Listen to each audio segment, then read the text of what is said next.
Good morning. If everyone could please find their seats in the main room, that would be great.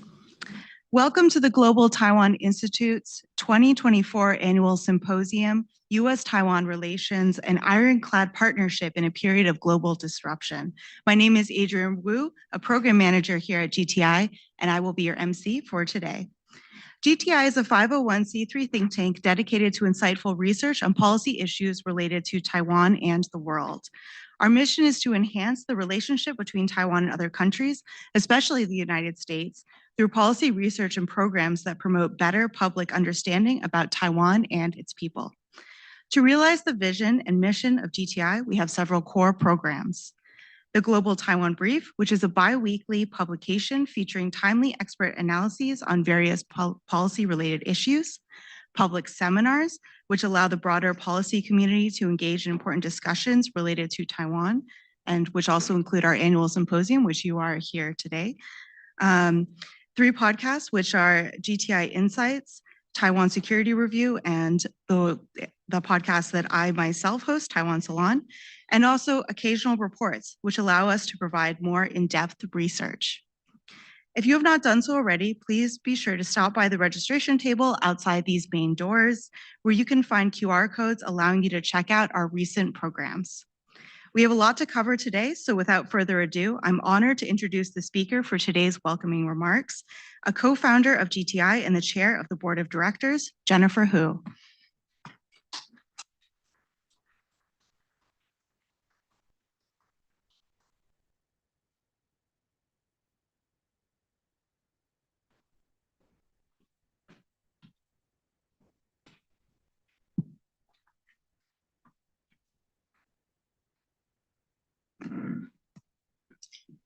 Morning, everyone. I hope you're all caffeinated and ready to start the morning. Thank you so much for joining us today, both in person and virtually. It is my great pleasure to welcome you to GTI's annual symposium. And this year's theme is US-Taiwan Relations and Ironclad Partnership in a Period of Global Disruption. It is always so nice to see everybody early in the morning, so many of you. I want to begin before I start my remarks by thanking our co-founders, board members, and donors for all they provide to GTI. Many thanks to those who attended our annual co-founders and board meeting over the weekend. I know that GTI is a passion project for many of you, for all of you, in fact, because you all believe in safeguarding Taiwan and enhancing US-Taiwan relations. We would not be where we are today without your generous support throughout the years. I want to also thank our team of staff and interns, led by Executive Director Russell Shao, for their hard work organizing this event. Without your time and dedication, none of this would be possible. They're really, truly the best.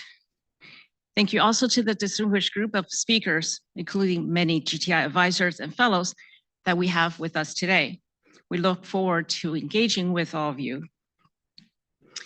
Over the last 2 years, the emergence of new global conflicts, in particular the Russian invasion of Ukraine and the Israel-Hamas conflict resulting from the atrocious attacks on the Israeli music festival a year ago, has placed cross-strait relations within a landscape of global disruptions and shifting interests.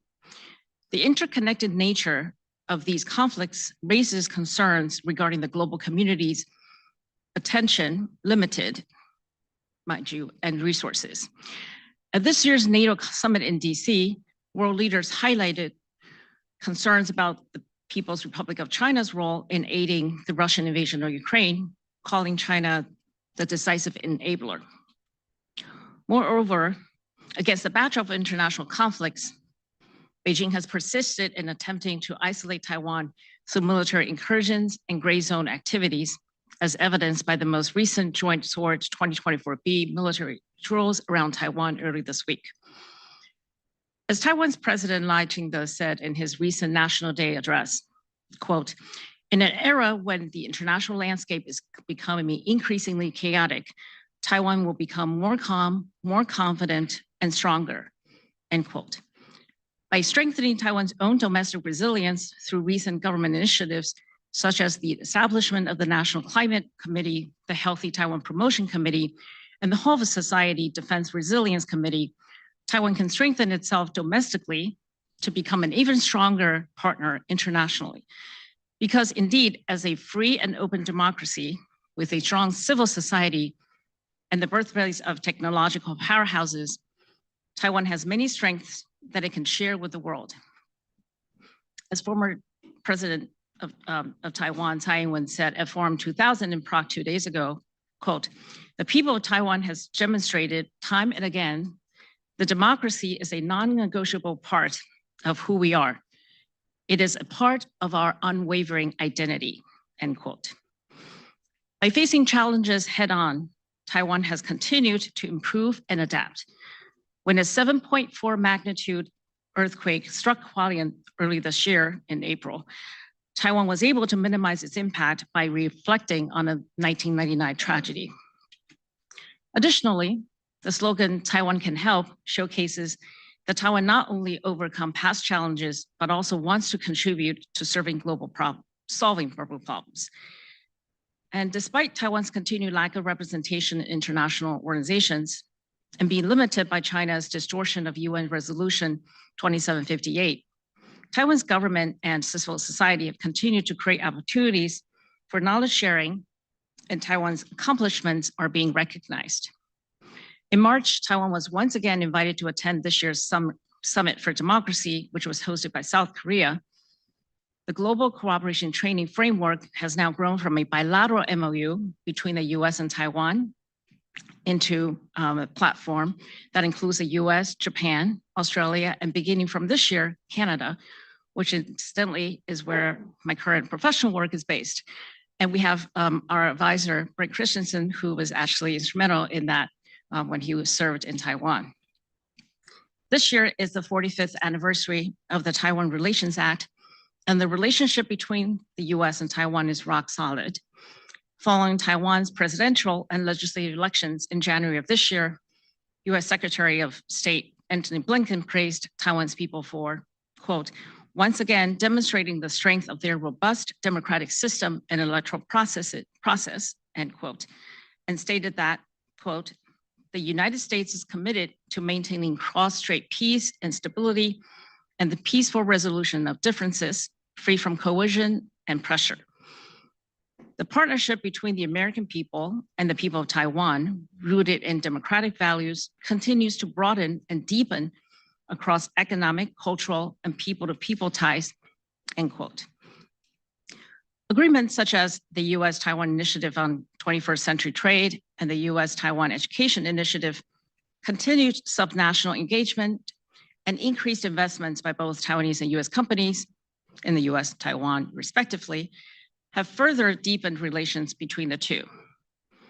With disinformation continuing to undermine our democratic systems, Washington's enduring bipartisan support of Taiwan and the ongoing push from the US government to implement a double taxation agreement between the US and Taiwan will further strengthen the bilateral relations.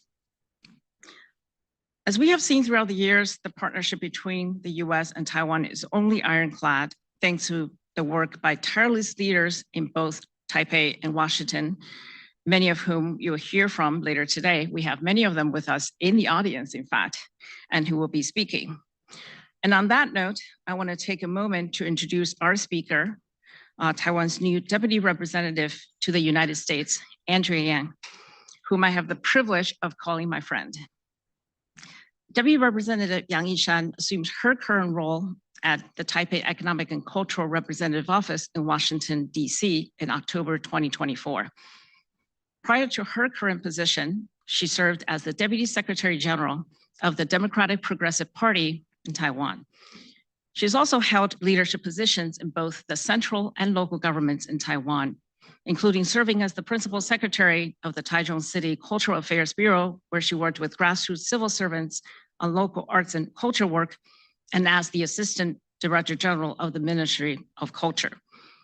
As a recipient of the UK's Foreign Commonwealth and Development Office's Chevening Scholarship, she studied in Australia and the UK at the Australian National University and Royal Holloway University of London, respectively. We're very honored that she has chosen GTI to debut her public appearance at a think tank since arriving in DC less than, I want to say 2 weeks, right? Earlier this month.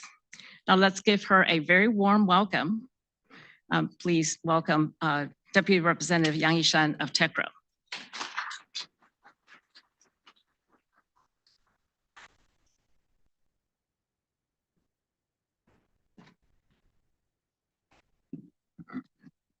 Jennifer, Russell, a lot of old friends and good friends from all time, ladies and gentlemen, distinguished guests. Good morning. My very first week in Washington, D.C. I'm very excited about this event. First of all, I would like to thank GTI for hosting such a meaningful event by gathering scholars and experts from all over the world to discuss the challenges Taiwan is facing and the possible solutions. Since 2016, as a think tank mainly focusing on issues related to Taiwan, GTI has successfully raised awareness, deepened affinity, and created opportunities for strengthening the relations between Taiwan and the international communities. On behalf of Ambassador Alexander Yi, who's happened to be out of town today, our colleagues of TECRO, I would like to express our deep appreciation for GTI's hard work and dedicated efforts over the past few years. 2 days ago, PLA just conducted the latest round of military exercise around Taiwan. And again, such gesture is not very welcome and popular around the world. So such action has not only threatened Taiwan's democracy and freedom, but also jeopardize regional stability and global economic prosperity. It is also a stark reminder of China's aggressive posture towards our democracy. It is a pity that the goodwill expressed by President Lai was once again neglected by the PRC. We want to call again on China's share of Taiwan and global responsibility of maintaining peace and stability of Taiwan Strait and hence Indo-Pacific region.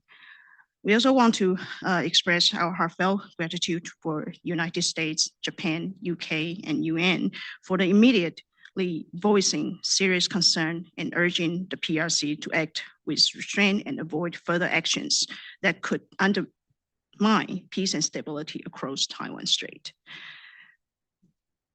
Serving a crucial role in global supply chain, I think Taiwan is the US 8th largest trading partner, and the mutual investment, especially in the emerging technology sector, has reached historical high. The trend is continuing to grow as we see the world rapidly embracing the application of artificial intelligence and green energy transitions, bring both jobs opportunities, innovative breakthrough, and most importantly, a supply chain that is strong and resilient among like-minded and democratic partners. Taiwan is not only a trusted economic partner for the US, but also a friend to help when in need. We deeply emphasize with those suffering tremendous loss during the recent hurricanes in southern United States. In the spirit of solidarity, we are donating 800,000 for the reconstruction efforts in Florida, North Carolina, and Georgia, underscoring the profound bond between Taiwan and the US.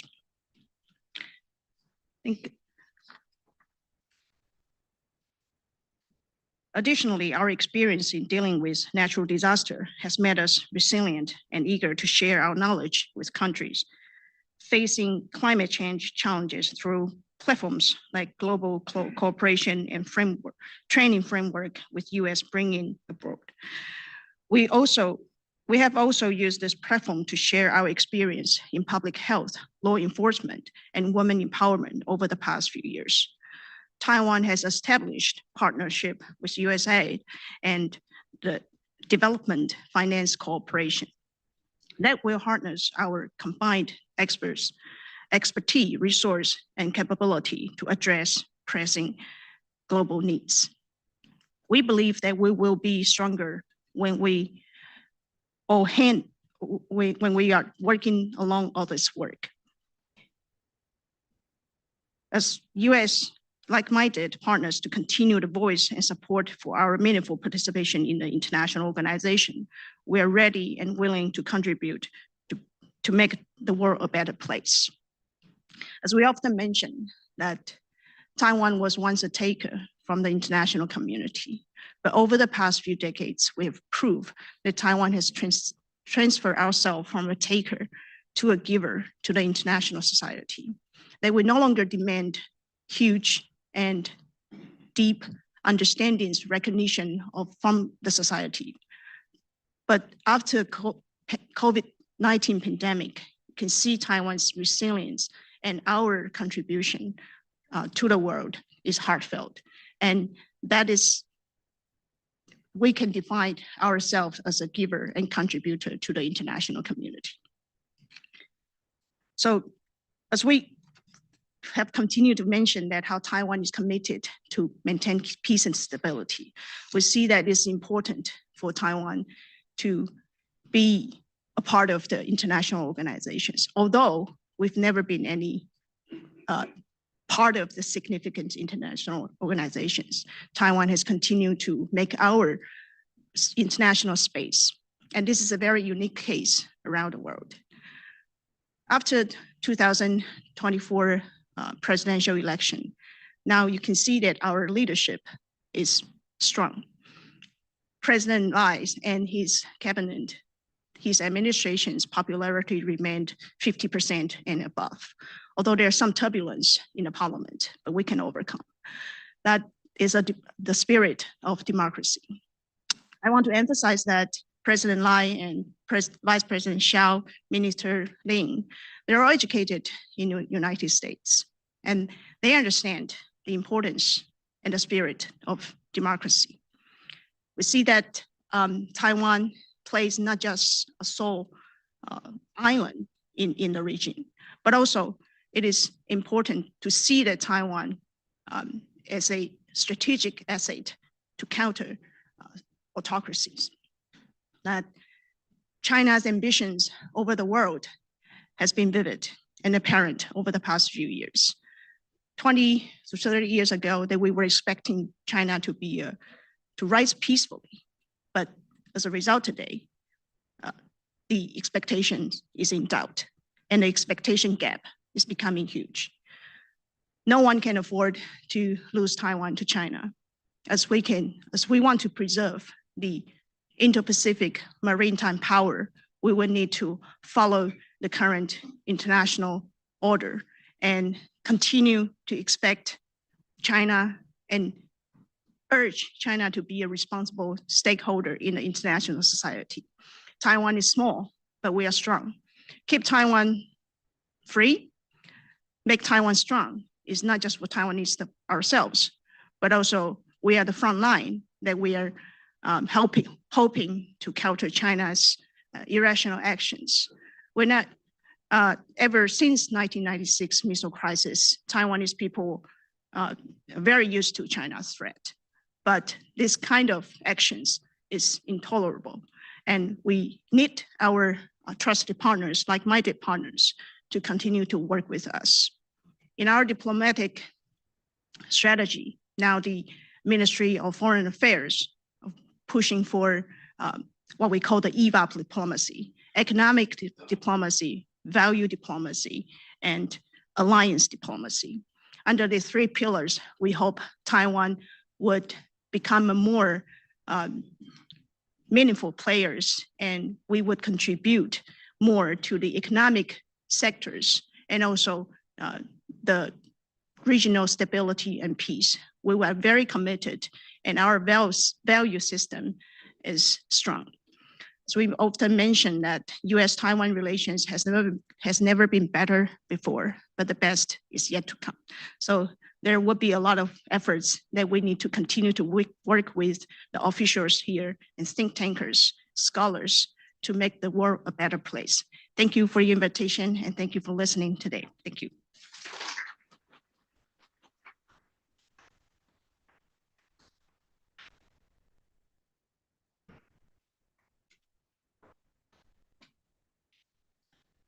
Good morning, everyone. My name is Russell Shao. I'm the Executive Director here at GTI, and I just want to thank Deputy Representative Young for those very substantive opening remarks.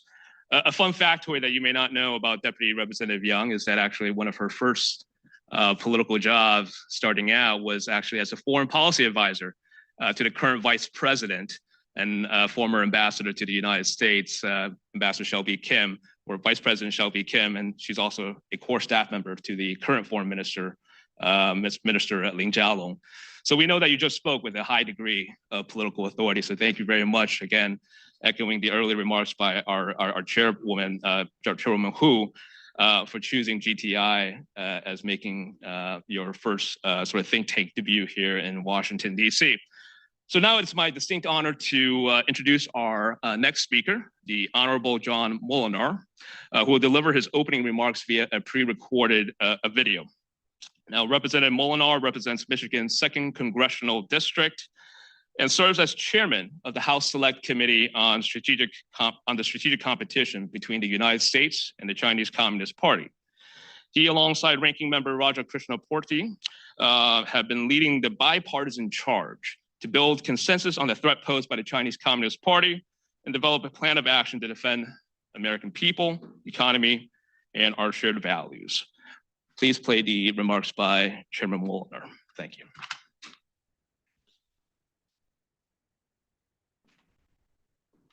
Good morning. I'm Congressman John Molinar. As chairman of the House Select Committee on the Chinese Communist Party, I'm grateful for the opportunity to kick off this year's Global Taiwan Institute annual symposium. For many decades, the United States and Taiwan have forged a strong partnership based on our shared values of freedom, rule of law, and human dignity. This year in particular is special, as it marks the 45th anniversary of the Taiwan Relations Act, one of the cornerstones of our bilateral relationship. In April of last year, I had the honor of meeting then President Tsai Ing-wen at the Ronald Reagan Library in California. Then in February of this year in Taipei, I met with former President Tsai, as well as President William Lai and Speaker Han Kuo-yu during the transition between their administrations. I witnessed firsthand how Taiwan is taking critical steps to build up its military, lead on technological innovation, and foster a vibrant economy. In the U.S., bipartisan support for Taiwan is widely shared among members of both parties. In the past 2 years, our Congress has passed important legislation to deter Chinese Communist Party aggression in the Indo-Pacific, including many of the Select Committee's 10 for Taiwan policy recommendations. We have further sought to promote diplomatic engagement and enhance economic ties between America and Taiwan as well. Last year, Taiwan was the United States' 8th largest trading partner and 6th largest agricultural export market, while Taiwan's foreign direct investment into the United States reached $16.1 billion, more than doubling over the past decade. Together, the U.S. and Taiwan are not just trading goods, but investing in the future. The semiconductor industry is vital for both of our economies, impacting everything from our smartphones to the cars we drive. Strengthening our supply chains and working together on innovation is crucial for both mutual security and economic prosperity. I'm grateful the United States has a partner like Taiwan working with us on the global challenges of the future. The United States and our partners can ill afford to waver in the face of resurgent authoritarianism, and the resilience of the Taiwanese people in upholding their democratic ideals should inspire us all. Our bilateral relationship is strong, but there is more that we can do together, and I look forward to continuing that in the months ahead. Thank you.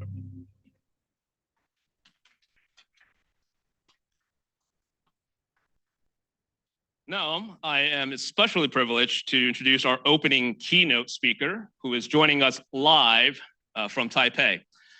Director Ray Green assumed duties as the director of the American Institute in Taiwan on July 8th, 2024. Of course, AIT is the de facto embassy of the United States in Taiwan. This is not Director Green's first assignment, nor his second. This is his third assignment in Taiwan. That may be a record, Someone fact check me here.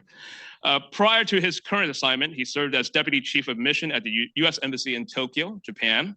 He is a member of the State Department's Senior Foreign Service with the personal rank of Minister Counselor and has the rare distinction of having spent his entire 28-year career advancing US diplomatic, economic, and security engagements with the Indo-Pacific region. So Ray is really a true embodiment of the US Indo-Pacific strategy, if you will. So we're very pleased to have him at the helm at AIT. Without further ado, Director Green, the floor is yours. Great. Well, thanks so much, Russell, for that kind introduction. And good morning, everyone. Good evening from Taipei. I greatly appreciate the opportunity to speak with you at the Global Taiwan Institute's annual symposium. Thank you to GTI for organizing this important forum to discuss the strength of US-Taiwan relations in the face of the current complex geopolitical landscape. It's been 3 months since I returned, as Russell mentioned, for my third assignment at AIT.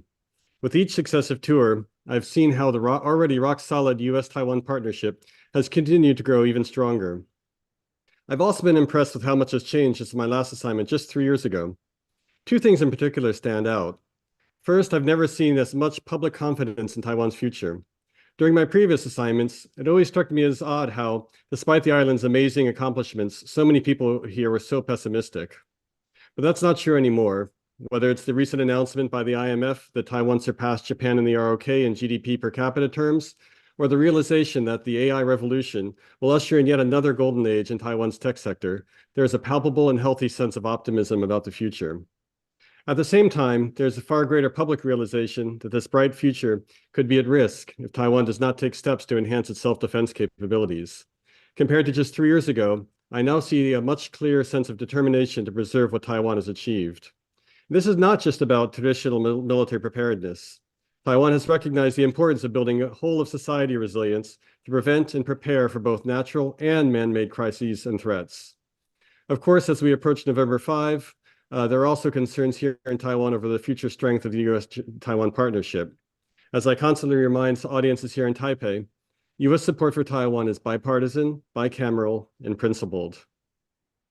Many of the Taiwan initiatives I worked on in the past have remained during President Biden's administration as cornerstones of our cooperation, including the US-Taiwan Education Initiative, the Economic Prosperity Partnership Dialogue, and of course, our semiconductor partnership.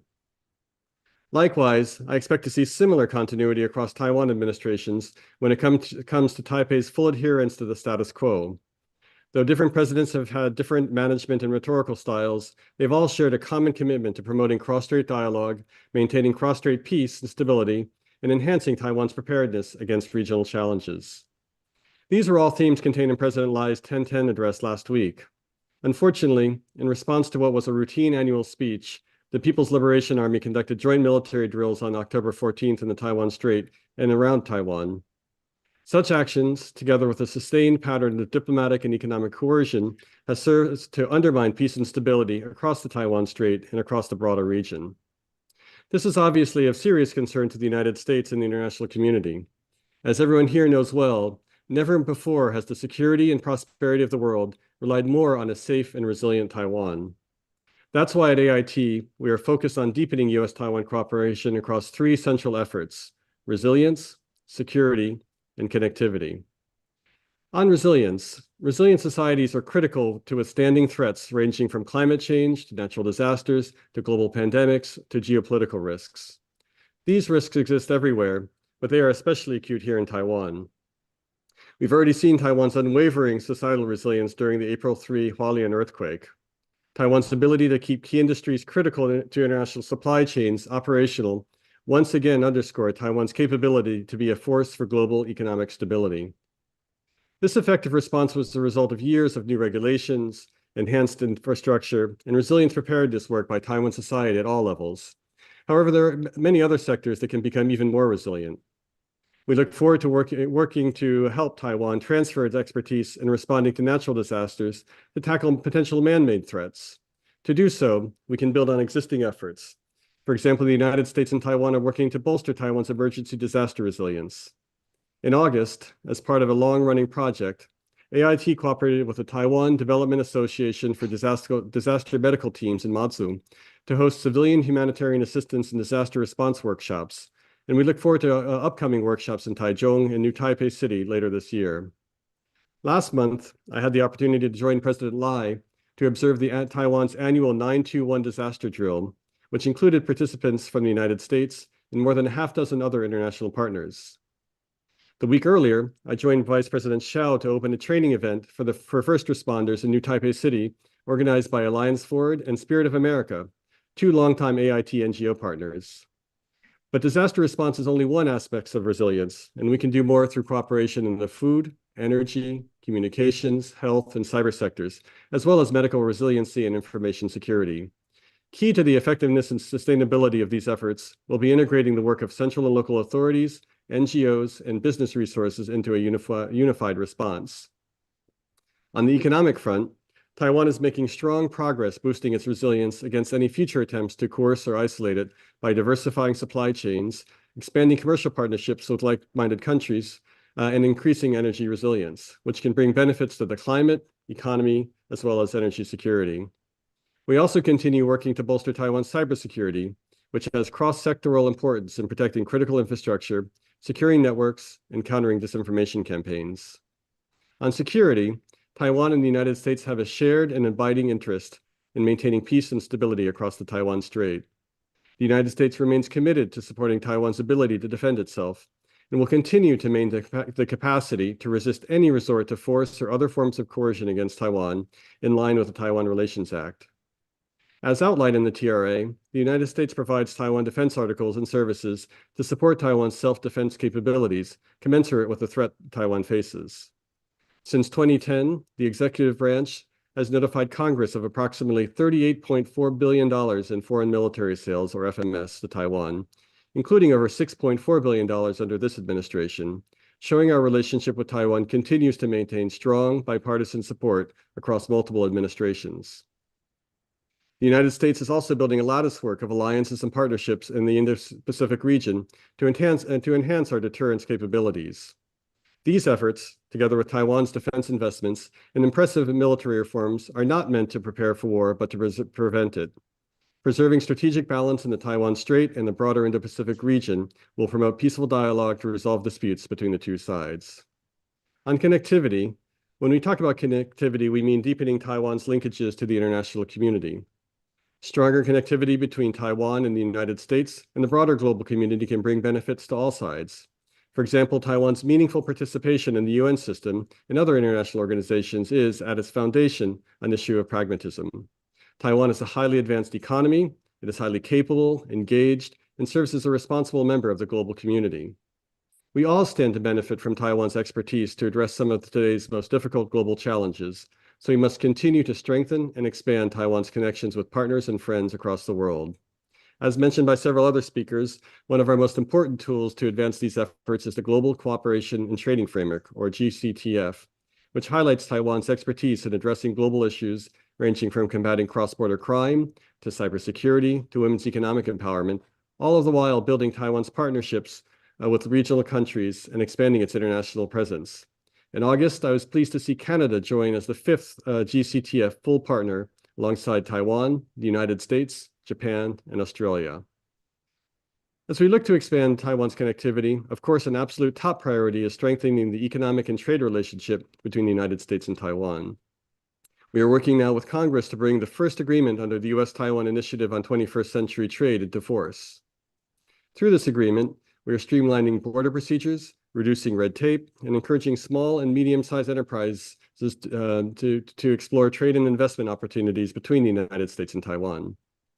We are also enhancing our robust economic partnership through the US-Taiwan Economic Prosperity Partnership Dialogue, or EPPD, by sharing best practices for responding to economic coercion, strengthening supply chain resilience and investment, and enhancing energy security and technical cooperation.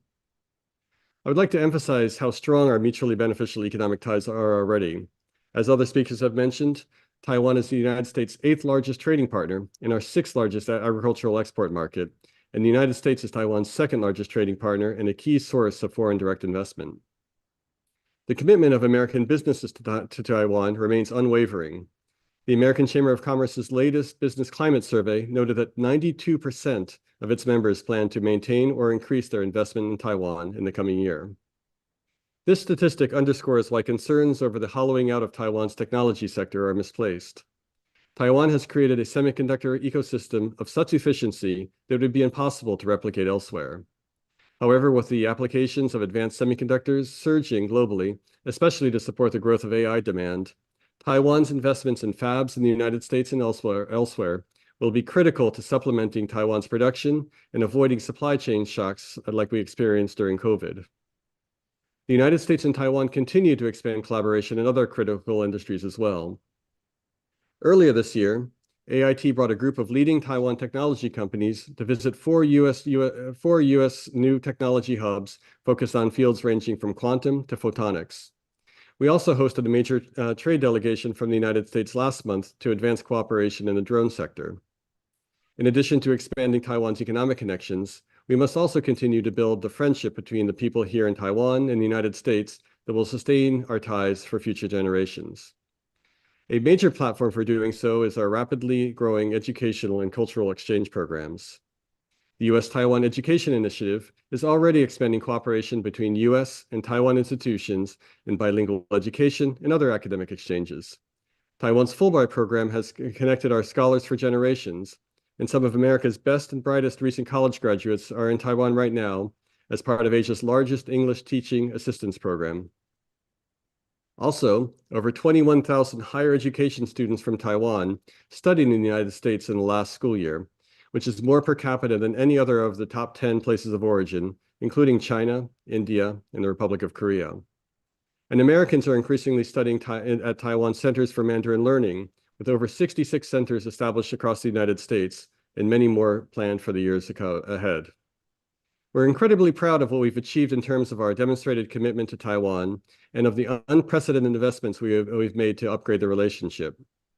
America has been an Indo-Pacific power for more than a century, and we are going to continue to do everything possible to demonstrate our enduring support for a resilient, secure, and connected Taiwan.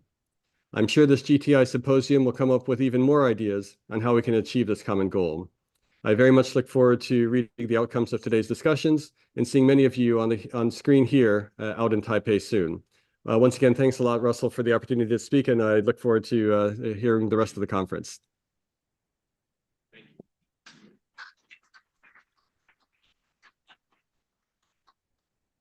Now I'd like to invite the panelists for our first panel discussion to come on stage, please.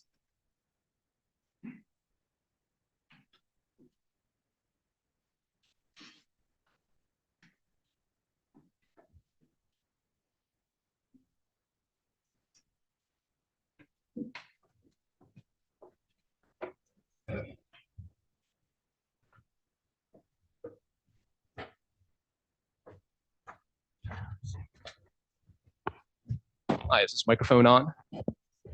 Yeah, great. Wonderful.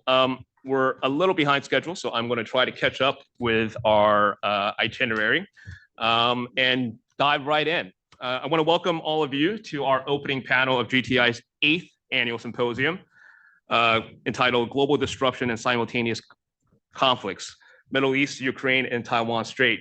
Again, this is the 8th year in a row that we have organized this symposium. And our event today, I think, still holds the distinction of being the only all-day public conference held in Washington, D.C. focused on Taiwan. And GTI remains the only think tank focused entirely on US-Taiwan relations. I just want to note that we do welcome competitors. More people in this space, the better. So a little bit about today's theme of today's symposium.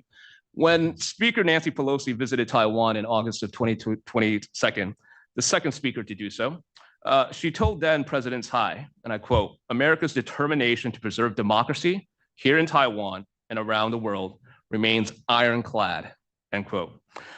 While Speaker Pelosi's visit was panned by some as vaunting symbolism over substance, the former speaker demonstrated indeed, and not just with words, that America and American leaders stood side by side with Taiwan and its people. More than anything, it was a demonstration of strong political will. This is not mere symbolism. For its psychological and positive demonstration effects, the act had a great deal of substance for showing the people of Taiwan and also the international community that America stood by its democratic allies, and that other countries can have their own relationship with Taiwan, especially at a time when revanchist countries are once again on the march, as clearly demonstrated by Russia's illegal and unprovoked invasion of Ukraine. While shared values as democratic allies remain the keystone of US-Taiwan bilateral relationship, Taiwan's strategic importance to the United States and the international community has only grown more pronounced in recent years. This is why GTI convened a special bipartisan task force headed by Ambassador Robert O'Brien, the 27th US National Security Advisor, who led a bipartisan team of former practitioners and experts to comprehensively examine and review US policy towards Taiwan in the areas of diplomatic and political engagements, defense and security ties, as well as trade and economics. In another landmark assessment conducted by the Council on Foreign Relations, co-chaired by a former Principal Deputy Director of National Intelligence and a former Chairman of the Joint Chief of Staff, concluded in their study, and I quote, "It is vital for the United States to deter China from using force or coercion to achieve unification with Taiwan," end quote. Now, since Speaker Pelosi's visit and after we met here last year, tensions are rising. With war raging on in Eastern Europe, the geopolitical situation is even more precarious than at any point since the dissolution of the Soviet Union that marked the end of the Cold War, We're potentially on the verge of a larger conflict in the Middle East after Hamas and Hezbollah's and Iran's brutal attacks and Israel's retaliations. And China just conducted a massive military exercise. All this is occurring against the backdrop of increased cooperation between China, Russia, North Korea, and Iran. We are indeed seeing an emerging axis with the no limits partnership between the PRC and Russia at the heart of it, threatening democracies and world power conflict. I think it's instructive to repeat what Secretary of State Tony Blinken stated in his policy towards China in 2022. China is the only country with both the intent to reshape the international order and increasingly the economic, diplomatic, military, and technological power to do it. Beijing's vision would move us away from the universal values that sustained so much of the world's progress over the past 75 years. And as these events reveal to a certain extent, Taiwan may be just part of a larger design. The aim of this panel, this opening panel, is to set the scene and essentially serves threefold functions.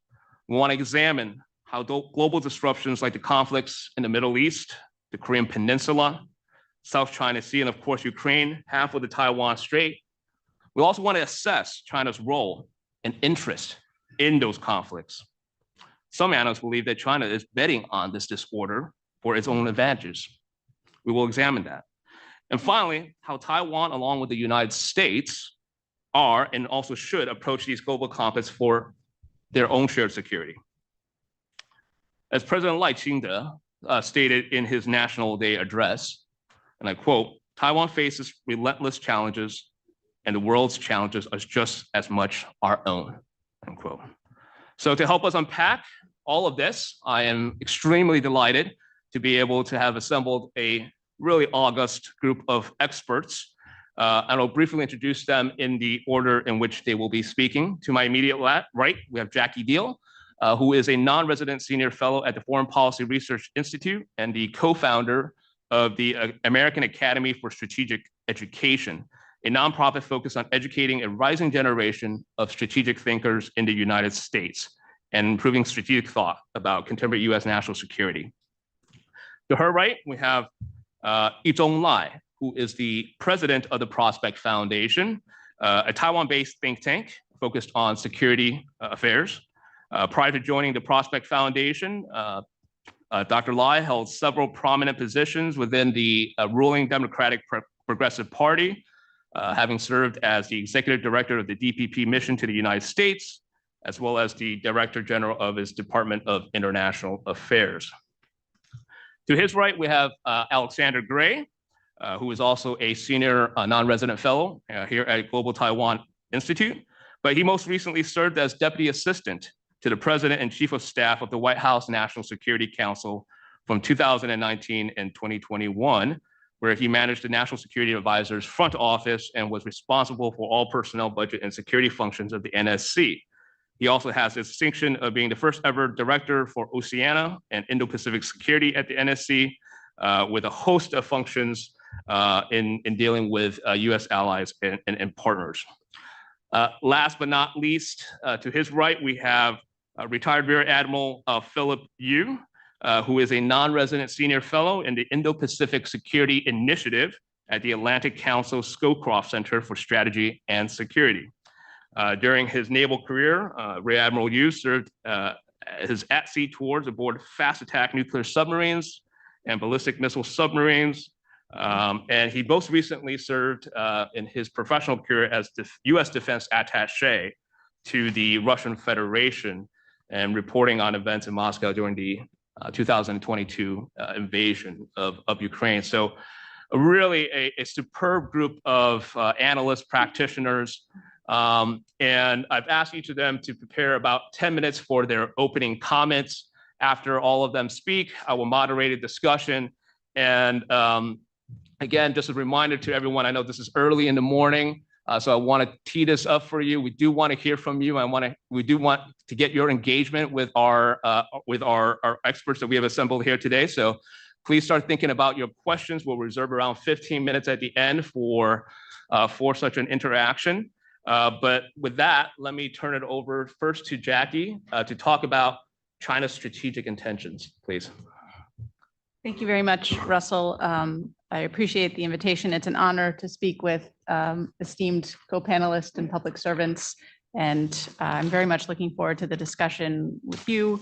Thank you also for asking me to speak about Chinese Communist Party strategy and approaches to global disruptions and the Taiwan Strait. I think when experts on the Republic of China who are American or who are from Taiwan come to the United States and speak about these topics, there's kind of a burden placed on them to make the case that as goes the Republic of China or Taiwan, so goes America or democracy or the free world. And I think we should actually, potentially flip that script a little bit, or as a thought experiment, consider not placing the burden on that way. Consider instead, what if we asked, what could Xi Jinping or the Chinese Communist Party do at this point to reassure us about the limits of its ambition vis-a-vis the Republic of China, Taiwan, or beyond that, given all the things that he has said, the commitments he's made in public settings, the investments and the behavior that the CCP and the PLA have shown.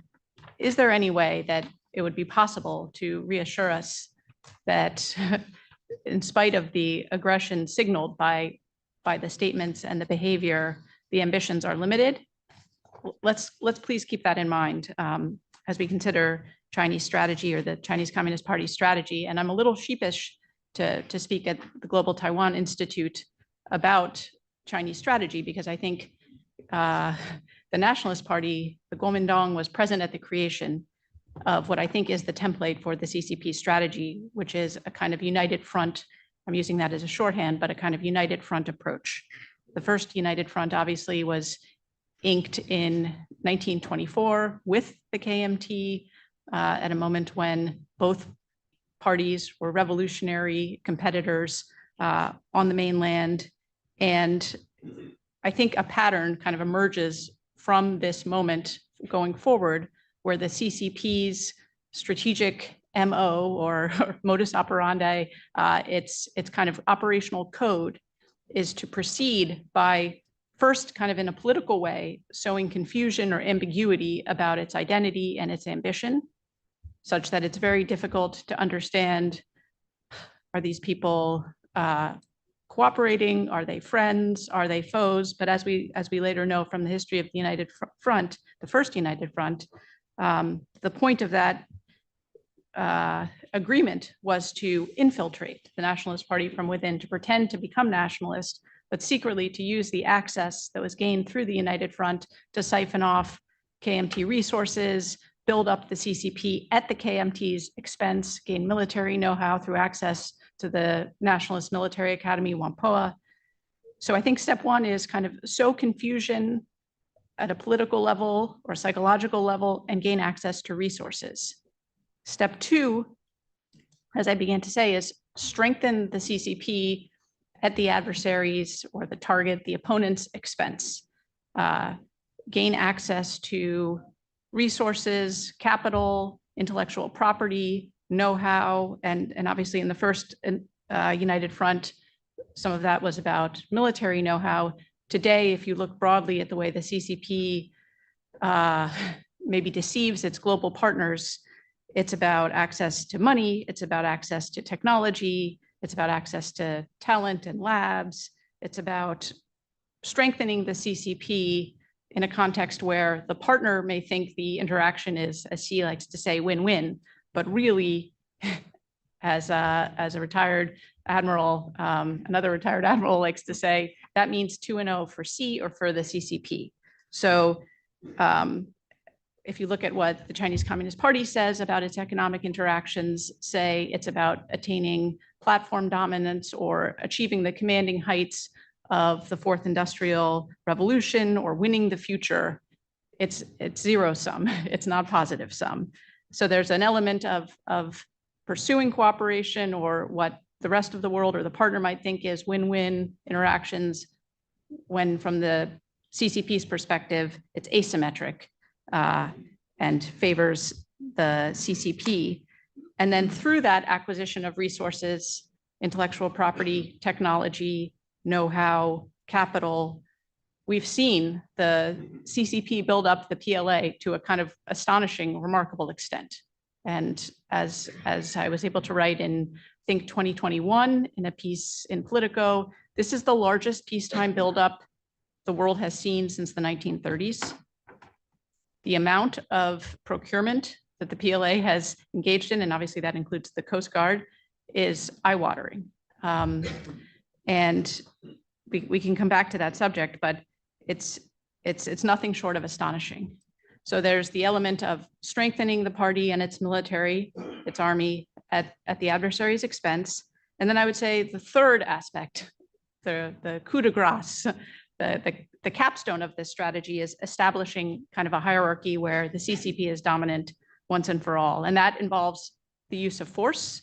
But I think from the CCP's point of view, the idea is to accomplish a kind of set the conditions such that a fait accompli can be accomplished. Sometimes the way the Civil War, which took place really after the Second United Front broke down at the end of World War II. So the Second United Front, as you know, was roughly from 1936 to the end of World War II. By 1946, it had definitely broke down. And in the Civil War, the PLA strategy arguably was to surround KMT cities from the countryside. And if you think about the kind of logic of that strategy, it involves confronting the adversary with a situation where their options are very constrained. They're blockaded, they're surrounded, but the CCP is immune to blockades or blockade proof and has the kind of intimidation factor or coercive leverage that comes with that high ground or superior positioning. So I guess I think the question for us is, where does the CCP assess its progress in executing the strategy to date? And we can think about that in light of the global disruptions or the work of the axis of chaos that Russell just mentioned, as some people are calling Russia, North Korea, Iran, the CCP working together. I know that there's a very good and rich discussion to be had about what are the lessons that the PLA has taken from the battlefield in Ukraine, or from now the battlefield between Hamas and Israel and Hezbollah and Israel in the Middle East. And maybe we can get to some of that, but I think maybe the most important major point is there is a tendency, a human tendency, to interpret new data through the prism of pre-existing beliefs. And we know from to go back to what Xi Jinping has said and what other CCP strategists and scholars have asserted, there is a view in Beijing, I'm afraid, that the East is rising and the West is in decline. And I think there's plenty of evidence coming from these other global battlefields that the stresses on the United States or the liberal order, the rules-based order, the Western alliances are increasing. And I think it would be prudent for us to assume that there's a tendency in Beijing to amplify or to seize on news about the stresses that the United States or the West faces with regard to access to resources, shortages of munitions, strains in our alliance relationships, as confirming the pre-existing view, again, that the East is rising while the West is in decline. So I think that leaves us in a place where we have to be very sober about the degree to which we are confronting a CCP that has been employing now for decades, a kind of united front template to the West, to Taiwan, and to the United States and its allies. And I think in their assessment, there's grounds for optimism that it's working. And so I think we have our work cut out for us. Thank you again. Wonderful. Thank you so much, Jackie. I think it's a very interesting framing of CCP strategy, the logic of CCP strategy in the context of united front and a global united front. And I would love to be able to get back to that in our in our discussion about applying that to these various case studies of Ukraine, Middle East, and South China Sea as well, with this new this is sort of Sino-Russian sort of partnership that's clearly manifesting. Next, I want to turn it over to Yizong to give us the Taiwanese perspective. I think so often when we talk about strategy, we're talking it sort of without considering, well, what is the Taiwanese perspective on these global conflicts and its own strategy in addressing these issues. So Yizong, over to you, please. Thank you.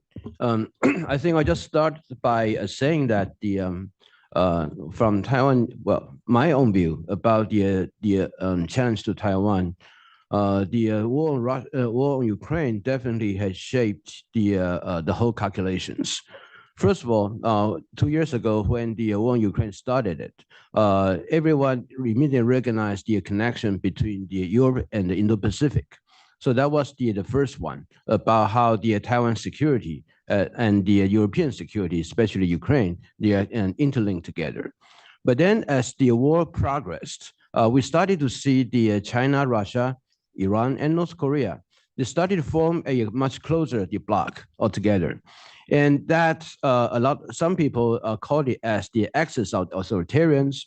That also has a tremendous impact about the security in the Indo-Pacific as well as security on Taiwan in particular. And before I dive into that, I would lay out some of the general progress in those developments. In Europe, we do see that in those 2 years, we do see the NATO that's strengthening and also incorporate new members. And those new members also have an interest about Taiwan. For example, like Sweden. And the Indo-Pacific, we do find out that right now the security architectures transform from the hub and spoke system during the Cold War into a new lattice war systems, as stated by the Secretary of Defense Lord Austin, as well as the National Security Advisor Jake Sullivan. But the so-called bloc forming from the axis of authoritarian does not just manifest in the security arena. It also comes in the technology as well as the economic arena. If you track the development of the BRICS, of the Euro-Asian Economic Union, as well as the Shanghai Cooperation Organization, and you track the expansion of those membership, you could closely link that the new member coming in, mostly they came from the state that is dissatisfied with the liberal international orders, or they has been casted as the outcasts to the current systems. And it is interesting to see that how the BRICS as well as the EU and SCO, the expansion of it coincides with the new development. And I will say that the ideological competitions between what we call the current liberal international order, exemplified by the strong democracies in Indo-Pacific as well as in Europe, and the access of the authoritarians manifests in basically all domains. And we are seeing the increasing balkanizations in the world affairs in these two theaters.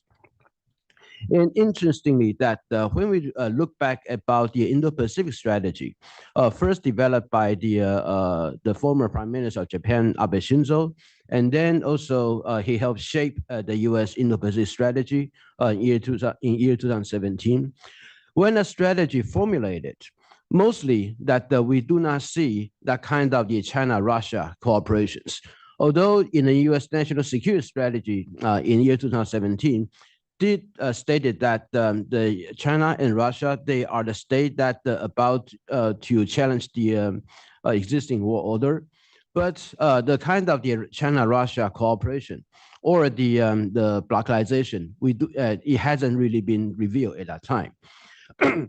And also the Indo-Pacific strategy, many countries developed, whether that's the Germany, France, and Dutch, and other nations during those periods. Looking at the development from year 2022 and onward, and the blockalizations of the from China, Russia, the Iran, and the North Korea, and probably with other members, I think there's a need to reformulate the Indo-Pacific strategies that in order to meet today's challenge, and that's going to be very important. And then fast forward to Taiwan. I think last 4 years, and one of the biggest achievement of the Biden administration is the internationalization of the Taiwan Strait security, or the Taiwan security in general. This development actually introduced other stakeholders in the Taiwan security dynamics. So it's no longer as predominated by the U.S.-China-Taiwan trilateral relationship. There are other players come in, and that also means that from now on, when we talk about the security issues about Taiwan, the traditional management through the U.S.-China relationship, or the basically talk about the three sides, probably would not be appropriate in order to manage things out. And since other stakeholders come in, another consequence is that for some people, whether that's in the United States or being perceived by China, they can manage or solve the Taiwan issue by directly talking through the U.S.-China relationship. That's destined to fail. And that is very important realizations as well as part of this development. And then that also means that when we talk about the Taiwan Strait securities, the internationalization of it, the important thing is that we do involve other players, but we also found out that in the blockalizations, the development after the war in Ukraine, the opposing sides probably will not just involve China. And we do see the more and more evidence about the Russia possible involvement. And also the North Korea could also launch something in order to distract the U.S.-Japan attentions should the war happen on Taiwan. So that I think it is important to know that when we calculate the security risk in Taiwan, right now the new dynamics is no longer just China. We have to get the Russian factor as well as a possible North Korean factor in order to have a fuller pictures. But that also means that the first island chain development, whether that's in South China Sea, whether that's in Taiwan Strait, East China Sea, or even in Japan and the Korean Peninsula, the interlinkage become much stronger. So Taiwan also need to prepare how the development in the South China Sea, for example, and also probably East China Sea, and or even the North Korean Peninsula, they could immediately have horizontal escalation into Taiwan. So that is another new development that Taiwan in the past we never experienced, and that challenge our traditional security and strategic calculus, and we are in the process to try to reformulate that. I would just say that when we talk about the Taiwan Strait securities, the issues, Right now, in order to manage them, it is important that if we realize the blocalizations, and we are not just facing about the China alone, the traditional thinking, when we talk about the contingency or the crisis around the Taiwan Straits, the tendency seems tended to try to localize the conflict. That is just try to block everything into the Taiwan Strait area. But I will say that the current development probably these thinkings will not work. Will not work probably in two senses. The first sense is that the issue about the other stakeholders, they could also be affected. So it will be difficult just to localize them. Second thing is that especially when you face China, that the Chinese and actions on various other country in the First Island chains. What the advantage of China can have is that it can bear its own national the weight into some of the country, including Taiwan or even Japan, Philippines, that for them to single-handedly handle China pressure, they just cannot match against Chinese. So that the localizations, a conflict that traditional thinking when we try to manage the Taiwan Strait security or other security contingencies, that actually goes to Chinese advantage. And I think that realization is also important to know that how to effectively to manage these issues. I will say that facing these new calculations and the new strategic environment, and also based on the achievement, I think credit to the Biden administration about internationalization of the Taiwan securities. Right now, we need to make a step forward. That is from the internationalization and the multilateralization of the Taiwan Strait security, we need to find a way to institutionalize the current security concern as well as dialogue on Taiwan. And second, I will also say that it is important to really integrate Taiwan into the lattice work mix that developed in the Indo-Pacific area. Right now, with the lattice work system, we found out there are the US, Japan, Australia, the Quad, the US, Japan, Korea, US, Japan, Philippines, and US, Japan, Australia, Philippines, as well as probably some existing others. But the Taiwan already has been left out. It's just purely from the US and Taiwan. I think that in order to accord the internationalization of the Taiwan Strait securities, how to really integrate organically Taiwan into this lattice work system, that is a current challenge, and that needs to be done in my way. The third thing is that the gray zone operation by China is not just on Taiwan, but also from year 2012 already on Philippines, and as well as at the same time on Japan, and probably the intensifications about the gray zone operation. We do witness that in Taiwan just several days ago, but also in other areas. That needs to have an integrated whole approach. The First Island chain nation facing a gray zone operation by China, we need to have a collective and integrated, coherent strategy in order to face them, and also need to think about how the horizontal escalation by our side that could have an impact about Chinese operations. And especially when the Taiwan Strait security, when we look at it, traditional thinking about the, we believe that the China would like to go for the shock and awe and the all-out attack in order to have a short time victory over Taiwan. There's more and more evidence that the sequence could come from the intensification of the gray zone operation, quarantine, blockade, and the full-out attack. In that way, that the it actually played to the Chinese strengths and then played to the Taiwan's weakness.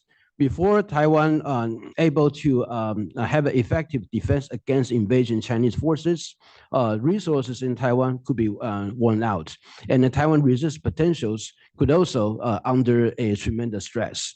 So that issue also means that a lot of the preparation regarding Taiwan, the Chinese possible action on Taiwan, we probably cannot wait to engage them when they started the attack as suggested or implicated by the asymmetric defense. A lot of things probably need to do early in order to prevent China from a successful blockade operations and to strengthen Taiwan's defense potentials. So I'll just stay here and thank you very much. Yeah, thank you so much, Izong. I think you left a lot there for us to tackle. It's really your observations about the formation of blocks, the horizontal conflicts, improbability of having localized conflicts are all, I think, really incisive observations that I think really feeds into why we are having this discussion as the opening panel for this year's symposium. I think your final point about I think the fact that our approach right now, or our seeming approach right now is overly reactive, and we need to sort of get ahead of it at some point and think about how to prepare for these eventualities and requiring not only just the multilateralization of the security architecture as it exists right now, but finding ways to integrate Taiwan into it. A very an important point taken, and I think it's important to sort of think about how to do that. Next, I want to turn it over to Alex to start applying some of these discussions that we're having right now into these various conflicts and their relations to the Taiwan Strait. Alex, over to you. Well, thanks, Russell and Jennifer and the whole GTI team for making this possible. And it's great to be here with so many former colleagues. Dr. Deal and I are on kind of a road show. We were just in Oklahoma, of all places, testifying before the state legislature on CCP malign activities. So we're just keeping the fun going. I'm going to kind of tie this back, and Dr. Lai did a great job of talking about the more Taiwanese perspective that we need to have. But I'm going to tie this conflict, this proliferation of global conflicts, back to what I think are some fundamental changes that are happening in the U.S. approach to Taiwan and to the global order, and how these conflicts, I think, are going to change the perception of how the U.S. government engages on Taiwan, for both good and for ill. So to start with, I think this axis of authoritarianism that we've been discussing is a shock to the system of the U.S. government. It's a shock to the system because traditionally, I think the U.S. government has sought to bifurcate these discussions and these conflicts and treat North Korea policy as North Korea policy and Mideast policy as Mideast policy. And no longer do we have the luxury of doing that. And so I can tell you, at least from my personal experience in government, it was it was the muscle memory of the bureaucracy to have conversations about Iran's nuclear program, basically separate from non-Middle East, non-regional conversations.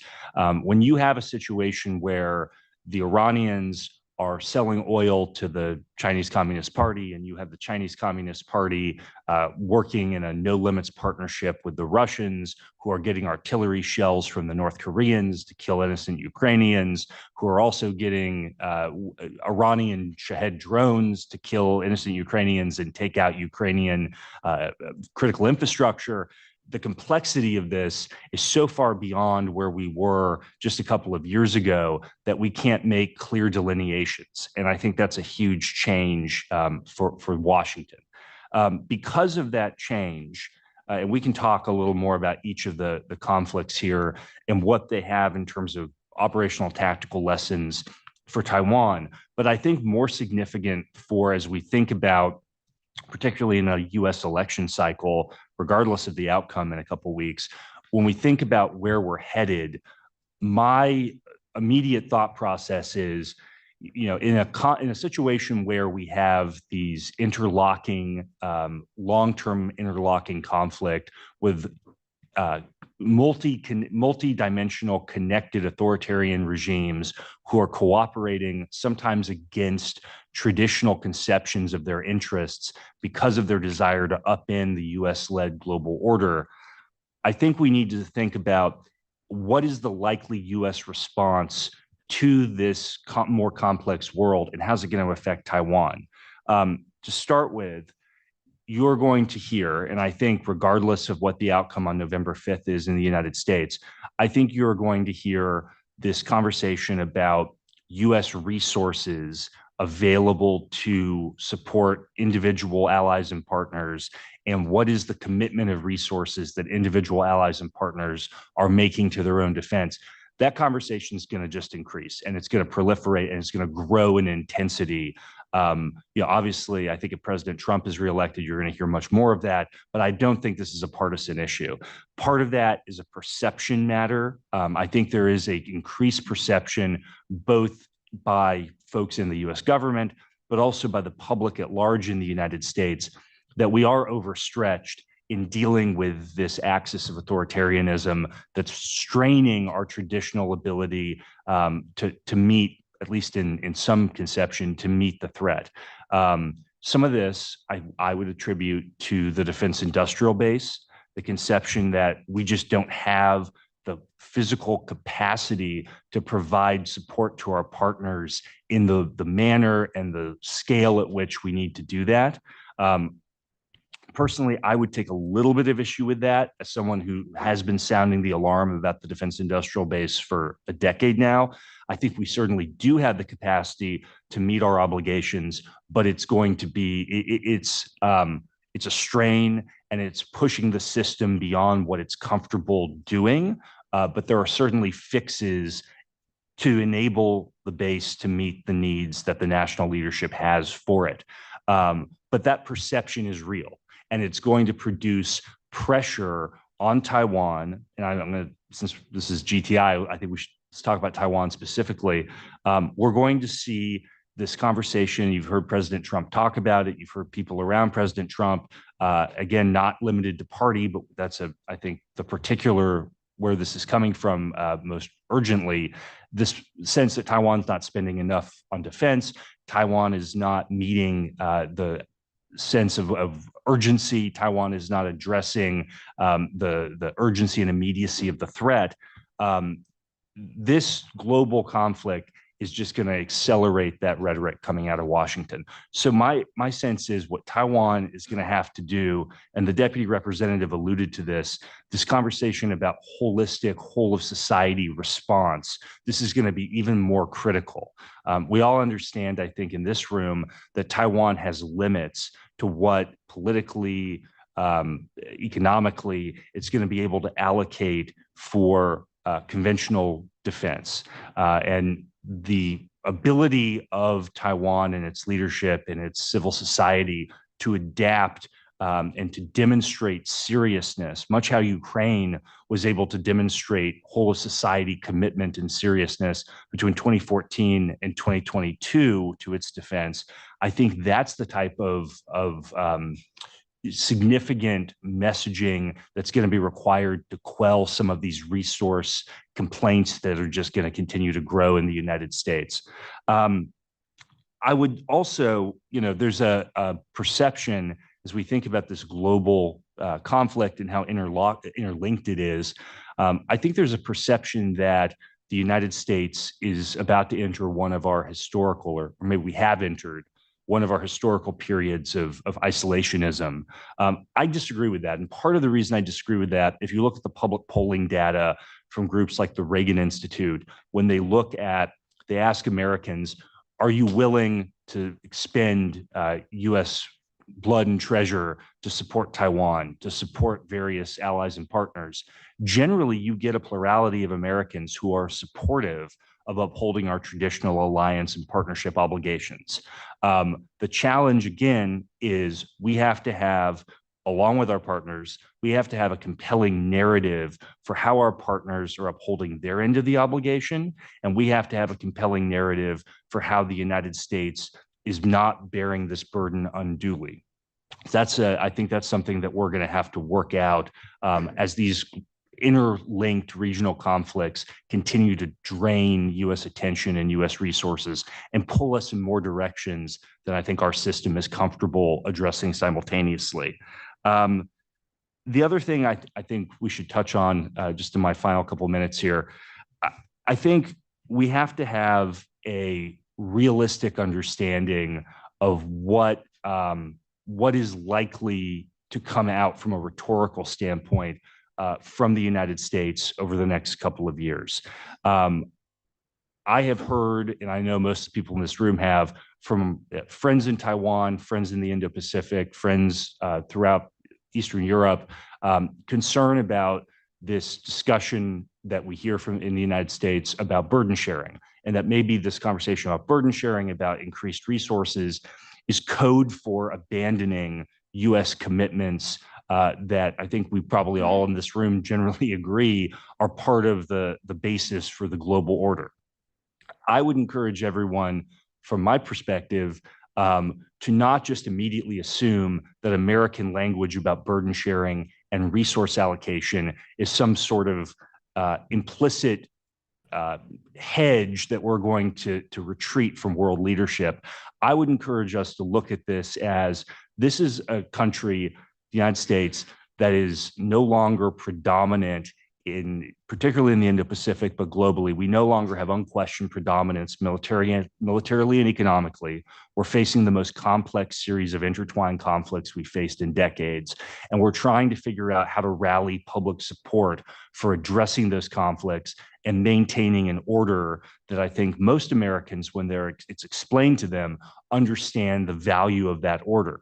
So as we work through in our political process, a discussion about how to best meet this new challenge and these simultaneous conflicts, I think appreciating the rhetoric is going to be a little discordant at times, and appreciating the fact that we're going to have to address the new muscle movements that we're going to have to learn as a government and as a bureaucracy are going to take a little bit of time. But my sense, again, speaking only for myself, but my sense is there continues to be widespread support on a bipartisan basis for the foundational elements of the US-led global order that Taiwan, that Ukraine, that our allies in the Middle East all have come to rely on and are key parts of. I think that order continues to be resilient and continues to be something that has wide support in the United States. So with that, Russell, back to you. Yep. Fantastic. Thank you so much, Alex. I think those were really thoughtful comments. I think your observations about what the internal and external constraints imposed by these global conflicts, which is the central focus of our conversations, will have on U.S. policy is especially instructive as we consider going forward, how to adapt and respond and maybe get ahead of these issues that you have, I think, carefully laid out for us to consider going forward. Last but not least, I want to turn it over to Rear Admiral Bill Yu to, Ukraine has come up so often now in just our opening panel and also the opening keynotes. And so you were there when it all started and have, I know, a very rich and deep understanding about these issues. So I want you to please share with us your observation and how the Ukraine conflict and its implications for our primary concern here, the Taiwan Strait. Great. Thank you, Russell, and the Global Taiwan Institute team. Really appreciate the opportunity to join this panel, which I think is highly appropriate to approach today's discussion from the view of global disruption and simultaneous conflicts. Many of you will be aware that in The Economist magazine earlier this month, there was an interview with Taiwan's head of Navy, Admiral Tang Hua, who described the situation, the military situation around Taiwan as an anaconda strategy. He said that this is squeezing the island. It is a representation daily since the uptick in 2022 that the PLA is showcasing that they are, quote, ready to blockade Taiwan at any time. It is, in other words, a very similar cost imposition campaign, the likes of which we saw in the year leading up to the invasion of Ukraine. What does it look like around Taiwan today? It's a constant presence of PLA Navy ships at an extremely close distance, right on the 24 nautical mile contiguous zone. So on one hand, showcasing military threat, on the other hand, showcasing that they do not respect a coastal state's legal rights to enforce things like immigration, pollution control, trade within their contiguous zone. by placing these exercise areas, punishment exercises, and now the joint sword exercise right straddling the 24 nautical mile contiguous zone. It looks like dozens and dozens of manned and unmanned aircraft crossing the tacit median line across the Taiwan Strait. Again, reducing warning time, creating higher chances of accidents and incidents, and changing the status quo.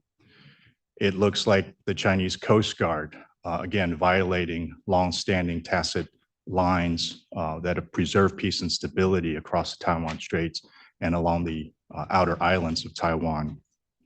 It also includes high altitude balloons, a campaign of cognitive warfare, disinformation, all put together.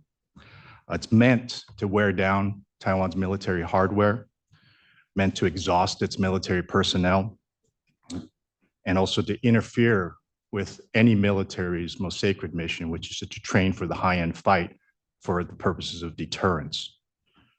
So Taiwan's military, as articulated by Admiral Tang, has conflicting priorities. On one hand, they have to reassure the public that the sovereignty and security of the island of Taiwan is safeguarded.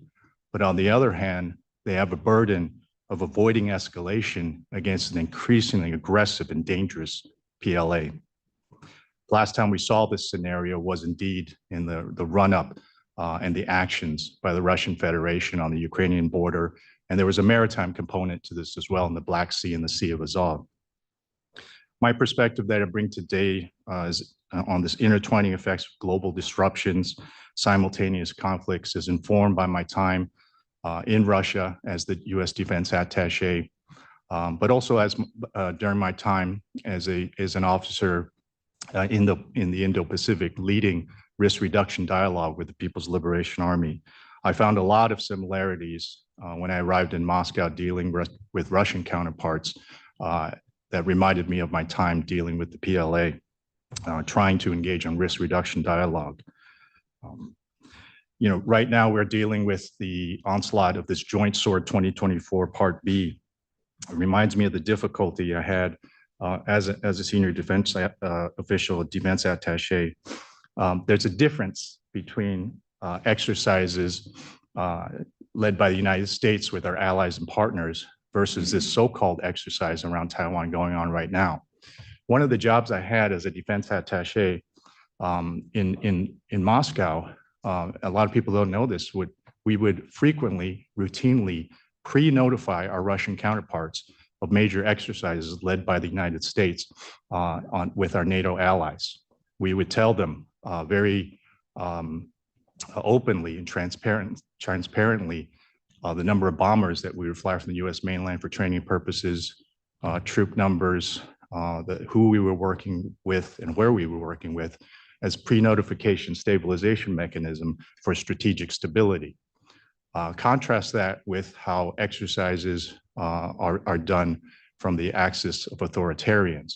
They are meant to broadcast aggression, they're meant to threaten, and they're meant to change the status quo.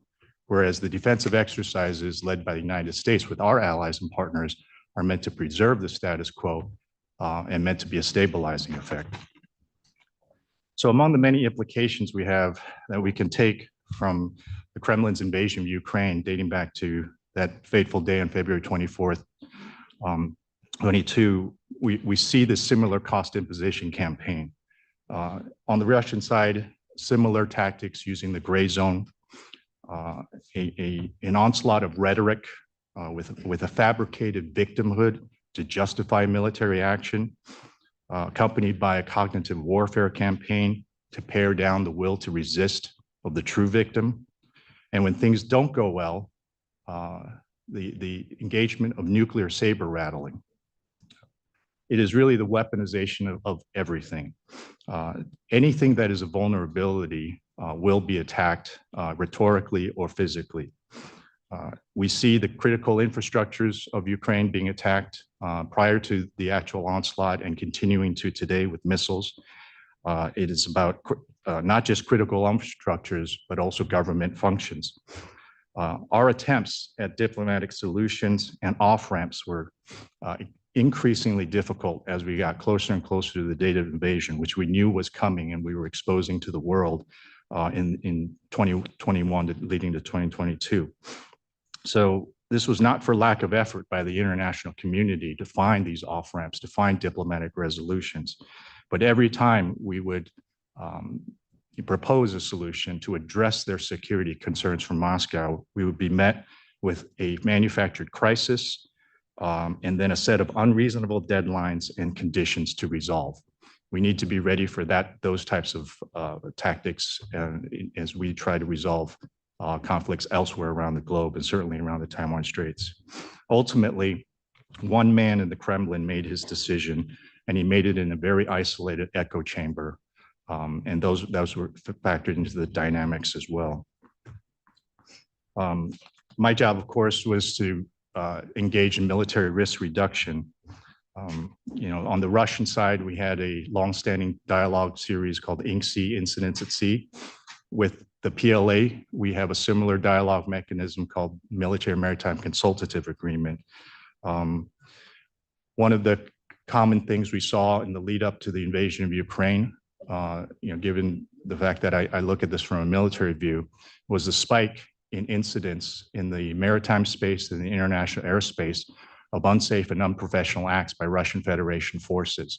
And those numbers were going up as we got closer to the actual invasion.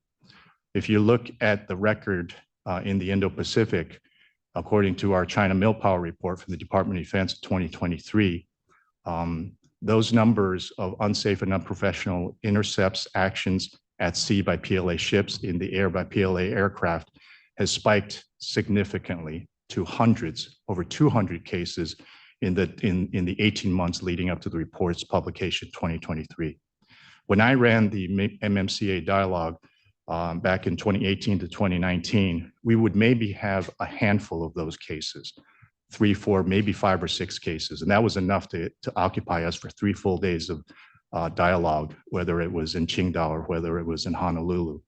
So to see those numbers spike to the hundreds is a warning sign and significant for us to look at, and a trend that took us to a pretty dangerous place in Ukraine.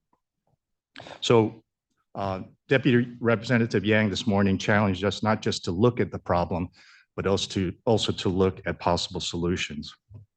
From the Atlantic Council, we have a report on Taiwan's resilience measures, and our panelists today have all mentioned the importance of facing these types of situations with national resilience, and it has to be a whole of society resilience. We define resilience in our report as a nation's ability to understand, to address, to prepare for, and ultimately respond to and recover from any type of national security risk. There are 4 major areas in which Taiwan's resilience deserves attention. First, it has to start with a comprehensive security strategy to meet the challenges of creating a whole of society response. Resilience is a team game, but only Taiwan's central government can be the team captain. With this in mind, we call out Finland's national security strategy for society as a very good example. President Lai's Whole of Society Defense Resilience Committee is a very encouraging step in terms of going there in the right way. What stood out to me in his announcement and his inaugural meeting of the Whole of Society Defense Resilience Committee was the inclusion of a lot of civil society organizations, to include supermarket conglomerates. And this stood out to me because that's what I saw when I was in Ukraine earlier this year. Resilience starts at the local level. These days, as you drive into and out of Kyiv, usually you'll be coming from the west, from Warsaw, or taking the train there. Inevitably, you're going to have to go past the roads, leading to Bucha, and where the Russian forces got very close to invading Kyiv. What you'll see is that there's still damage on the road, but all the gas stations have been rebuilt and are pretty brand new. So talking to your Ukrainian counterparts, what they'll share with you is in those dark days of the initial weeks, when there was no power, when critical infrastructure was being targeted by cyber, by missiles, there were widespread power outages. During that resistance period, gas stations was where social life centered around. That was where they had generators, where they could power the cell phone towers, where people can go get their cell phones charged, get some food, get some energy, and get warm. And most importantly, it was a place where the government could continue, because cell phones were being charged, to communicate with people at the local level that they were still in charge. So this all starts with resilience measures at the local level. The whole Society Defense Resilience Initiative is definitely a step in the right direction. I look forward to discussing more about many of the other solutions and the vulnerabilities that Taiwan faces, whether it's energy, whether it's the defense budget, or whether it's the civil society and private sector role in defense resilience. Thank you very much. Thank you so much, Admiral Yu. I mean, really, I think the examples that you provided with the similarities that you saw in the lead up to the Russian invasion of Ukraine, to what we see now in visible signs from the People's Republic of China, quite chilling. But I also wonder, to some extent, are we closer to 2021, or are we more 2013? Because this, in fact, it's not the first time Russia invaded Ukraine. This is a re-invasion of Ukraine from their 2014 invasion of Crimea. But nevertheless, those examples that you provided are really chilling, and I think it's very instructive to study closely what Russia did to Ukraine and is doing to Ukraine for preparations of what the PRC may do, or what it is learning from Ukraine to in its application to and its ambitions towards Taiwan. Again, just a note to all our audience members that we do want to hear from you. And so with about 15 minutes to 20 minutes to the close of this session at 10:45, so which means that we actually have about 10 more minutes for moderated Q&A. So prepare your questions, and we'll have a mic runner to take those questions from you. So let me just pick up where we just last left off on Ukraine and pose a question to all our panelists. And this is an ongoing debate, and certainly I'm sure questions that you have either been asked about or thought about, or certainly thought about with regards to these global conflicts and their relations to Taiwan, and specifically in regards to Ukraine. Some in the US political class as well as strategists view Ukraine as essentially a distraction for US readiness and preparedness in responding to a crisis, an imminent crisis over Taiwan. And also that Taiwan support for Ukraine, as also reflected in the comments made by Dr. Lai, as well as Deputy Representative Yang and others, reflects a lack of seriousness for its own security, given the sort of the zero-sum depiction of the issues.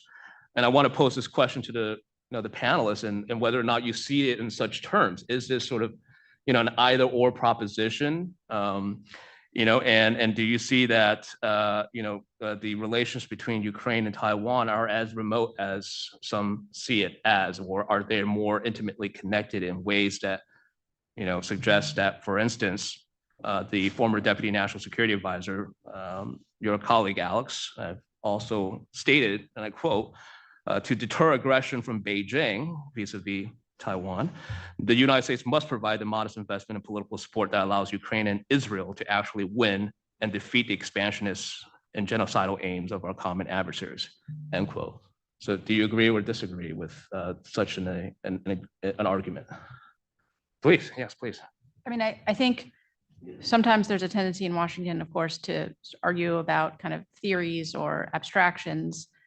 In practice, when you're in a war, there's no substitute for winning.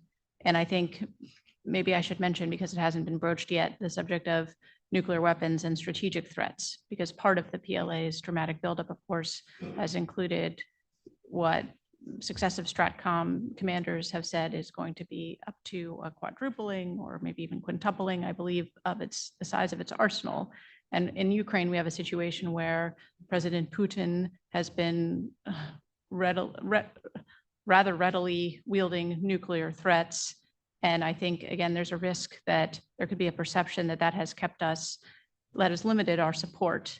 And you can imagine that that's a subject that's being closely watched or studied in Beijing, and a potential preview of upcoming attractions in terms of the way Beijing might see fit to try to limit multilateral engagement in aggression across the Taiwan Strait. So we have to be, I think, very careful about how we handle those threats and the ways we find to provide support and combat aggression, both for the sake of Ukraine and for the sake of Taiwan and what's beyond Taiwan. And I just want to go back. I think we've sometimes when we talk about the Taiwan Strait, again, we kind of home in on that geography, and we neglect the other parts of the China Dream or the so-called community of common destiny or shared future for mankind. When we listen to Xi and we watch the way that he lays out his vision of the alternative model of communism with Chinese characteristics or Marxism with Chinese characteristics, this is very much about the Republic of China. It's also very much about matters well beyond that. So again, we have our work cut out for us, and I think I'm impressed and inspired, stimulated by Dr. Lai's suggestion that we think about his horizontal escalation options for Taiwan, or that our multilateral improved lattice work arrangements could undertake. Any other takers? Alex, please. So, I'd said in my opening remarks that I think learning for the U.S. government, learning to respond to what's really become an integrated threat from the authoritarian regimes is kind of a new muscle movement, and it's taking some time to learn how to do that. The flip side of that is, because of the integration of these adversaries, what we do in one theater is directly it directly impacts the other theaters. And so Russell's question was, is there a distraction point that we have to address with Ukraine versus the Taiwan Strait? I would frame it another way. I think a U.S. response to aggression in Ukraine that doesn't reflect an American willingness and capability to effectively uphold the existing order, that will have a direct impact far beyond the strain that will be placed on the industrial base, which is real, far beyond that impact that will be seen by the CCP and by other regional threats as a provocation. And so to me, the costs of giving up on the Ukraine fight, those costs are going to be borne in other theaters in very significant ways.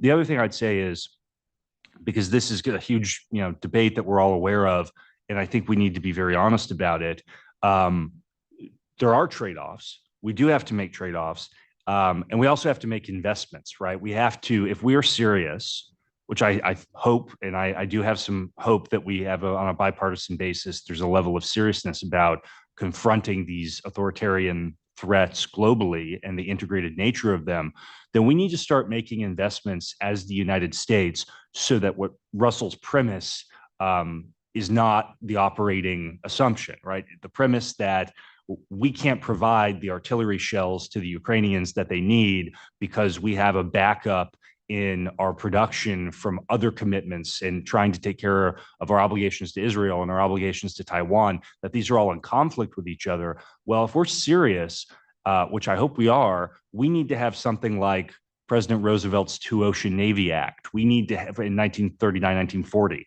we need to have the type of peacetime investment in our defense and in our capacity to support allies and partners now, so that Russell's premise doesn't dictate our ability to be responsive to the duality of this threat?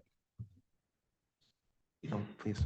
I think definitely the answer from Taiwan is very obvious, at least in my view, that the war in Ukraine, should the Ukraine being left and then be defeated, then the issue about the threat from Taiwan will be not just about China.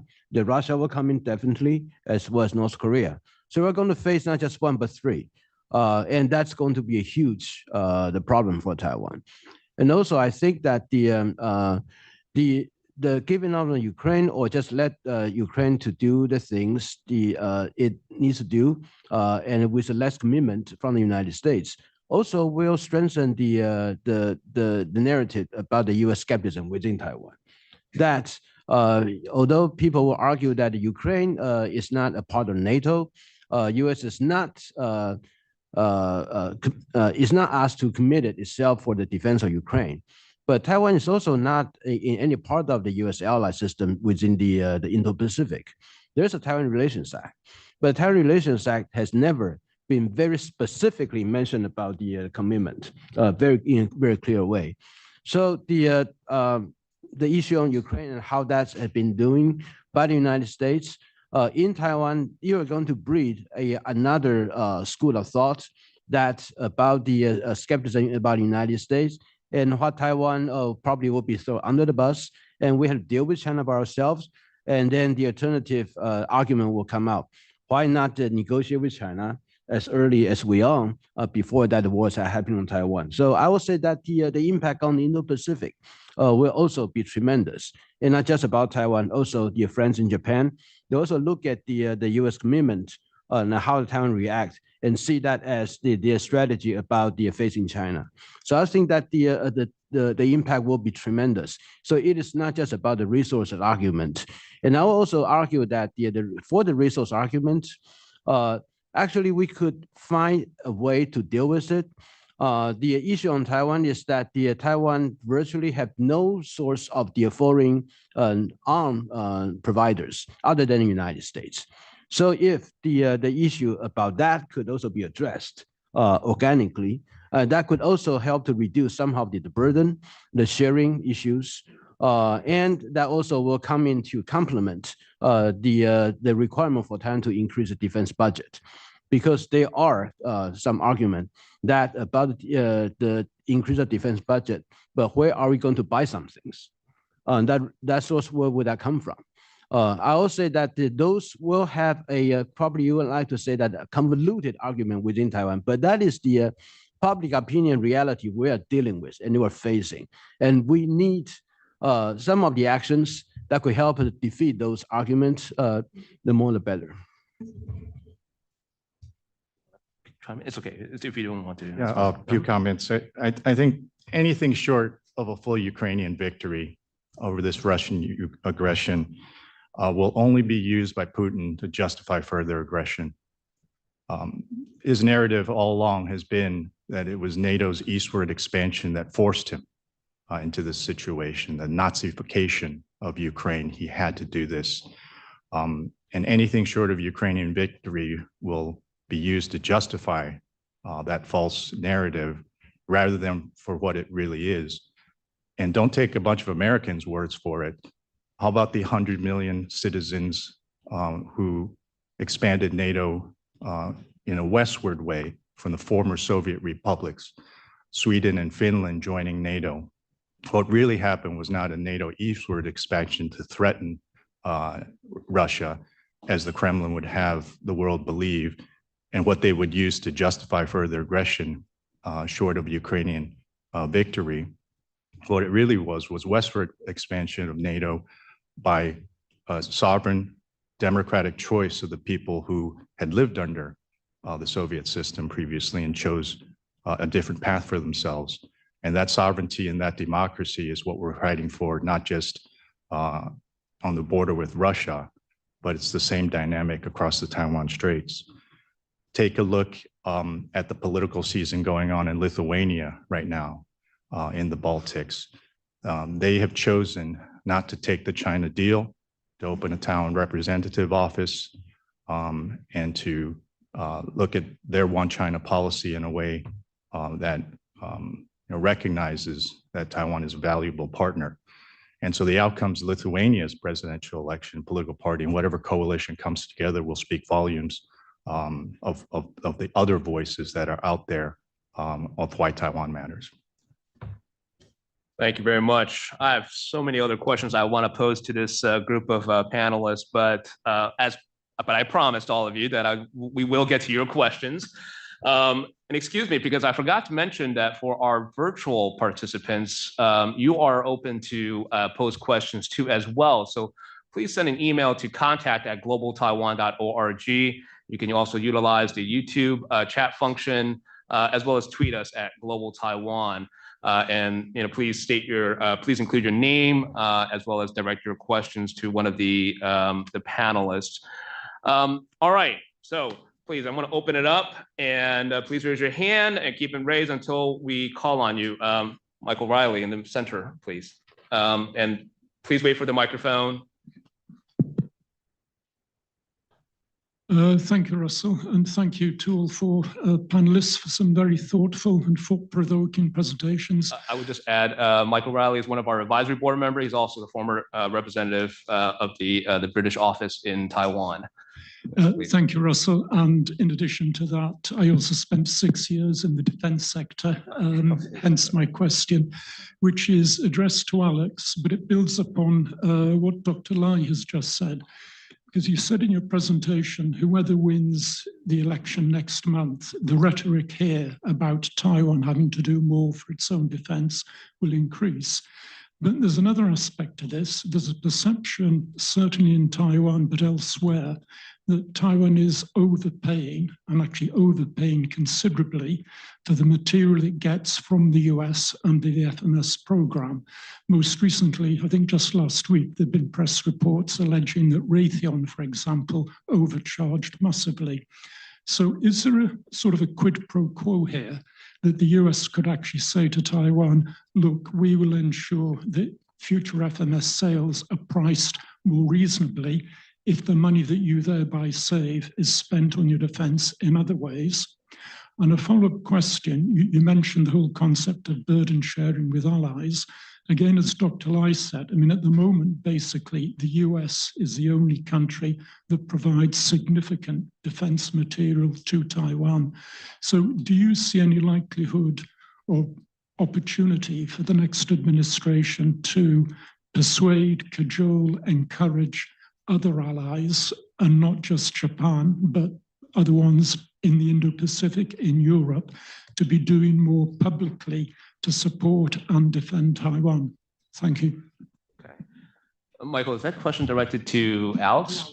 Alex, okay. Yeah. Alex. Mm-hmm.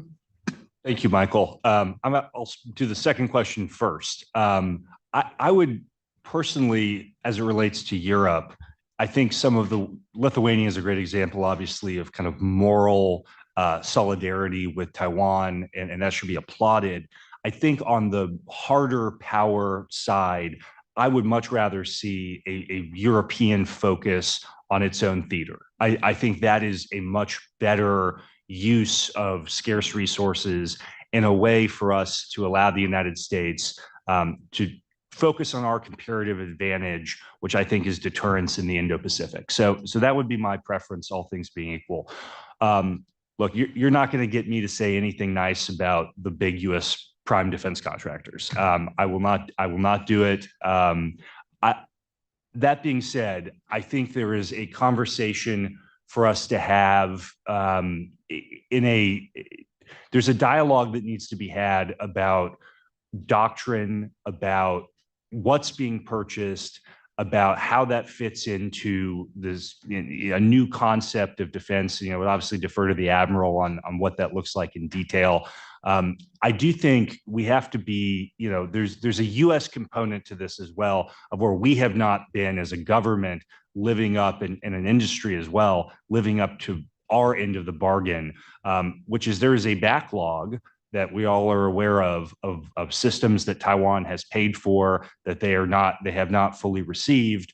Part of that is an industrial base. And I keep harping on industrial base because I think that is absolutely going to be a pivotal part of our ability to uphold the commitments in a multi-theater ideological conflict. I think our ability to have an industrial base that can, one, meet all these needs, but also an industrial base that can surge in the event of a crisis, that's not just valuable to respond to the crisis. I think that's also a deterrent.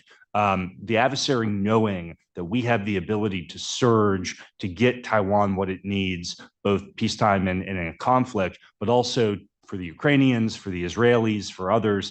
I think this industrial-based question and the larger question of how industry interacts between the purchaser and the USG through FMS and through that whole process, I think that's got to be a huge topic of conversation for the next president.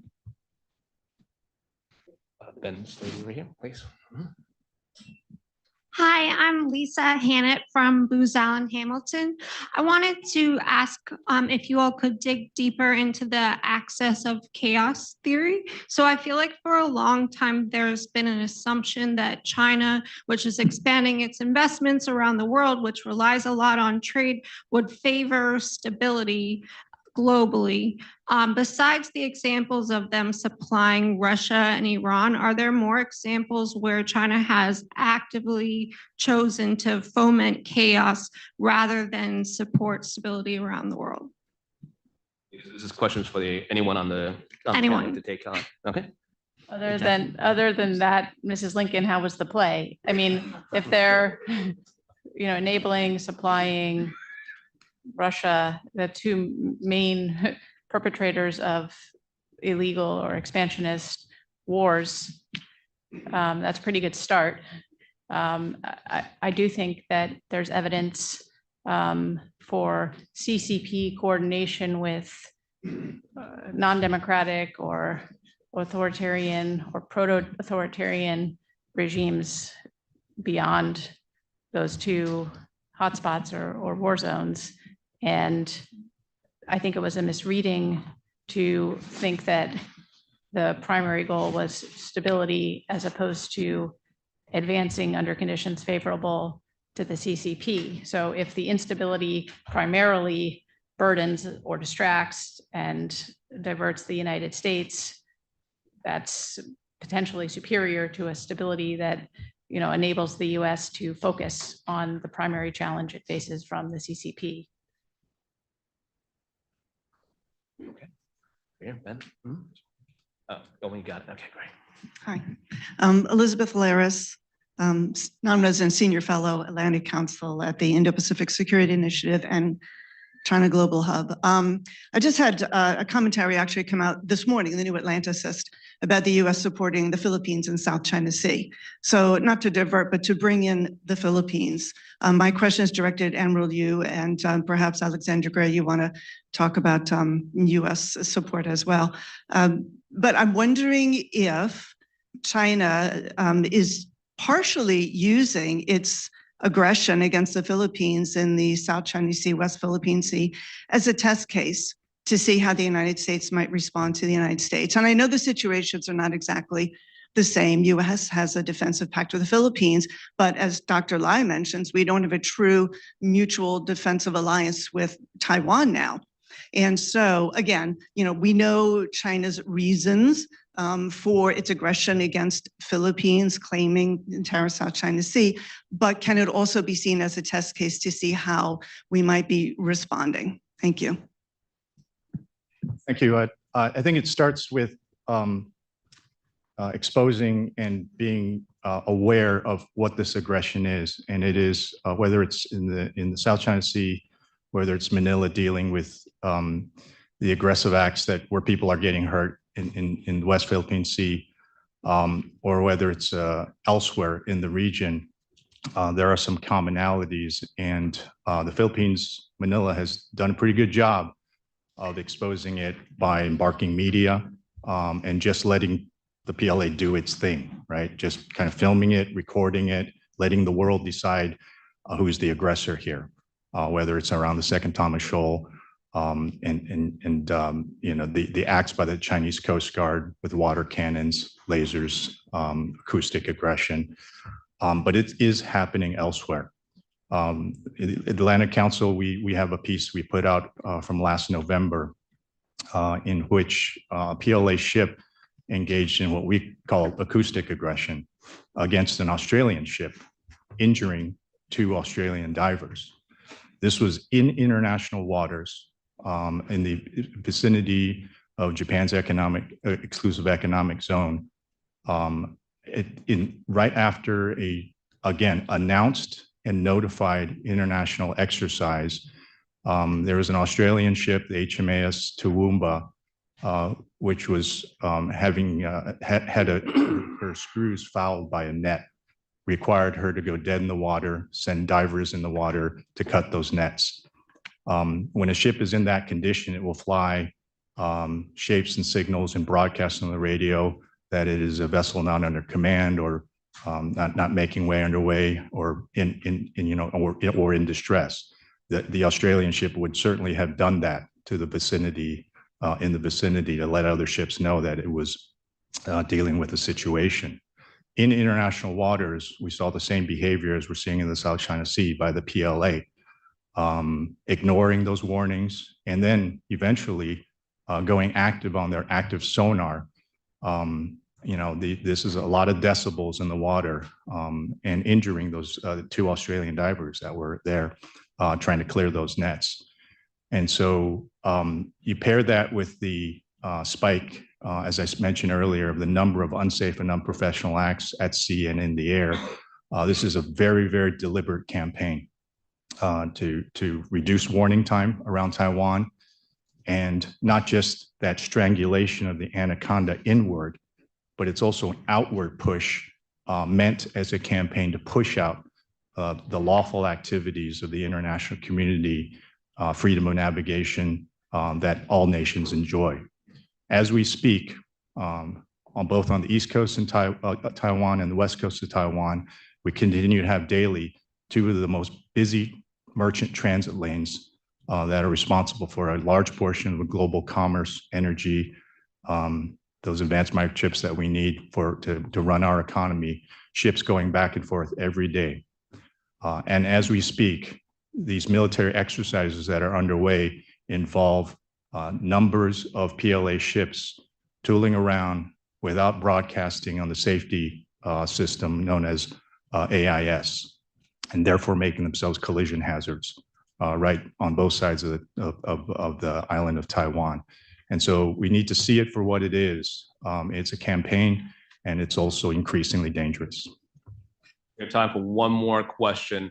Let's take one from the back over there. Eric?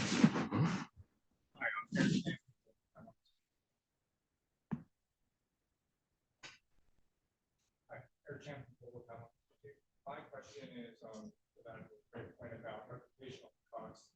I agree that reputational costs are critical.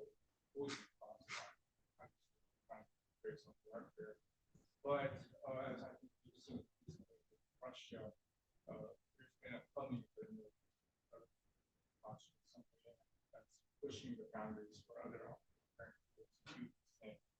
Are there any other ways that the West can reduce costs and adversary faster? Okay.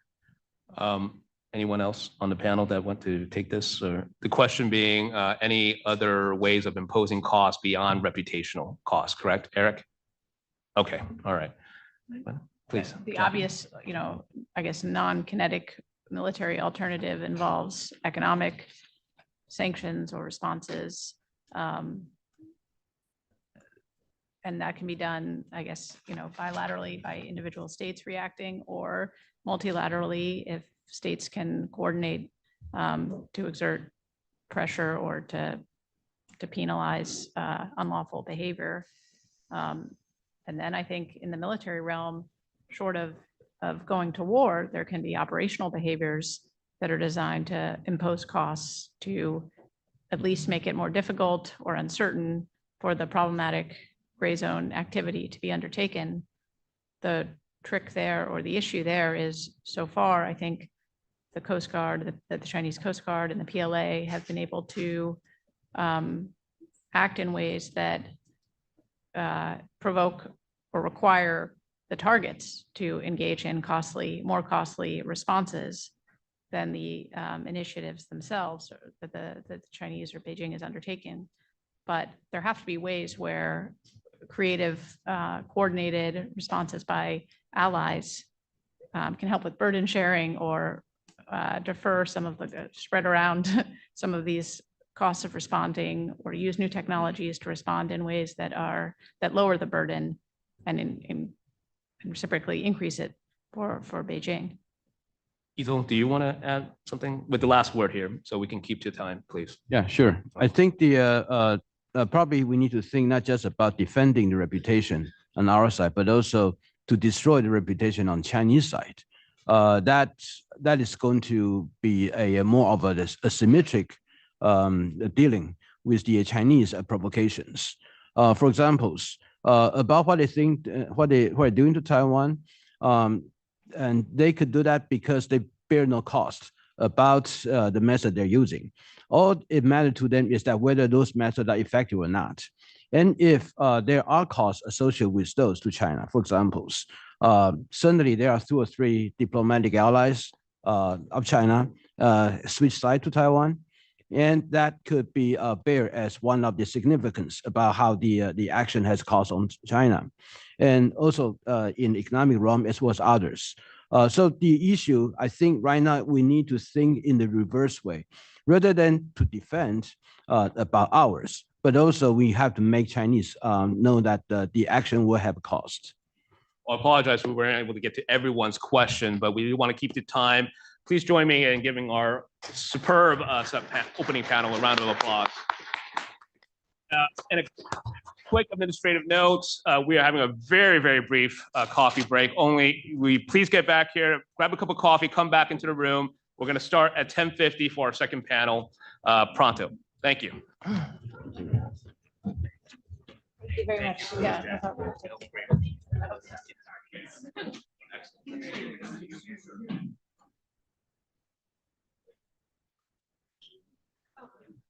I know you gotta head out. So great job as always. All right. Keeping everyone on track. Yeah, that's right. Oh my gosh. There's a local official is in the house.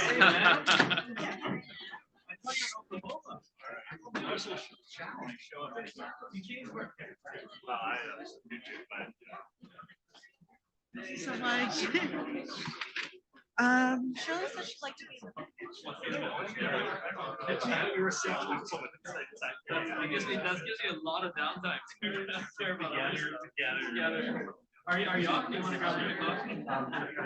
Okay. Yeah.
Hey, good to see you.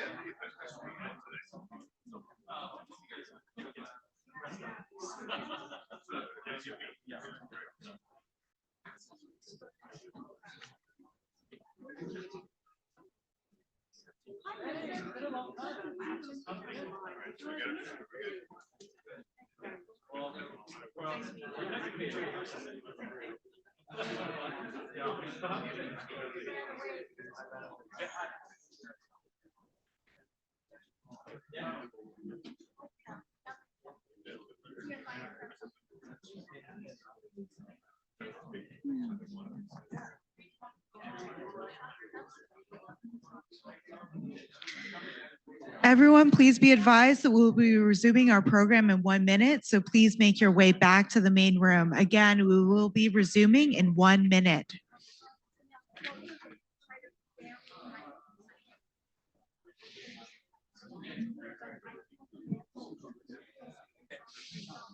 Those are Lily's a great friend. Well, it's not. It's because I'm doing this with him. No, he's a big fan. But also got to see that in Taiwan and You should have those seats. Need to get a chance.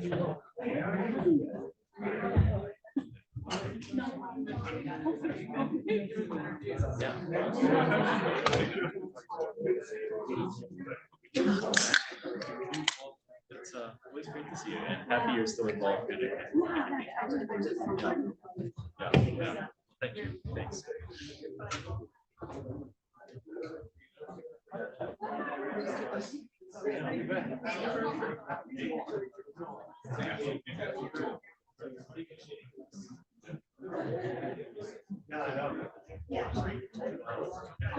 All the microphones on.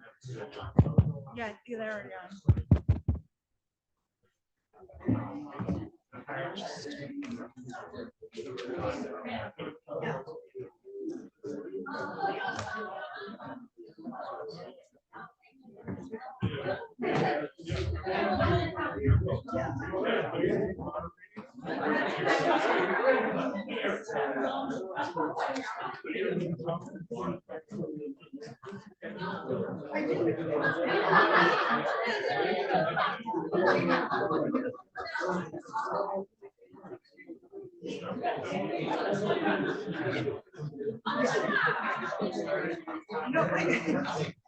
Gosh, it was like reminder to move. And I was like, all right, it's already. All right, everybody, please find your seats. We will be beginning the next panel. Please find your seats.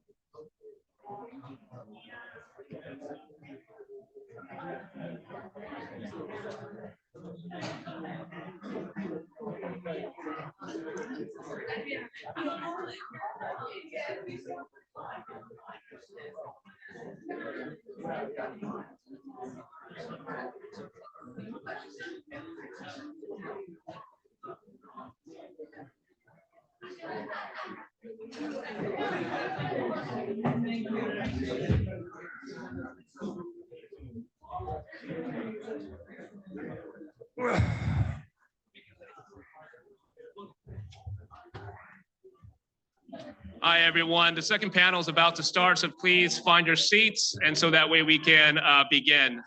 All right? Almost. All right. All right. So, Brent, Chloe.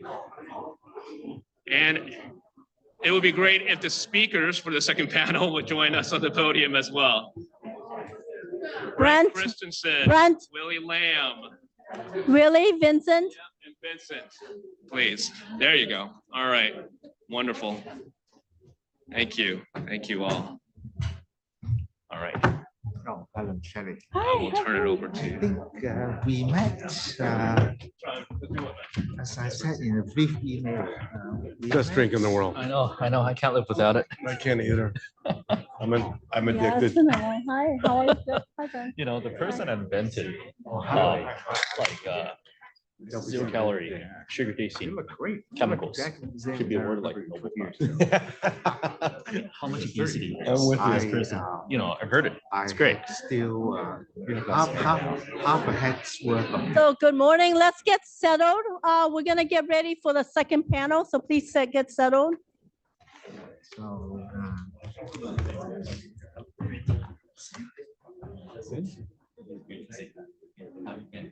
Good.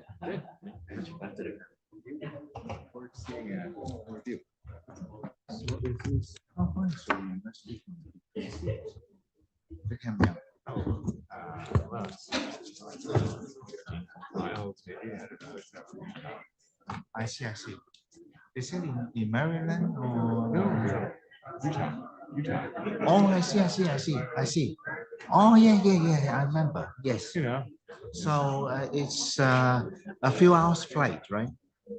Yeah, it's probably about 4. I see. Yeah. Next time I should visit you. Should. I can see you. I've never been to Utah, for some reason. Good morning. Welcome to the second panel. So we had a great discussion with some keynote speeches this morning, and we had it followed by a really great first panel to set the scene, because of course Taiwan is in a very important strategic context, and that's why we're all here today to talk about Taiwan in the strategic context. So I am Shirley Khan, and I'm very excited to moderate this intriguing and timely second panel. And it's going to be talking about the cross-strait relationship, 2024 elections, and US policy. So I'm an independent specialist in Indo-Pacific security after having worked for many years for the US Congress at the Nonpartisan Congressional Research Service, or CRS.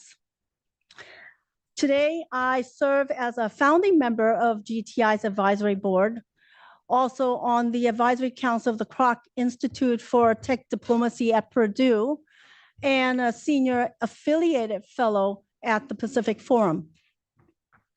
So we have 4 very experienced panelists today, and each of whom will speak for 10 minutes.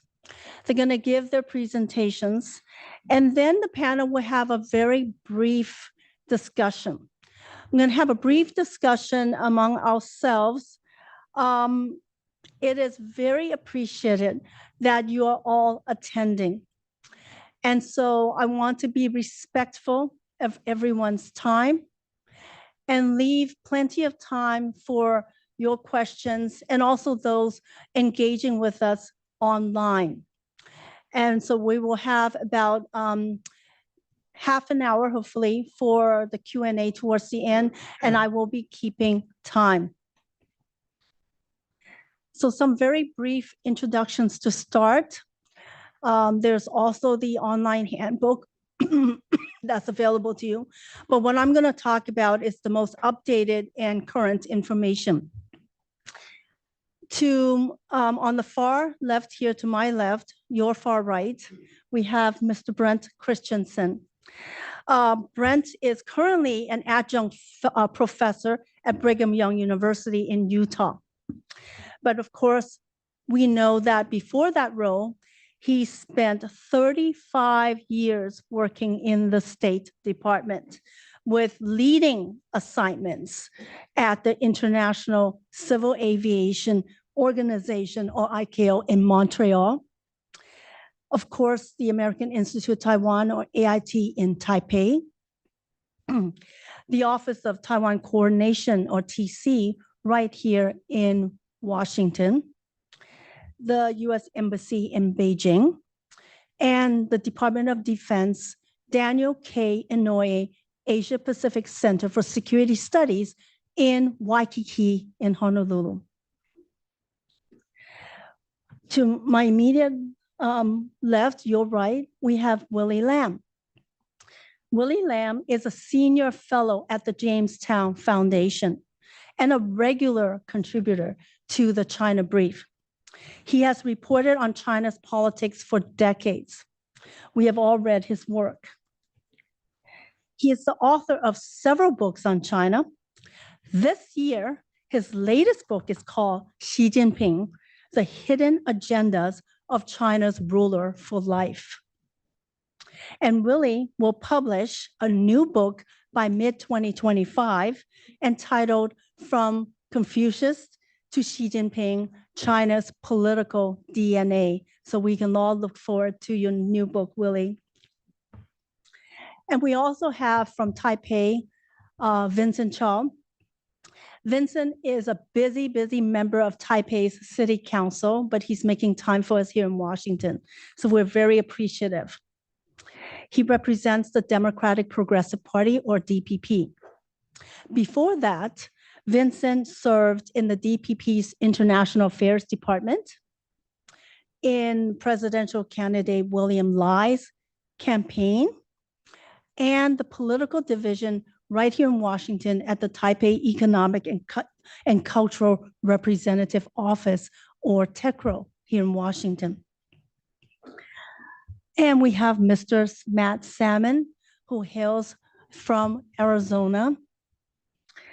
He is currently Special Advisor in International Affairs at Arizona State University, or ASU. Mr. Salmon was elected as a representative representing the Republican Party in the U.S. House of Representatives, representing districts in Arizona in 1995 to 2001, and again in 2013 to 2017. He served as a member of the House Foreign Affairs Committee, where particularly I knew him as a chairman of the subcommittees on the Western Hemisphere and Asia and the Pacific, which was very, very relevant for the legislative branch's policies and also oversight of the president on Taiwan. So let's turn it over to our first speaker, and they will speak in the order in GTI's agenda. So let's start with Brent. Thank you. Well, thank you, Shirley. It's really a pleasure to be here with such an impressive gathering of Taiwan experts. And I must say, it's really an honor to be on this panel with these really impressive figures. I have not seen Willie Lam actually for quite a while, but he was one of the most and remains one of the most respected political commentators on Chinese issues. I first met him in Hong Kong 30 years ago. And of course, Shirley, we last saw each other at APCSS just a few years ago, where she was playing a really important role. Vincent, of course, you know, an old friend, both in Taiwan and in Washington, and Matt, you know, little known fact probably to this audience, Matt and I were missionaries in Taiwan together so many years ago that I hesitate to even suggest what that is, but he's also been a great friend. We learned to gong the gogi. Gong the gogi, yeah. Well, actually, I didn't gong the gogi perhaps as well as you did. Anyway, I wanted to just note that as we celebrate the 45th anniversary of the Taiwan Relations Act, I think it's remarkable how durable this piece of legislation has been and how important it has been in preserving peace and stability across the Taiwan Strait. And I wonder if anyone in Congress today actually would be capable of drafting this kind of legislation. Maybe my old friend Matt Salmon, but of course he's not there right now. Unfortunately, cross-strait relations today are more tense than they have been for decades, and with regular incursions of PLA planes and ships into Taiwan's airspace and waters. Several people have alluded to the military exercises that took place earlier this week. That's an indication of the rising tensions in the region. And there seems little prospect that cross-strait relations will improve in the near term. Just 2 weeks ago, on October 1st, the 75th anniversary of the founding of the PRC, Xi Jinping gave a speech in which he reiterated Beijing's goal of, quote, reunification with Taiwan, saying that it is inevitable and crucial for fulfilling the great rejuvenation of the Chinese nation. Of course, this is the first time that Xi has said this, but it is a grim reminder of the PRC's ultimate goal. I still remember when I was director of the State Department's Office of Taiwan Coordination 10 plus years ago, cross-strait relations actually were fairly peaceful. At that time, Taiwan rarely even came up as an issue in US-China interactions. And this was during the administration of KMT President Ma Ying-jeou, that was characterized by what turned out to be an unsustainable policy of rapprochement with the mainland. But with the election of DPP President Tsai Ing-wen, the PRC refused to maintain active cross-strait cooperation and effectively abandoned efforts to pursue peaceful unification. Instead, the PRC began to employ a range of coercive gray zone activities in what Brookings scholar Richard Bush has called coercion without violence.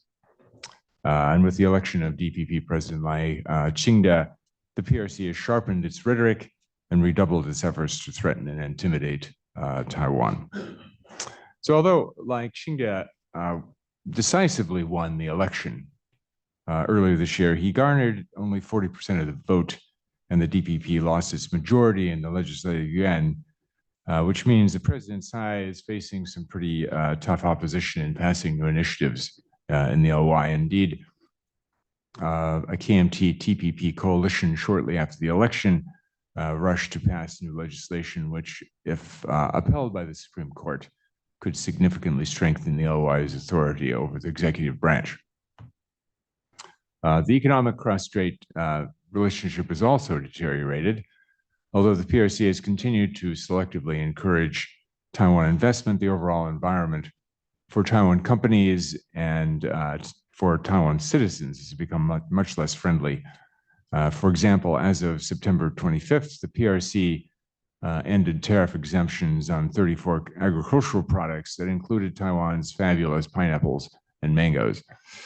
Taiwan businesses, in keeping with the new southbound policy, are now turning away from the mainland and instead are focusing on other markets in Southeast Asia, India, and elsewhere. But US policy towards Taiwan remains strong and arguably is getting stronger. Based on the TRA, the 3 US-China joint communiques, and the 6 assurances, the United States and Taiwan have a better relationship today than ever before. When I was AIT director, we used to say the relationship was rock solid, and I was intrigued that Ray Green actually used that expression because I have not heard that expression for a while. But I think the expression ironclad seems to convey essentially the same meaning, a relationship that is strong and unshakable. Indeed, in Washington, support for Taiwan seems to be one of the few things that had solid bipartisan support.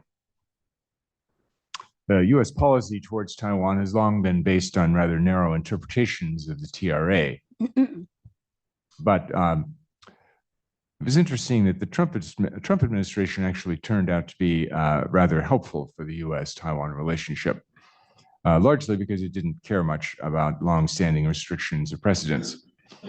So that is how we ended up with the 6 assurances as a foundational document of the relationship. And among other positive changes, Taiwan representatives are no longer barred from visiting the State Department. During my tenure as AIT director, I framed US policy priorities towards Taiwan in 4 broad categories, which we called the Sigezhengjin: strengthening US-Taiwan defense and security relations, strengthening US-Taiwan economic and commercial relations, strengthening US-Taiwan people-to-people relations, and 4th, strengthening US support for Taiwan's international space. And I would argue that these are still more or less the primary pillars of US policy towards Taiwan today. With the PRC saber rattling across the Taiwan Strait, US-Taiwan security cooperation is getting a lot more well-deserved attention and support. And thankfully, US arms sales to Taiwan have become more routine, and Taiwan now qualifies for foreign military financing and arms transfers under presidential drawdown authority. And President Biden has stated rather unequivocally on several occasions that the US will come to Taiwan's aid if it is attacked. From the economic and commercial perspective, US-Taiwan relations are also remarkably robust. Taiwan is our 8th, I've heard it said it's maybe the 7th, most important market for US exports, and an essential source of high-tech goods, especially semiconductors. But most of the high-end chips are produced by a single company, the Taiwan Semiconductor Manufacturing Corporation, which is why TSMC's decision to invest over $60 billion in fabs in Phoenix, Arizona, is so consequential for the bilateral relationship and for U.S. economic security. Taiwan is also playing an important role in artificial intelligence. All the major U.S. tech firms have AI research and development centers in Taiwan, and TSMC is producing most of the chips for NVIDIA, the world's leading AI semiconductor company. We've also expanded our trade and investment engagement. The EPPD has been already alluded to, and also the US-Taiwan initiative on 21st century trade. In terms of people-to-people ties, the US-Taiwan relationship is also making impressive gains. There are record numbers of US students studying Mandarin in Taiwan today, and Taiwan also has one of the world's largest Fulbright programs. And as for US support for Taiwan's international space, this remains a significant challenge, but one that the United States is committed to uphold. One of my priorities as the US representative to the International Civil Aviation Organization was to find more opportunities for Taiwan to engage with ICAO. And I think Taiwan has been making some impressive success in expanding its informal engagements around the world, including in Asia, Canada, and Europe. And President Tsai's visit to Europe this week is helping to further strengthen those relationships. Lastly, I wanted to note that one of the most important U.S. initiatives for expanding Taiwan's international space has been the Global Cooperation and Training Framework, or GCTF, that was mentioned earlier. GCTF has been a highly effective platform for showcasing Taiwan's skills across a range of areas. Since the agreement was signed in 2015, the United States and Taiwan have added Japan, Australia, and now Canada as official partners. And together, the sponsors of this 2015 agreement have put on more than 70 workshops and discussions on a range of issues, including energy efficiency, media literacy, disaster resilience, women empowerment, and digital crime. So it remains to be seen how the US presidential election will affect US policy towards Taiwan. The US foreign policy tends to have a certain continuity because it's based on US national interests. Those will not change with the next election, and it is very much in the US interest to have a strong relationship with Taiwan. Therefore, I feel confident in saying that the US-Taiwan relationship will remain rock solid and ironclad. Thank you. Thank you very much. Thank you, Brent. Thank you, Brent. It's really always helpful for us to have a speaker who can speak from personal experiences, having been our representative in Taipei to represent the United States government. And now we would like to turn to Willie Lam.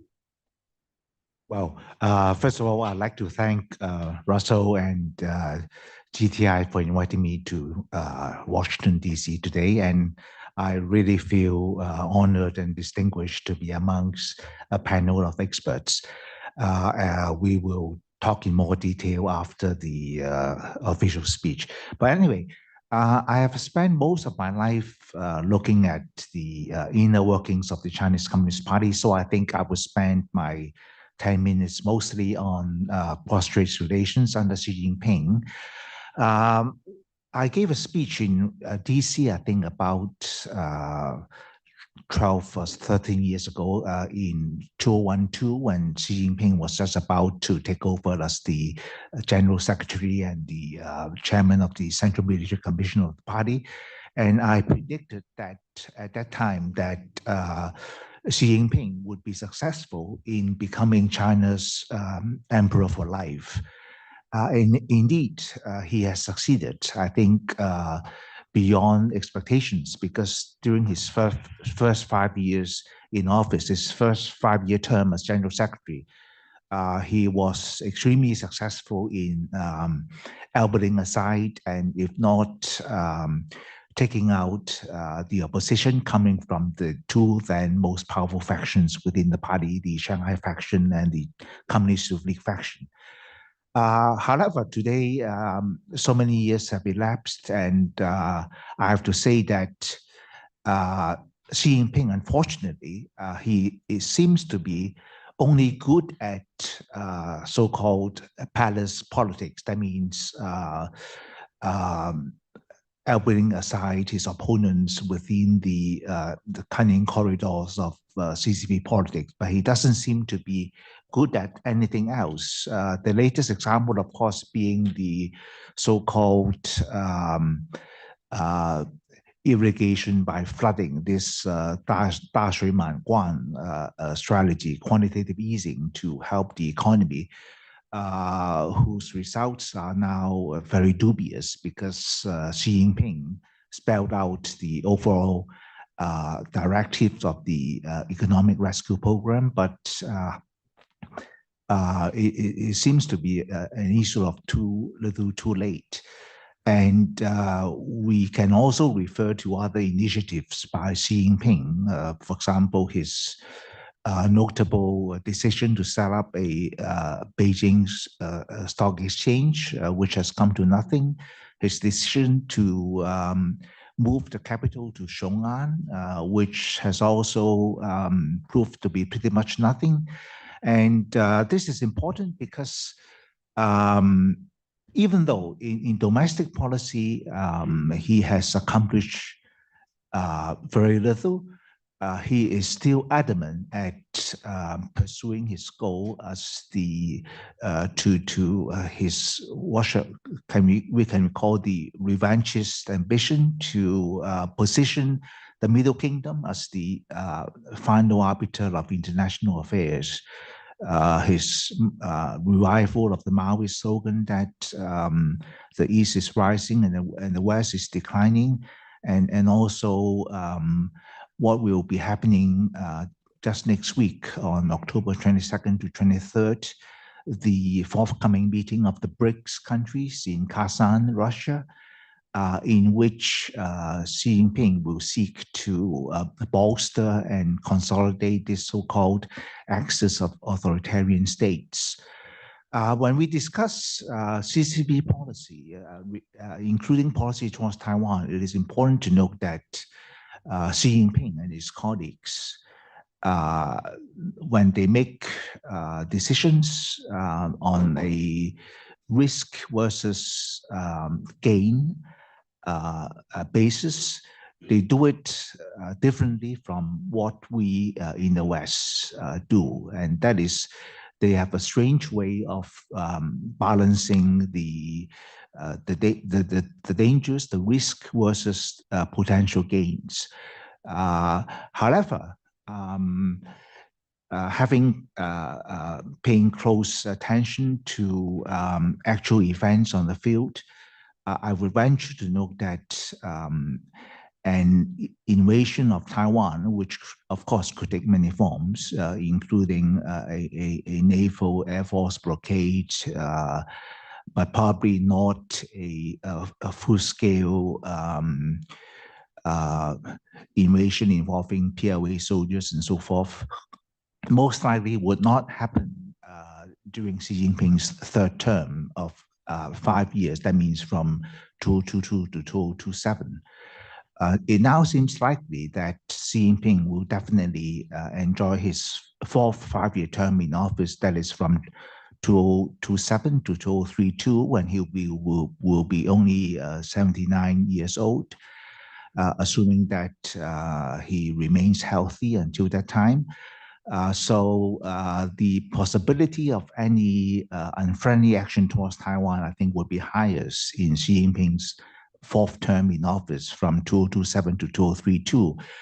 I say this with some certainty because at this stage, the PLA is totally unprepared to take on such a massive and dangerous task of countering potentially not only forces from the US, Japan, and other allies of the US, but within itself, the USA, the PLA is in some kind of total disarray.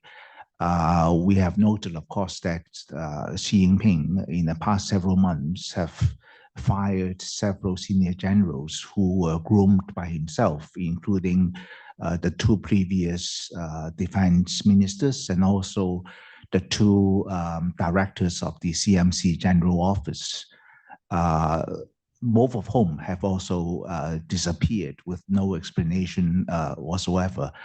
And to the point that Xi Jinping has now put his wife in charge of the PLA pretty much because his wife, Lieutenant General Peng Liyuan, is now in charge of assessment and promotion within the PLA. This is a very dangerous sign, showing that Xi Jinping practically trusts nobody, none of the members of the top brass, all of whom were actually once considered his proteges, all of whom had been promoted by himself.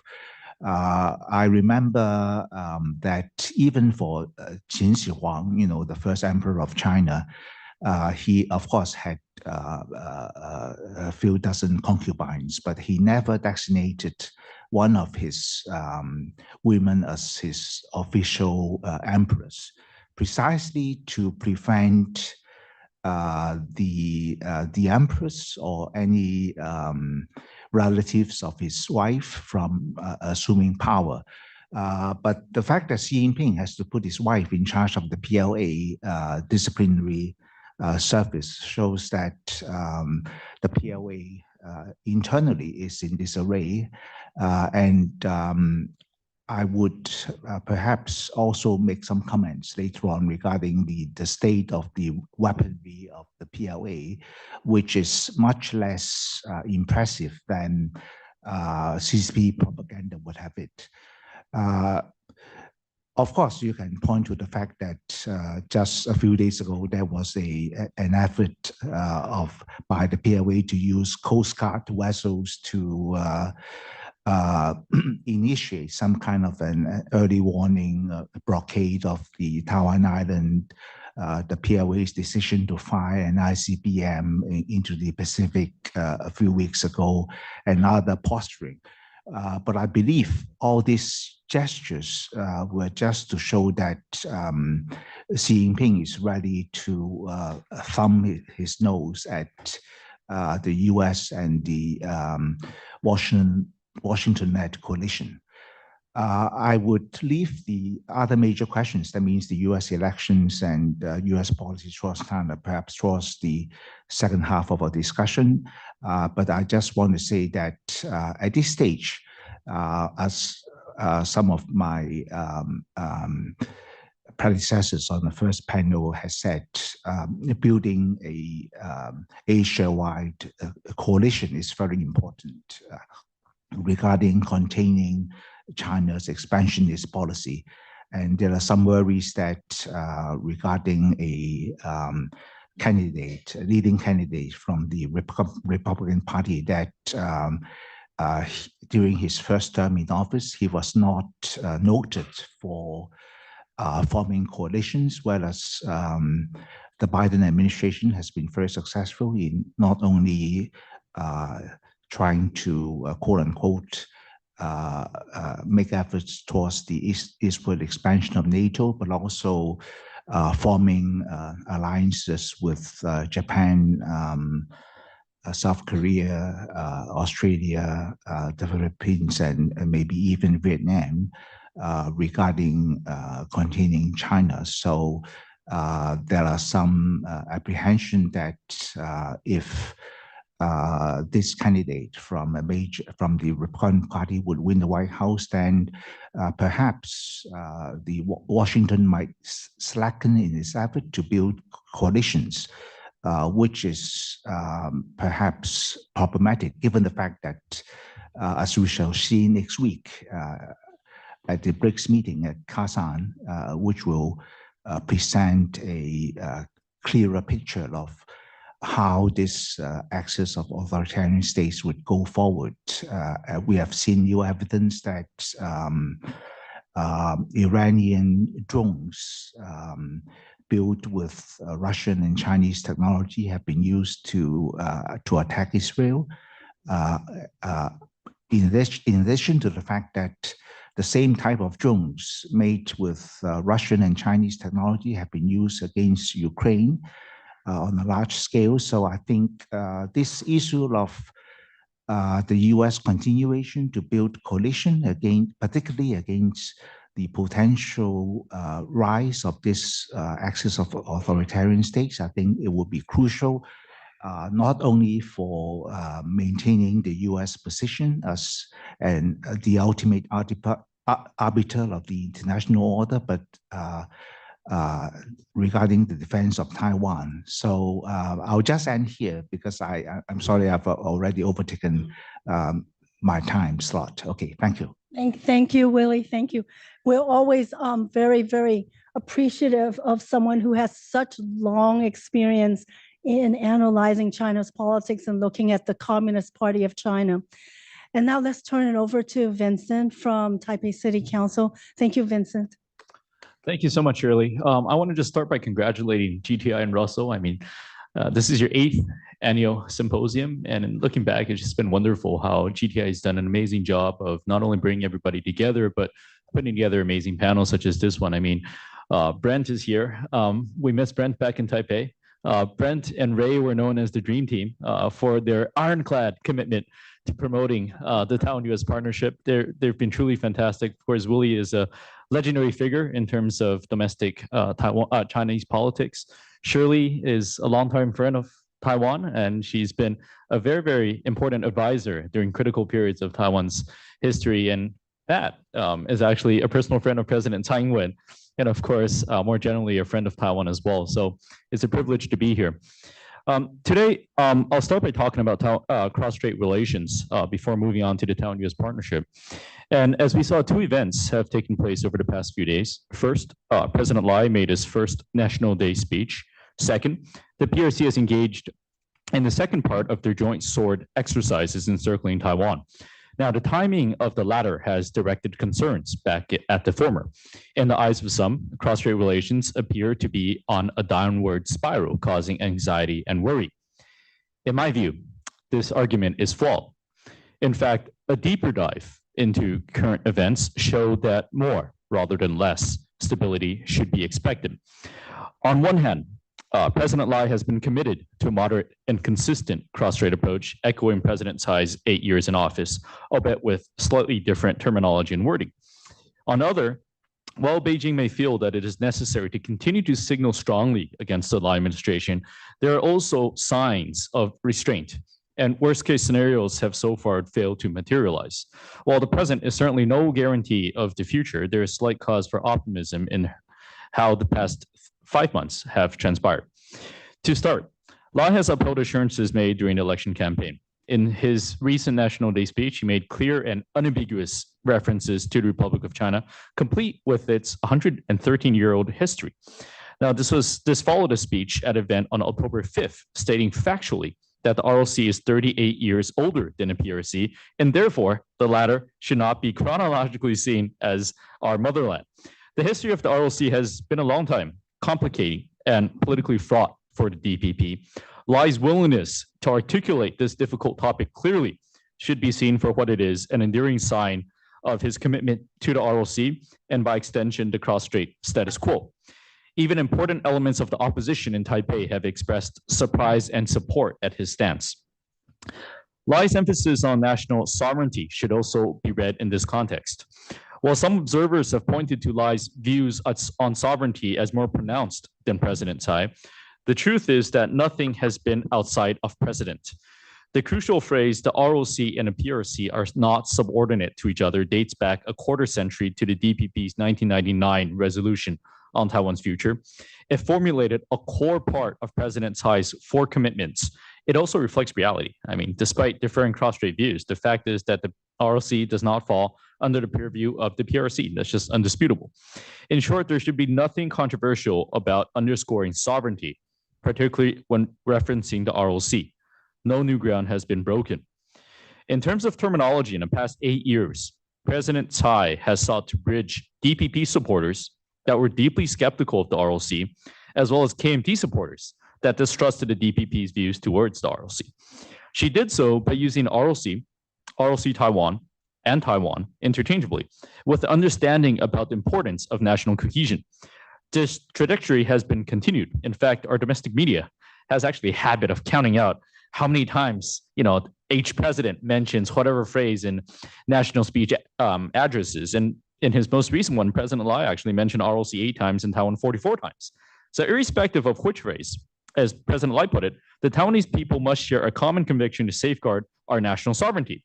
Bridging different perspectives on nomenclature is an important part of this. There's a large picture strategy at play here.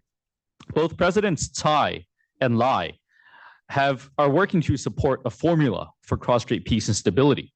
The simple iteration of the formula is this: for there to be peace and stability across the Taiwan Strait, the risks and costs of the PRC taking military action must always outweigh the contrary scenario.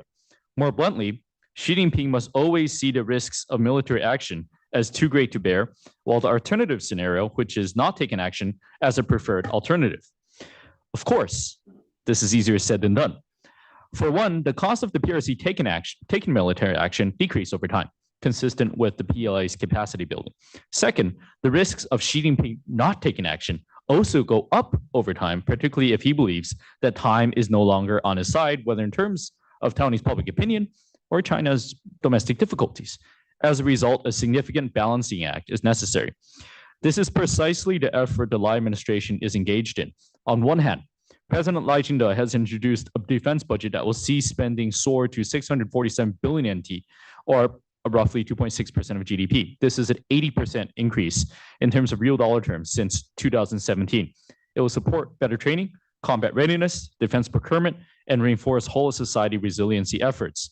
There should be every expectation that this figure will continue to rise, consistent with new defense acquisitions and emerging capabilities in new asymmetric platforms.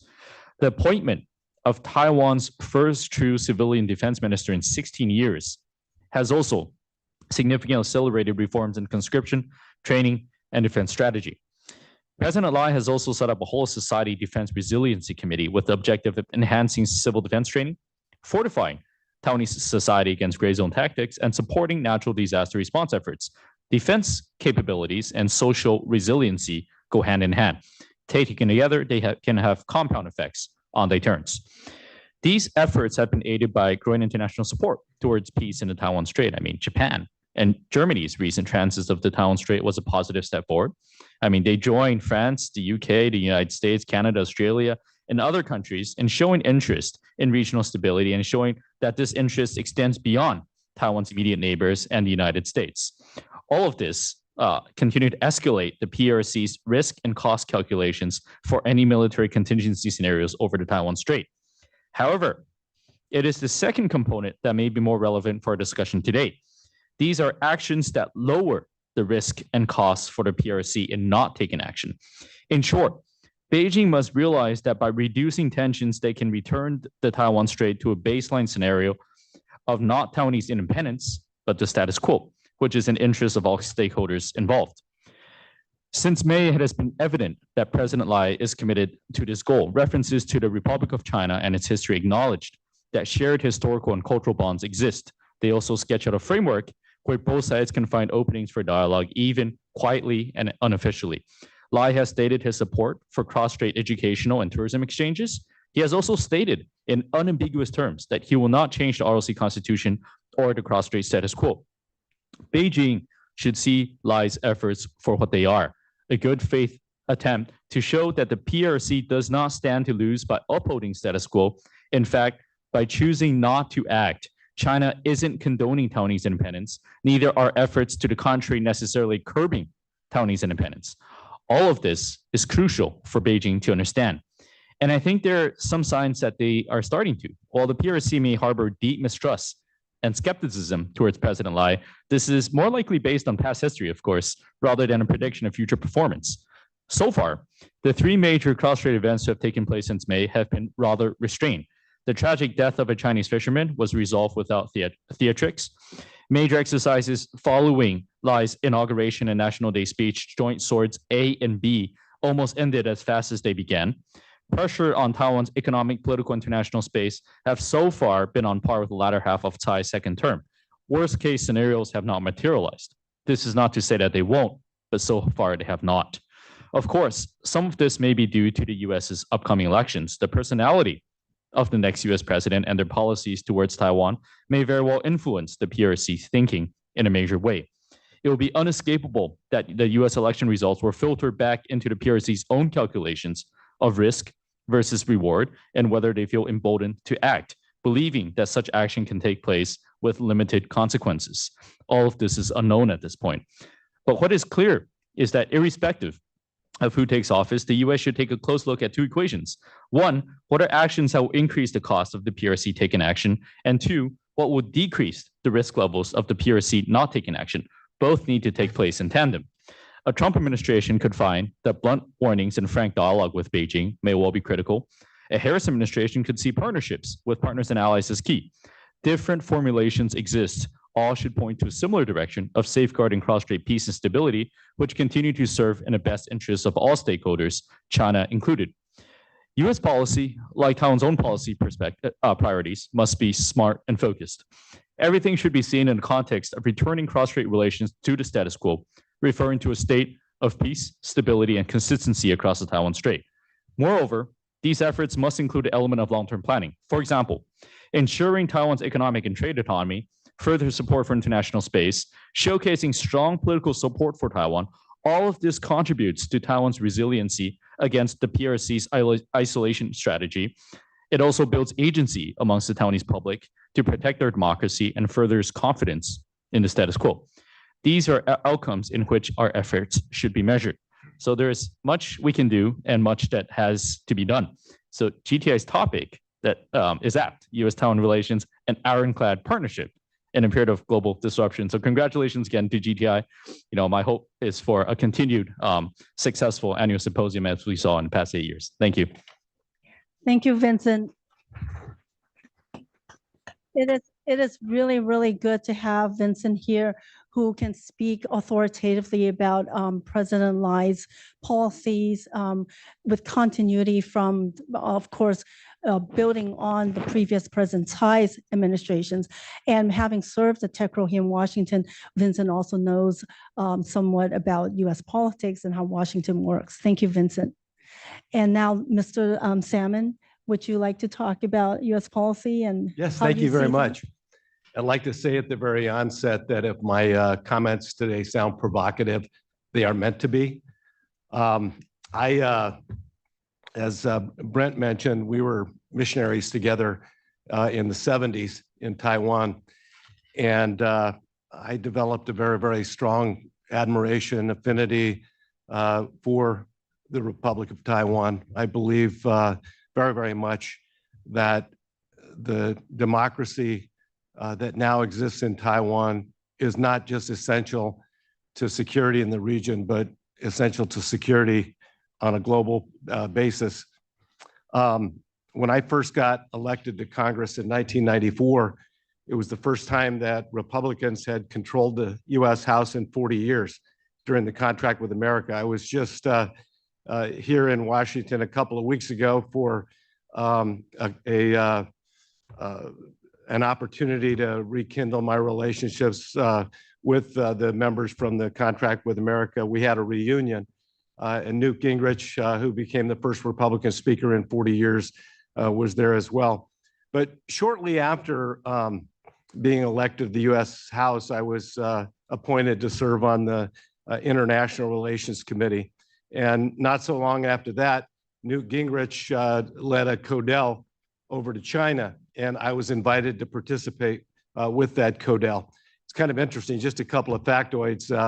When we met with several of the leaders of China at the time, Jiang Zemin was the president of China at the time, and so we met with him. We met with a lot of the people within his administration, including the top general for the Army. And when we went into that meeting, several congressmen, I believe there were 20 of us on both sides of the aisle, the general, speaking in Mandarin to his underlings, said the most disparaging things about the members of our delegation, not knowing that I actually spoke Mandarin. And right in the end of his speech, I started speaking in Mandarin to him. His jaw dropped, it hit the floor, and he said, "You understood everything that I said?" I said, "Yes, I did." And I smiled at him, and he said, "I was just kidding." So anyway, later on in that Codel, I actually convened a press conference, and I did it in Mandarin.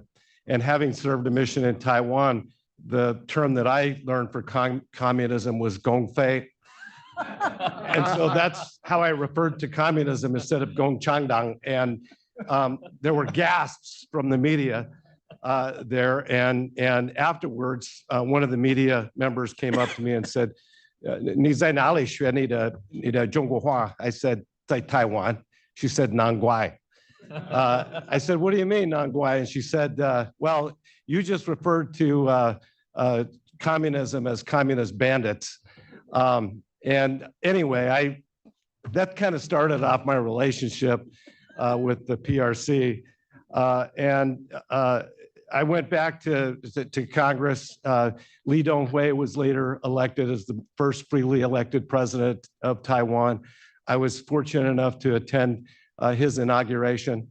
And China responded by lobbing missiles into the Taiwan Strait. At that time, the president of the United States, Bill Clinton, as a response, sent the USS Nimitz down the Taiwan Strait to try to send a message that the United States was supportive of Taiwan and their new democracy. But anyway, at one of our hearings with Warren Christopher, who was the Secretary of State under Bill Clinton, I asked him what our overriding policy was toward China. And he said, "Oh, that's very easy. It's strategic ambiguity." And I kind of slammed my head and I'm like, what the hell? Strategic ambiguity, because if there's any country we need strategic clarity with, it's China. And that's what I really want to talk about today, because I think it's time for the period of strategic ambiguity to end and the period of strategic clarity with China to begin. And I say that because I was a strong supporter back in the 90s of permanent normal trade relations with China. You probably remember that every year, because of Jackson Vanik, there was a debate on whether to grant normal trade relations with China. And there was a group of people, myself included, that pushed for PNTR and for Taiwan, or excuse me, China's entry into the World Trade Organization. If there's any votes I regret, it's that one. And I'll tell you why. Because Jiang Zemin was a completely different president than Xi Jinping is today.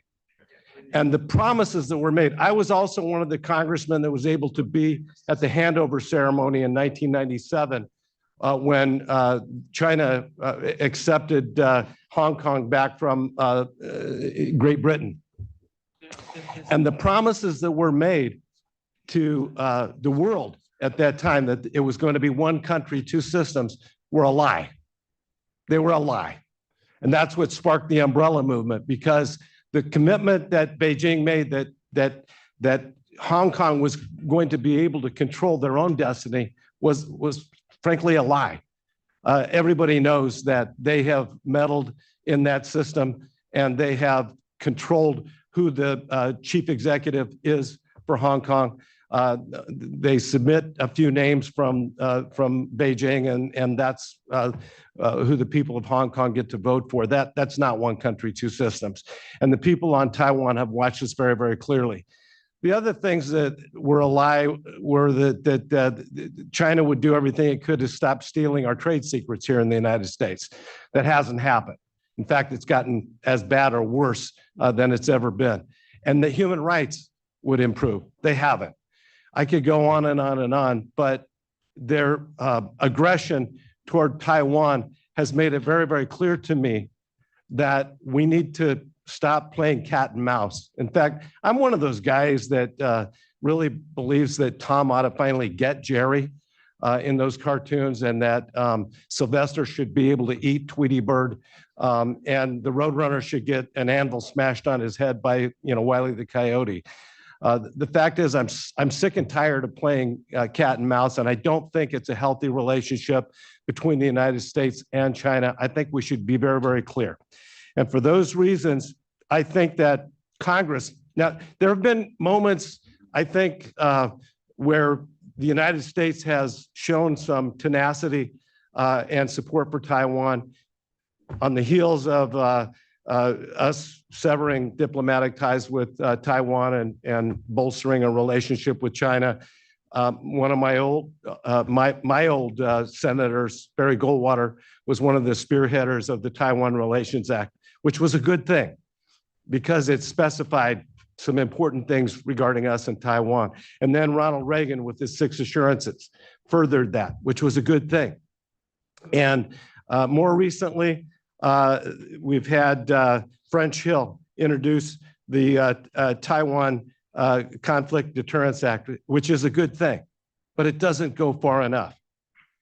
And recently, with President Biden saying unequivocally the United States would be there to defend Taiwan, I think it's time for for Congress to pass a sense of Congress which mimics the robust support we have for Israel, which stipulates unequivocal military support for Taiwan should China attack. In other words, we will be there unequivocally to defend Taiwan if there is an attack by the PRC. And I think that is important. Second, and that it has an annual weapons sales and foreign aid package to Taiwan, just like we have with Israel. Third, that we work to jointly build a defense system like Iron Dome. And I'm not sure Iron Dome is the right answer, but something very, very symbolic to show that we're going to be there to defend Taiwan. And then support for Taiwan's membership in crucial world organizations. I think that sense of Congress is going to show a triangulation, which something Bill Clinton did very, very effectively when I was a member of Congress, but a triangulation between Congress, the administration, and China to show them that the support, we know that the support for Taiwan from both Republicans and Democrats in the House and Senate is very, very strong. So let's put our money where our mouth is. Let's pass something robust, a sense of Congress that shows our unequivocal support and the fact that we're behind Taiwan. And if China attacks Taiwan, they're going to regret it for the rest of their life. Thank you.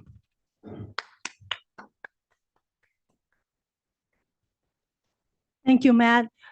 His very, very passionate and authoritative statements just underscore the importance of Congress. The role of Congress in policy towards Taiwan has been so important.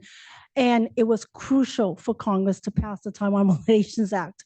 And it still is vibrant today to guide policy of any US president, no matter who wins, in spite of any individual whims of any president. The congressional oversight of the Taiwan Relations Act and the role of Congress are crucial. So thank you for that. We're going to have a very brief discussion just among the panel right now. Again, we just saw the reports about the newest PLA exercise, Joint Sword 424B, and that was expected. The last one was called A, so now they have B. And so it just goes to show you that it is completely false when the PLA and unfortunately some in the international media parroting the propaganda to say that, well, the exercise was so-called retaliation or punishment for anything that President Lai must have said. It was completely predicted and was merely a pretext or an excuse for the preparations for use of force that we know have been coming since the early 1990s, early 1990s. This has nothing to do with, anything in terms of changing the administrations in Taiwan. Matt reminded us of the Taiwan Strait crisis of 95, 96. And indeed, President Clinton actually sent not one, but 2 aircraft carrier battle groups to waters off Taiwan at that time, not only the Nimitz, but also the Independence. And the PLA kind of questioned, well, why the US independence? Was that any signal? No, it was a coincidence. It was not any kind of signal. That is the name for our aircraft carrier. I think it's important to note that the increase in tension that Brent talked about have taken place. We have noted them, but it is only a pretext to use anything that might be happening out of Taipei in terms of President Tsai or President Lai. It was very important that the inauguration of President Lai, as well as his double 10 speech a few days ago, talked about and emphasized the Republic of China. The Republic of China. There have been no moves for a de jure Taiwanese independence that we have seen for many years. So the other thing that President Lai said is that the People's Republic of China has no right to represent Taiwan, and this is something that is common knowledge in the United States and Taiwan, and this is in spite of the PRC's misuse of UN Resolution 2758, which actually says nothing about determining the status of Taiwan. In fact, didn't even mention Taiwan at all. That is how egregious this misrepresentation is. So we're talking about US politics here, and some have alluded to that. Of course, there are some partisan differences, and personalities matter. People matter. Who's the president matters. Who's in Congress matters. But there has definitely been more continuity than change in US policy for decades. We still have our policy of engagement with China. Indeed, I would cite another member from Arizona, the former Senator McCain, who said to China that instead of you saying we continue, the fact is that the United States has been one of the greatest champions for China, for China's reforms, for the success of China's people, for progressive China. The United States has been a champion. So we do have some partisan differences that we might get into in terms of discussions, but I'm concerned about one thing, that no matter who wins in the election, we seem to be going backwards from the clarity that has been declared by our President Biden. We have Trump, who said that, well, Taiwan should pay us for defense. We have Harris, who said, well, I won't get into hypotheticals, when she was asked a very serious question about whether we would commit to help Taiwan defend itself. We seem to be going backwards, and that's not consistent with the important milestones that have been laid by our current President Biden. So one question is, why have there been increases in tension? And I've emphasized that this buildup from the PLA has started since the 1990s. Brent, you might talk about how there have been definitely consistency in US policy, but there have also been some gaps. For example, we did not move towards a bilateral trade agreement or free trade agreement with Taiwan, even after President Tsai very, very courageously lifted the bans on US beef. And Willie, you know very much about Xi Jinping, and you've talked about how you expect that the risk to be highest in 2027 to 2032. How would Xi Jinping deal with how would Xi Jinping's strategy change dealing with either Trump or Harris? And Vincent, you expect more stability than instability. And I would also add that under President Lai, there's been now newfound urgency in not only Taiwan's self-defense, but also the societal resilience. But there's also a problem in terms of just the timing of our elections. We have a situation where President Lai has been inaugurated, and he's been in office since May. By the time we have our election next month, and then we have our inauguration in January, and then we look to the first 100 days of the first administration, of the new administration, in terms of the transitions and getting key people nominated to the US Senate for the Senate's advice and consent within those 100 days. By that time, we're close to next May, and 1 year of 4 years of President Lai's term will be over. So how would President Lai deal with this kind of timing when he needs to get things done in terms of our bilateral relationship and our bilateral cooperation, but we have our own electoral transition and inauguration and confirmation timeline? And Matt, you've talked about the need for strategic clarity. But of course, the Taiwan Relations Act has built-in creative ambiguity, and that was built in on purpose by Congress to allow for flexibility to maintain American interests. So how would we deal with that? And how do you see policies as we look to having a new president in the next year? So I'll just start with that, and please, shall we start with Brent? And very quickly discuss this, just very quickly. You want me to talk about all of those? No, whatever you, no, very quickly, your points on, for example, your outlook for the new administration priorities and how, we did not have the free trade agreement, and your prospects, how you see them. Not everything. Okay, thank you. Well, as I said earlier, I think that U.S. interests will not change with the election. Certainly, it is very much in our interest to have a strong relationship with Taiwan. And I think there's a greater recognition worldwide that Taiwan is a really critical part of the international community and particularly the economy. I think it's one thing to support Taiwan because it is an impressive democracy, but I think the pandemic really highlighted just how impressive Taiwan was in managing the pandemic, probably better than anyone in the world, undoubtedly better than anyone in the world. I lived in Taiwan for an entire year during the height of the pandemic, when it was as if the pandemic was not happening at all. We didn't wear face masks, and the life went on essentially normally, which was probably the only place in the world, aside from maybe some remote island. I think New Zealand probably was doing okay. But anyway, but also during that period of time, Taiwan's importance to the world economy was really highlighted. The chip shortage.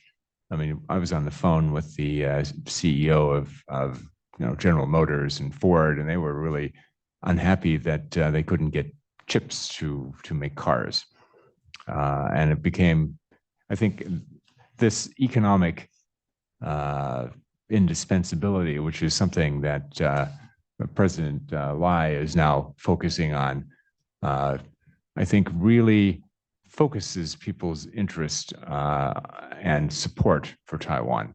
As I said, it's one thing to support Taiwan because it's a great economy or a great democracy, but when when a country's economic interests are at stake, I think people get a lot more enthusiastic about supporting Taiwan.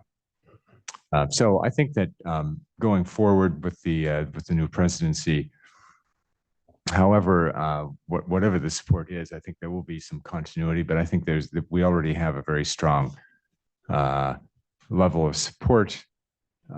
This new initiative on 21st century trade, it's not an FTA. But I think nobody's going to get an FTA in the near term because there's no appetite in Washington to support a free trade agreement for anyone. But this is as we make progress through this new initiative, we will get very close to an FTA with Taiwan, in my opinion. Thank you, Brent. Willie, Oh, yes. Very quickly, please. Yeah, I just want to make a few quick points. One is my theory that the danger is highest for some kind of a PLA military action against Taiwan is that Xi Jinping has, despite his dismal performance domestically, he has made repeated pledges to the party leadership, to the senior leadership, that one justification for his staying in power forever, for his status as emperor for life, is that he would, before he retires, accomplish what even Mao Zedong failed to do, and that is to reabsorb Taiwan. At this stage, however, I don't think he's ready to do anything in the short term because, as I mentioned, the PLA, in terms of personnel, is in a state of disarray, and in terms of weapons, it must be remembered that the most sophisticated weaponry within the PLA arsenal originally came from Russia, and we have seen the dismal performance of Russian weapons on the field in Ukraine. But however, the Chinese are increasing state subsidies to munitions factories, in addition to EV microchips factories and so forth, though they have made progress in manufacturing state-of-the-art weapons. The other point I want to make is regarding overall. Sorry, we have to move on. So basically, you would not expect an early test for either president early in the next term of the president. Okay, thank you, Vincent.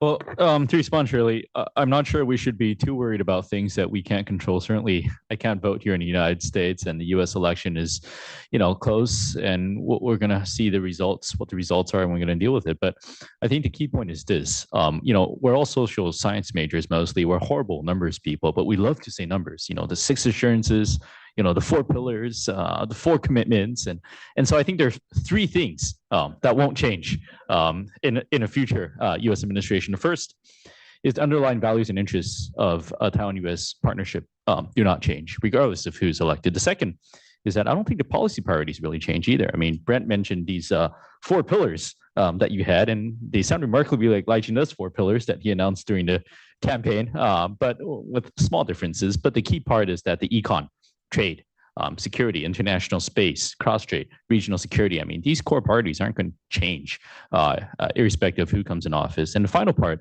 is bipartisan support for Taiwan's not going to change. And this is something we cherish. It's something that we're going to do everything we can to continue to maintain, which is strong support from Democrats and Republicans. So, I'm not too worried. We have to be prepared for a U.S. election, and we have to be prepared, as Shirley mentioned, because it's long drawn-out process.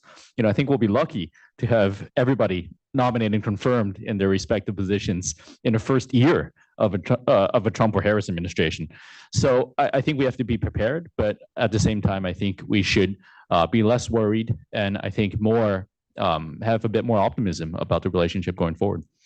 So President Lai just expects to move on with what he needs to do in terms of Taiwan's own resilience, Taiwan's own self-defense, and further the cooperation no matter what happens. Thank you. Matt, please. Thank you. First and foremost, I want to state this, and it's unequivocal. The support from the U.S. Congress, that means both the House and the Senate, both from the Republicans and the Democrats, is very, very, very robust. I'm concerned, though, about what's happened in the last several years with more of a populist movement in Congress. Why do I say that? Because it's spurred isolationism. We've seen it with a lot of the members regarding Ukraine who have been reticent to provide funding and support to stave off Putin. You've found several in my party who are very, very critical of China, but they're a little bit more praiseworthy of Putin. And that concerns me because Putin, anybody with a brain understands that Putin and Xi Jinping are in cahoots with one another. They are one and the same. They're both despots who have declared themselves eternal leader, and it's a problem. And so and some of the comments recently that the nominee from my own party for president has made regarding Taiwan have been very troubling to me. It's not the time for equivocation. It's the time, again, for clarity. Ronald Reagan, who I think was the best president of my lifetime, without any equivocation whatsoever, I believe that, he was able to bring down the Iron Curtain by his Peace Through Strength initiative. Peace through strength works. And we've got to do the same thing in our strategic clarity with China. And I think Congress has to drive that message strong. That from when it opens up in January with whoever is in the majority, I think the first thing that they should do is pass this sense of Congress that I talked about, denoting critical, unwavering military support for Taiwan, because the only way that China is going to get it is that they understand that that they're going to run into a brick wall with the United States if they attack Taiwan. And that's the only way I think that we're going to be able to ultimately protect Taiwan in the long run. No more strategic ambiguity, strategic clarity, and Congress needs to lead that charge. Thank you, Matt. That was a very clear statement. Well, at this point, I'd like to open it up for your questions. And after you raise your hand and I call on you, please say your name and affiliation. Let's be respectful of everyone's time and ask one question at a time, following up later if you like. And please wait for the microphones and speak clearly. For those of our audience who are watching online, please send your questions if you like to the email address contact@globaltaiwan.org. Thank you. We'll start right here in the front. You raise your hand. Yeah, I'm touched by the Matt Salmon, your support for Taiwan. Taiwan has been excluded from most international organizations, and the threat of war from China is getting intense. So has anyone, including you, explored the development of a proactive legal warfare framework for Taiwan's future or potential victims of war crimes in the event of Chinese aggression?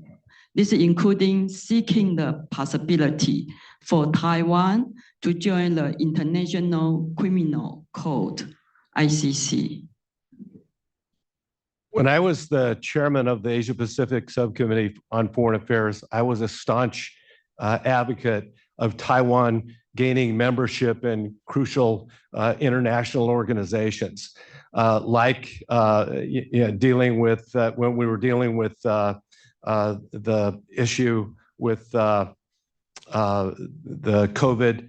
I was a staunch advocate. Now, this was after the fact. I wasn't in Congress at the time, but I was a staunch advocate of Taiwan becoming a part of an acting member of the World Health Organization. I was an advocate for Taiwan becoming an active member of Interpol. And as such, I will advocate and will continue to advocate for Taiwan's entrance in any and all major world organizations, because Taiwan, that voice of reason from that region of the world is really missing. ASEAN, who should be carrying this ball, is not.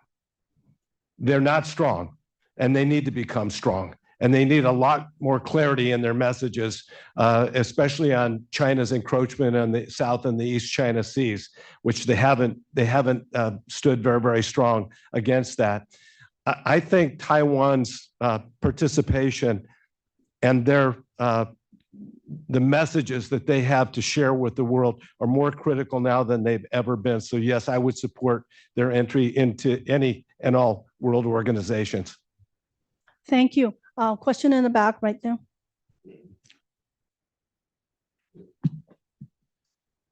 Hi, my name is Peace. I'm an intern at the Jamestown Foundation, and I'm a graduate student at the Institute of World Politics. I'd like to direct my question to Mr. Salmon. That was very interesting and very provocative speech on strategic clarity. And I guess my question is, have you seen a lot of analysts, commentators publishing on this idea that you've been pushing of strategic clarity, and especially in Congress as well? Like, how much support do you actually think within the next year you would get on this sort of idea? I just guess I kind of want to know if it's, more of a minority kind of people pushing this as yourself, or is this something that's becoming a bigger consensus of what we need? A great writer once said, more powerful than any invading army is an idea whose time has come. And I think that idea of strategic clarity is an idea whose time has come. The strategic ambiguity has probably served us okay, not great, okay until now.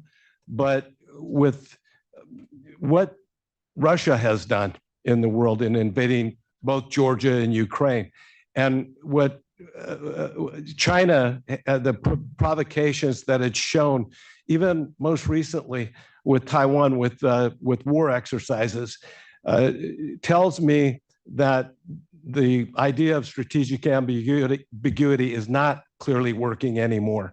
And I think China's going to be looking like sharks smelling the blood in the water of any opportunity to take the baton and run with it. And I fear greatly, even though the world economic stage would be completely upended if China attacked Taiwan. Taiwan manufactures 92% of the world's most advanced microchips and 65% of all microchips.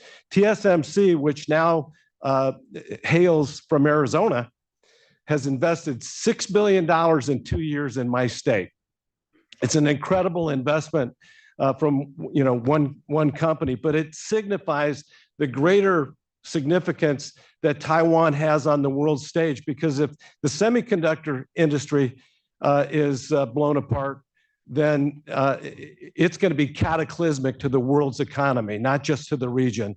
And so, yes, I think there is more of a unified voice coming forward for strategic clarity. I think you're seeing it in the media more and more. I think you're seeing it in the halls of Congress. And I think it's going to take a stronger voice and a push from, I think, all of us here in this room. And I'm going to throw down the gauntlet right now to my former colleagues. Do what you need to do to stop violence from happening in that region, and one of the greatest democracies in the world from being stymied, and stand up with peace through strength. And let's send some real clarity to China. If you attack, we are there to defend unequivocally. Thank you. Right here.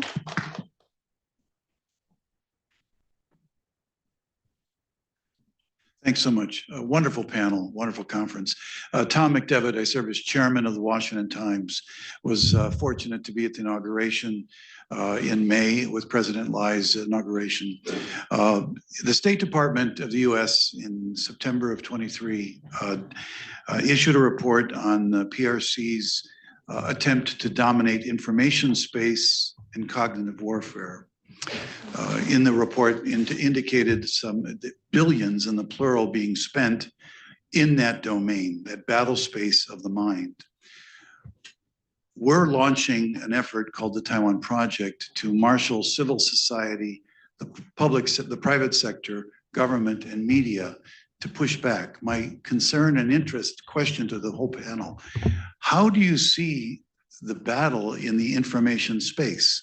What can be done to educate citizens so they put the pressure on Congress and leaders to do the right thing? I think it's a huge opportunity for the Taiwan people and the brand of Taiwan. But I think there's a huge battle that has to be won first in the information space. Your comments, anything would help. Thank you.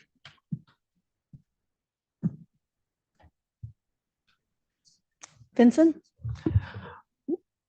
I'm not sure I can speak authoritatively, but certainly I can speak from my experience. And first of all, thank you. I mean, the Washington Times has been such a strong proponent in terms of the editorial page on Taiwan, and we're forever grateful for that.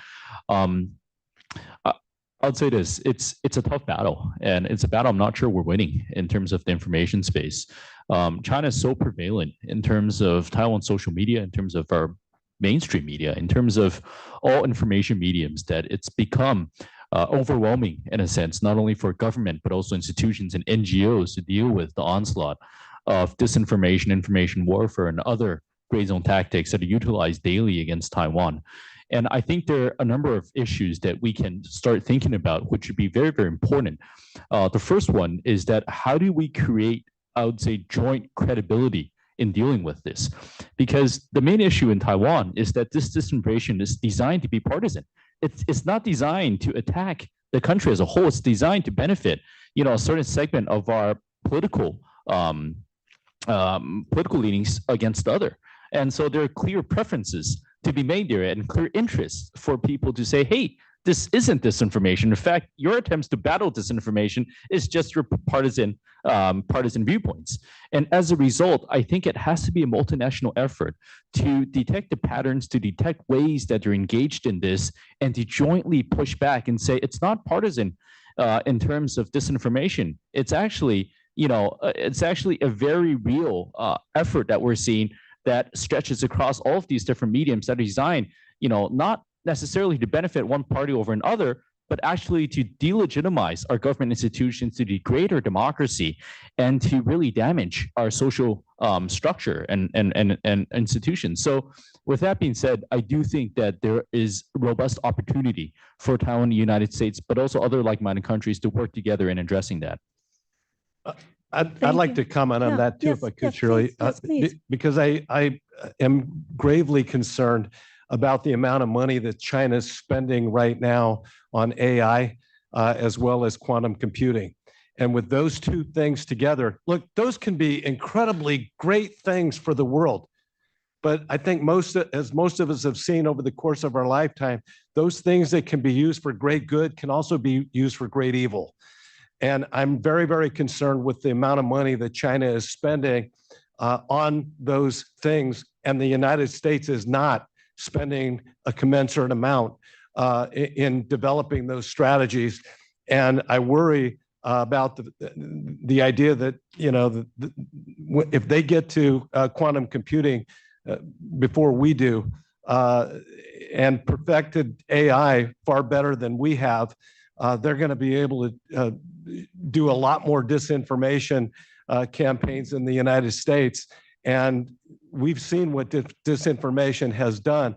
Right now, the polarization in this country is at frightening levels, and it shouldn't be, but it is at frightening levels, partly because of disinformation and partly because of partisan BS.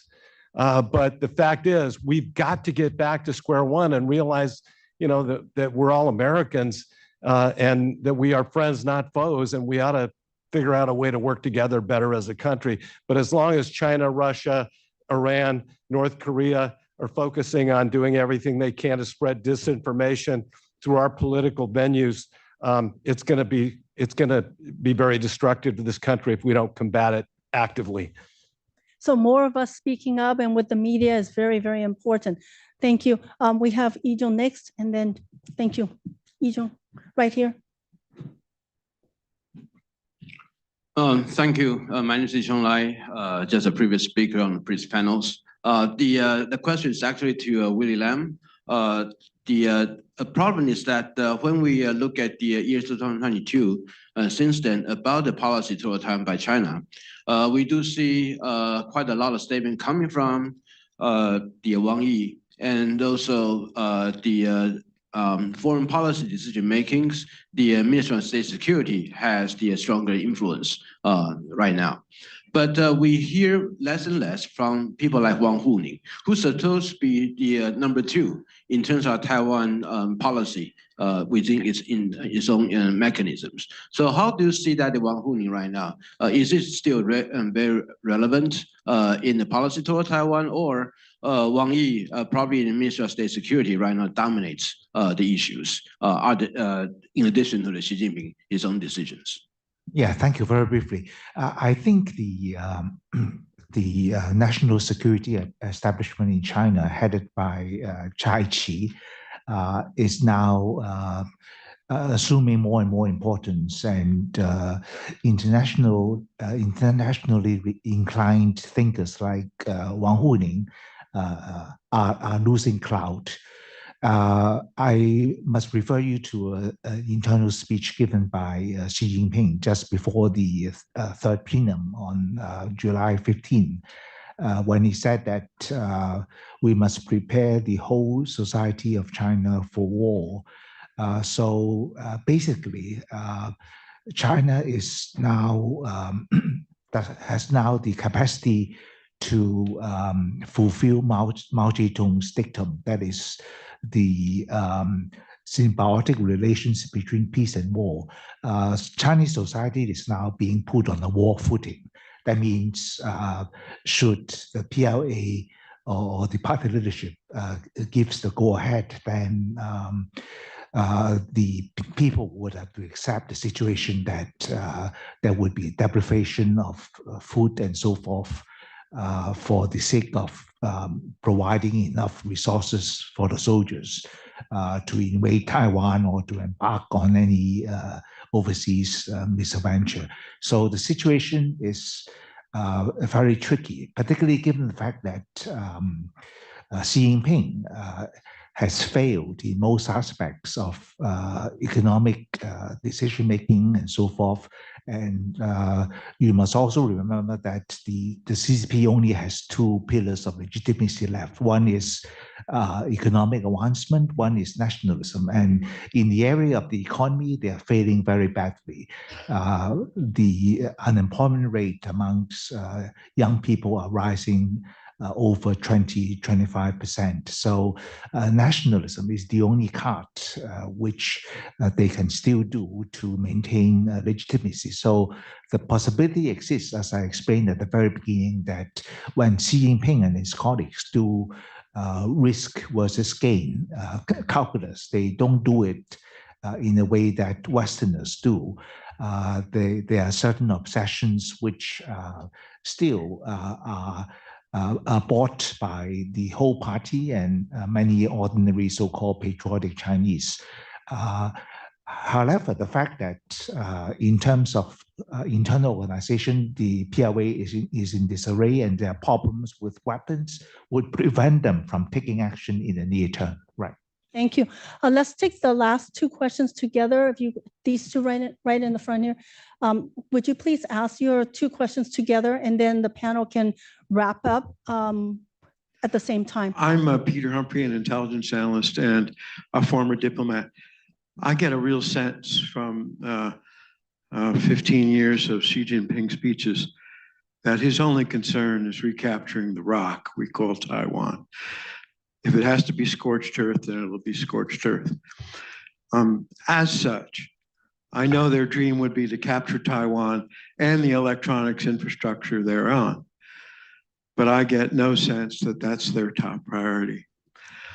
I wonder if the government of Taiwan has a standing order to desecrate the electronics, to break the electronics, to destroy the electronics, if in fact the Chinese reach the beach in a worst case scenario, or alternatively, if the workers themselves would destroy the equipment to make sure it doesn't fall into the hands of the Communist Party of China. Okay, and before answering your question, that's the last one, please.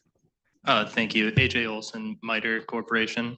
Part of the deterrence formula against the PRC should certainly include resounding international support if the PRC were to pursue some sort of aggression against Taiwan and kind of a la the Russian invasion of Ukraine. But unfortunately, we've established that Taiwan is becoming increasingly isolated on the world stage. How can Taiwan work through the United States to build capacity for international support here and now instead of down the road when we may need it more sorely? Thank you. Thank you. Any of the panel last words? Answer the two questions. I'm not sure that I have a an answer for the first question. Although I do think that Xi Jinping is by nature more is a very cautious, calculating personality. I'm not sure that he would necessarily agree with a scorched earth approach to retaking Taiwan. As for Taiwan's role in the international community, again, I would go back to the issue of economic interests. I think that Taiwan's indispensability to the world economy could help generate a lot more immediate support for Taiwan and its participation in international bodies around the world. Thank you. Anyone? Maybe I'll just Yes. quickly, one minute on the first one. I think we just have to be a bit careful as we think about these things, because the CCP would like nothing more than the Taiwanese populace to believe that there are only economic interests at play and that protecting semiconductors comes above protecting democracy in Taiwan. And certainly they fomented disinformation based on that in the past. So I think priorities, in terms of Taiwan would be on how can we deter such invasion scenario from taking place, rather than thinking about the potential implications of what would happen if, for example, the PRC were to succeed. I think it's the onus right now is on not entertaining the latter scenario and focusing on the first. Okay. Matt or Willie, for the two questions? Oh, I'm sorry. I actually think that we ought to piggyback on some of the symbolic things that have happened over the last 10 years. For instance, Nancy Pelosi's visit, Biden's unequivocal supports of his comments of unequivocal support for Taiwan if China were to attack, and then finally, with Donald Trump's calling Tsai Ing-wen when she was sworn in several years ago. Those are good things, I think, that show support for Taiwan. But I think that the Congress and the administration have to step up efforts to get Taiwan more involved on the world stage. They have to. And that includes virtually all international bodies in some capacity, including the United Nations. I think that only strengthens our resolve and our resolve with Taiwan, and sends a clear message to China that Taiwan's voice is critical to us. And not only do we want to expand it, but we're going to defend it. Well, that was also a very, very clear, unequivocal statement of support, and that has continued in the United States on a bipartisan basis for Taiwan.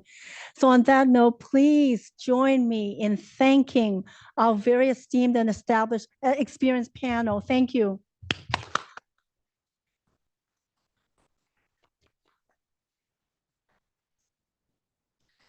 Thank you, everyone, for your participation thus far.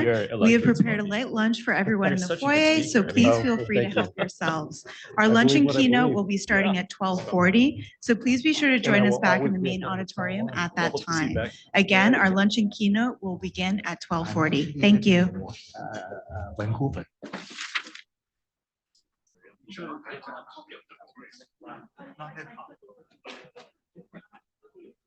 Thank you very much. It's great to meet you.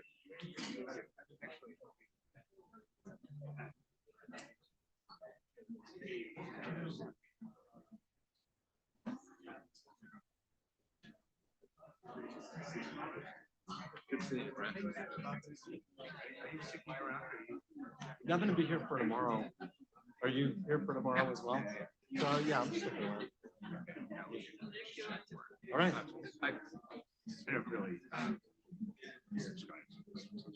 You what? I don't really subscribe to guys. No, I understand. You diplomats got to do what you got to do. I'm tired of it. I don't necessarily.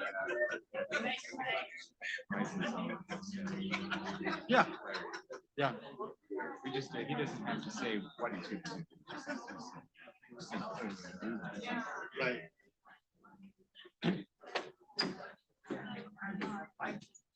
Thank you. Oh, wonderful. Thank you very much.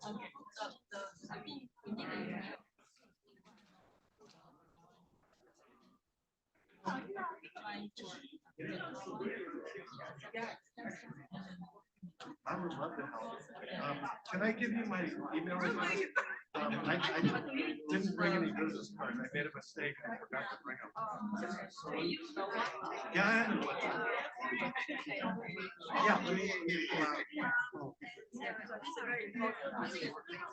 I understand. No, I understand.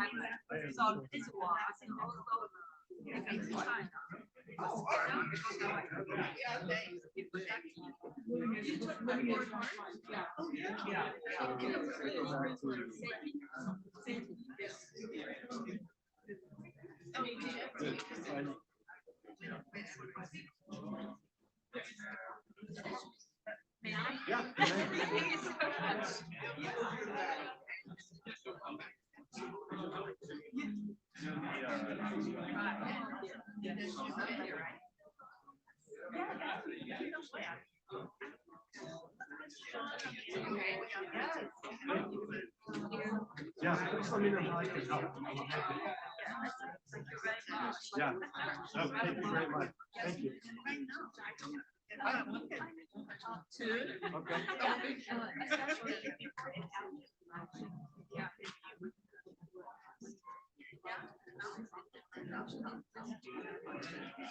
Yeah. Maybe you can share it's MATT.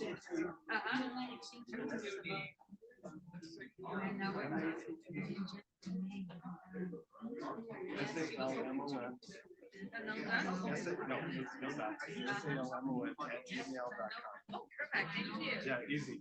Yeah, thank you so much. Yeah, nice to meet you. Thank you very much.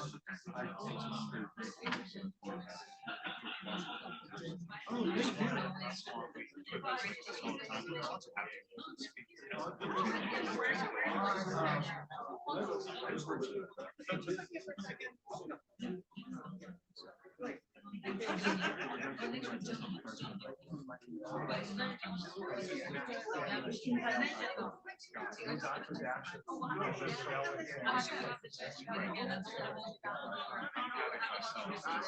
Okay, great, great. Well, send me your contact information.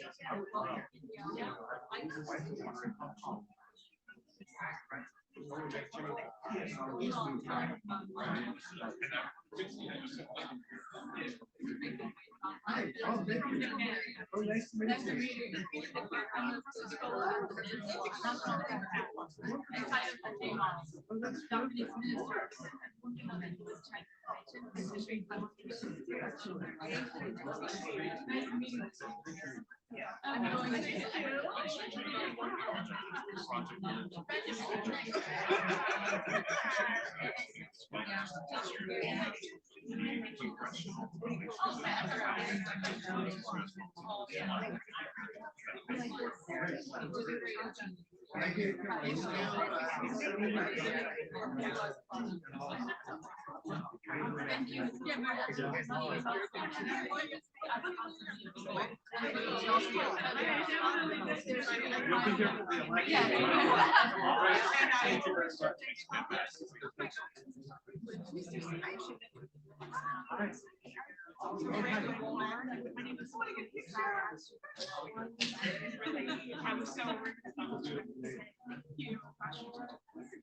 I'm going to one of your biggest fans. I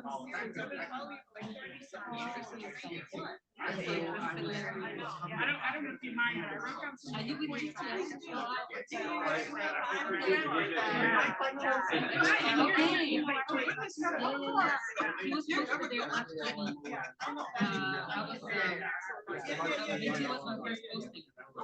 I was there when I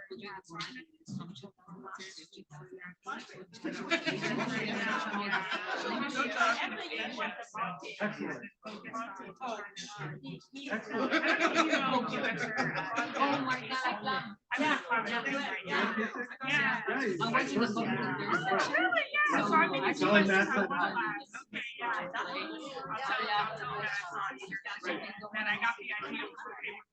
All right. So good to meet you. Bye-bye. I used to so many years. Yeah. So you have a car? I don't, but I can give you my email address. You'll remember. It's my name, master@gmail.com. Easy. Can I ask you a question? Yeah. I'm sorry, so,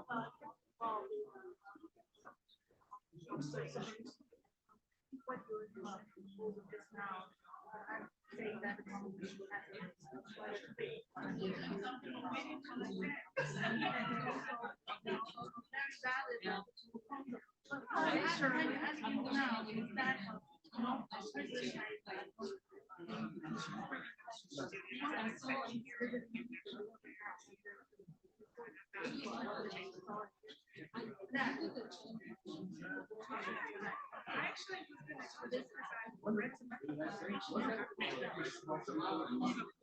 I was one of the big sorry, I was when we got one of the big university. I was one of the people I think that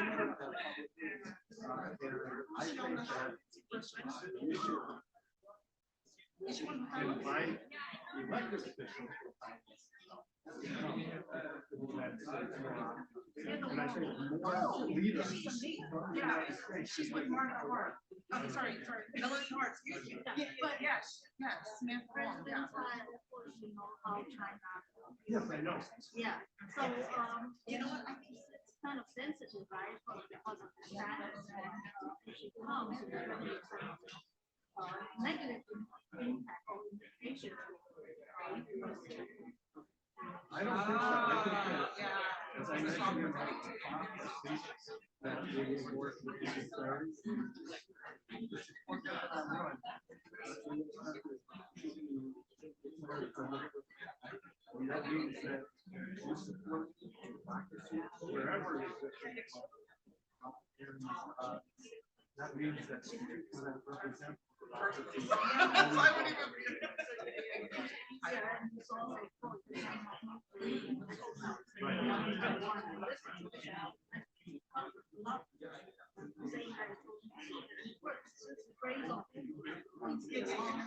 which is why I said that when Congress passed a resolution saying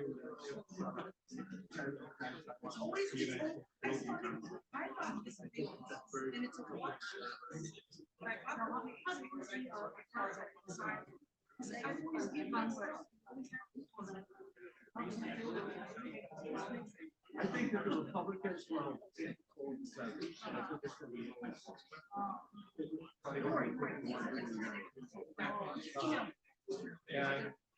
and there's a possibility. So, but I think that the edge right now, I think that the Republicans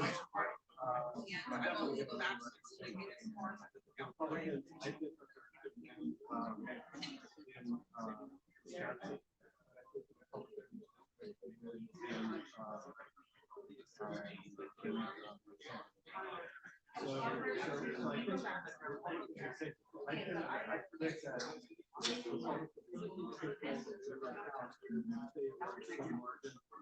and the reason is Harris and Trump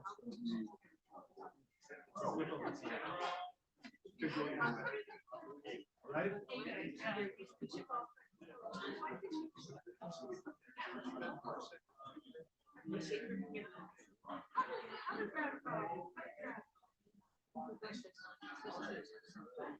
I think they just need more push.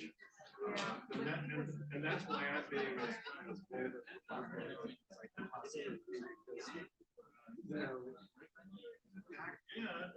back during the 30s, when a lot of our leaders were silent about it. He perpetrated a lot of evil, and I think if we stood up early, it would never happen.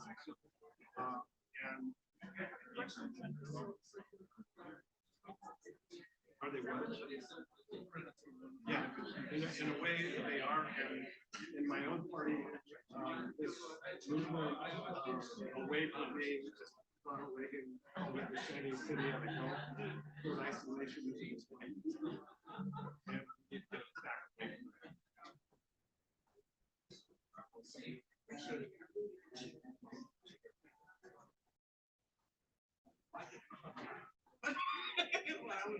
I did not bring my car, but I can bring my Everyone, please be advised that we will be resuming our program with the Luncheon keynote in 1 minute. So please make your way back to the main room.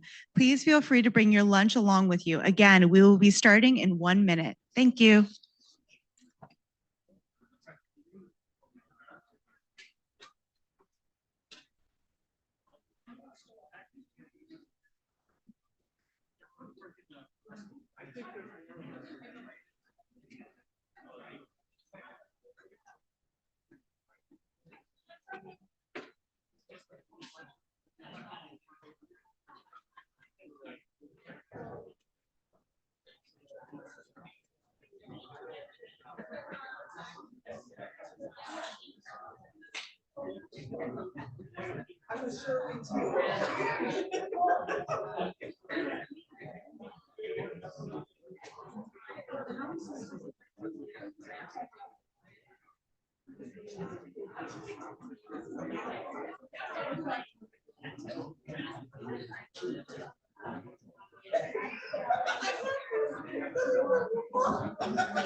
Well, good afternoon, everyone. We will now start our luncheon keynote. It is my distinct honor to introduce our luncheon keynote speaker, His Excellency Dr. Jialong Lin, who is the Minister of Foreign Affairs for the Republic of China, Taiwan. Foreign Minister Lin has a distinguished background in political science, public administration, and public service. His career in public service includes recently serving as Secretary General to President Tsai Ing-wen and as her Minister of Transportation and Communications. Prior to these posts in the central government, he served as Mayor of Taichung, a major city in central Taiwan, also as a member of the Legislative Yuan. He's also served as the Secretary General of the ruling Democratic Progressive Party.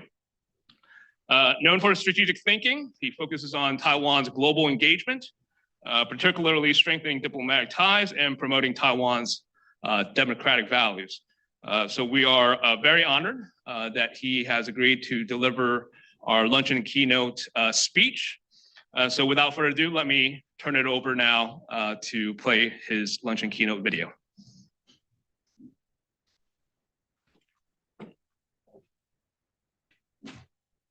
Ms. Jennifer Hu, Chairman of the Global Taiwan Institute, Mr. Russell Xiao, GTI Executive Director, dear friends and colleagues, ladies and gentlemen, good afternoon. It's an honor to be invited for the first time in the capacity of Taiwan's Foreign Minister to take part in the Global Taiwan Institute's annual symposium, which is a think tank that prominently features Taiwan in its name. I want to begin by expressing my gratitude to everyone here today for your vital contribution to Taiwan-US relationship. There is a long and close bond between GTI and me in various capacities. Since the establishment of GTI in 2016, I have had the privilege witnessing and taking part in GTI's founding and development. I was also delighted to welcome a GTI delegation as mayor of Taichung City in 2018, exchanging ideas about promoting subnational cooperation and business connection. From then on, GTI has become one of the most influential think tanks in DC, focusing on US-Taiwan relations. Global communities come together at a time of great challenges and the disruption to the rules-based international order. We commend the United States for pursuing a latest work of strong and mutually reinforcing coalitions. As an indispensable stakeholder, Taiwan is committed to shouldering its responsibility and has been actively promoting the integrated diplomacy, a comprehensive diplomatic strategy that combines three key elements: value-based diplomacy, alliance building, and economic engagement. The core of this integrated approach is building partnerships, and therefore it can play an indispensable role in contributing to the US latest work framework. Meanwhile, China's aggressive tactics are unrelenting. In addition to its ongoing military threats, China exploits legal methods, propaganda, and cognitive warfare in an effort to frame Taiwan as an internal matter and lay the groundwork for potential annexation. Furthermore, China is deliberately creating a new normal across the Taiwan Strait through gray zone tactics, including economic coercion and diplomatic suppression. Since the enactment of the Taiwan Relations Act in 1979, the United States has served as the most reliable partner in delivering security support to Taiwan through armed sales and security assistance. Among all these efforts, I particularly want to express gratitude to the US Congress for continuing to advocate for Taiwan's security through legislative measures. The emblematic Annual National Defense Authorization Act and the Consolidating Appropriation Act provide bipartisan members a platform to adopt creative policy tools such as foreign military financing and presidential drawdown authority to assist Taiwan. These policy initiatives complement to our efforts to enhance our defense capabilities and would not be achieved without the US administration and bipartisan support from the Congress. Taiwanese are never shy away from our responsibilities and are committed to defending our homeland and the democratic way of life by improving our self-defense capabilities. Since 2016, Taiwan's defense budget has increased by over 80%, reaching $20 billion in 2024, an increase of 5% from the previous year, and with a planned 9% increase for 2025. Over the past decade, Taiwan has invested $25 billion in US military purchases, ranking third among US Indo-Pacific allies. Additionally, special budgets have been allocated to strengthen asymmetric warfare capabilities, while $26 billion has been committed to enhancing whole of society defense resilience.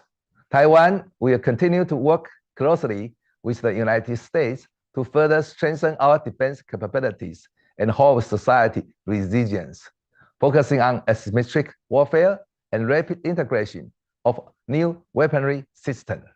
This partnership not only enhances our readiness, but also reinforces our commitment to maintaining peace and stability in the Taiwan Strait and the broader Indo-Pacific region. In addition, at the core of my integrated diplomacy is the promotion of trade and economic partnerships based on mutual prosperity. As economic and trade partners, Taiwan and the United States are not only contributing to innovation and growth in critical technological sectors, but also working together to address global challenges and promote shared prosperity in the Indo-Pacific region. This collaboration is crucial for maintaining technological leadership and economic competitiveness in an increasingly complex global landscape. Taiwanese businesses have significantly increased their investment in the United States in recent years, with the US becoming Taiwan's top foreign investment destination in 2023. TSMC's commitment to building 3 chip manufacturing plants in Arizona exemplifies this trend.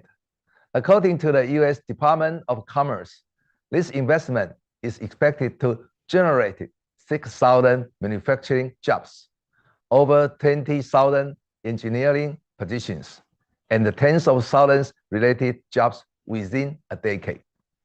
We applaud the vision of CHIPS and Science Act promoting partners networking with initiatives such as International Technology Security and the Innovation Fund. With our prowess in chips manufacturing and talent pools, Taiwan is more than willing to join forces with the United States in establishing a resilient democratic supply chain for semiconductor. The US-Taiwan Initiative on 21st Century Trade, launched in 2022, further strengthens this partnership, covering areas such as trade facilitation, regulatory practices, and the digital trade. Taiwan-US Economic Prosperity Partnership Dialogue also continues to enhance cooperation in critical areas such as supply chain resilience, 5G network, security, and clean energy. These initiatives reflect the growing strategic importance of the Taiwan-US relationship. By establishing partnerships with USAID and DFC, our cooperation scope has expanded to facilitate development in third countries. With the 1+1=3 strategic concept in mind, our partnership can not only help Taiwan stabilize its ties with other countries, but also make them even more prosperous. I believe the Taiwan experience of transitioning from economic prosperity to democratic transformation can serve a role model for charting a better development path for the world. I also want to emphasize this. At the heart of our relationships are the countless people-to-people interactions between Americans and Taiwanese. During my term as Taichung City Mayor, our city government had actively promoted subnational bonds with US states. In recent years, a growing number of states have taken the initiative to forge robust economic partnerships with Taiwanese counterparts.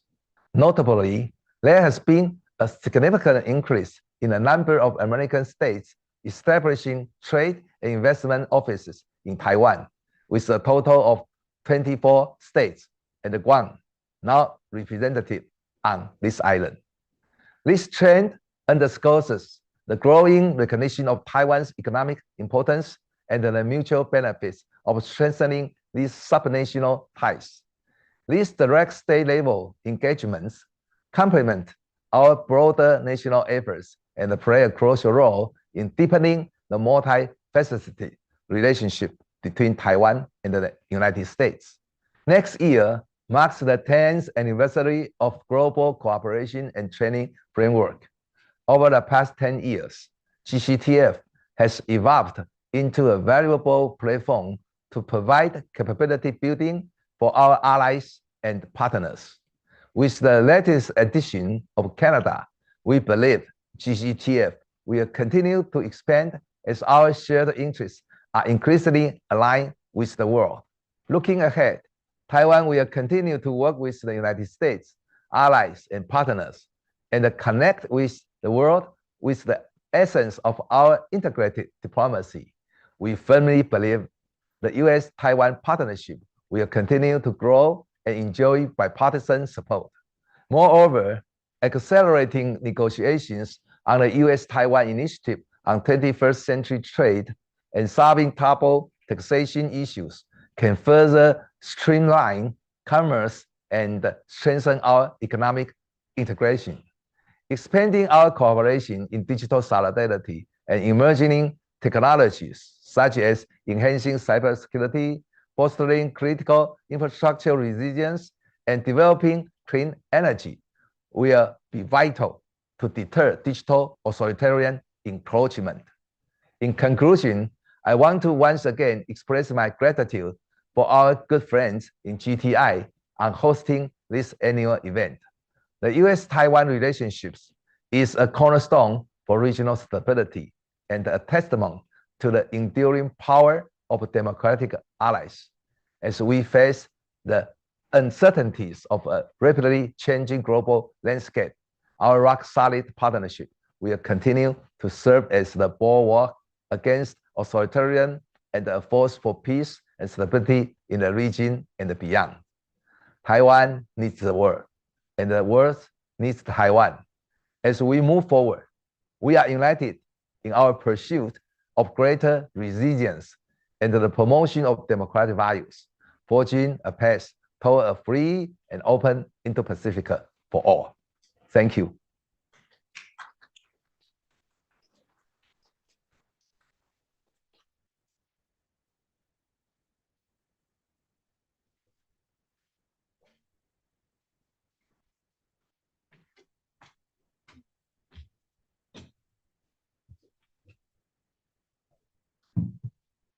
Hello, everyone. If I could ask the panelists for panel 3 to join me up here on the stage.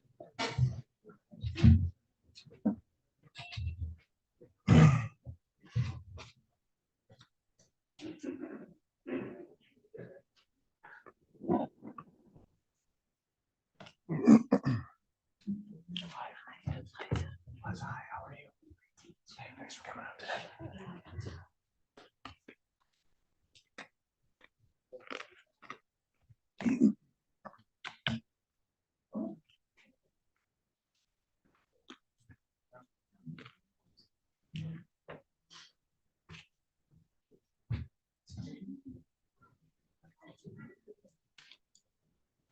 Good. Good to see you. Doing okay? What are you up to these days? Robotics. Summit. That's cool. What kind of It's robotics? going to be the next 5G. It's China's like launch. No surprise, right?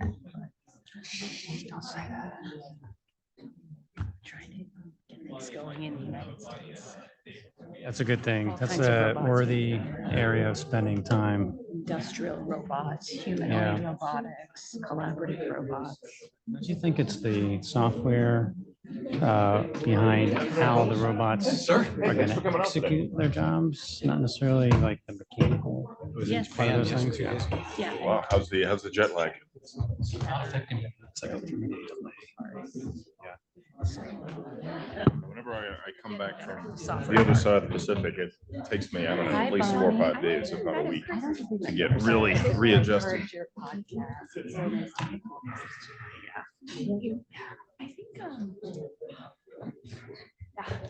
really good to me. We don't need to tap it. I have a stack of papers and my notes on my computer. Oh, no, I didn't have enough time. I should have just read it out. Instead I have okay.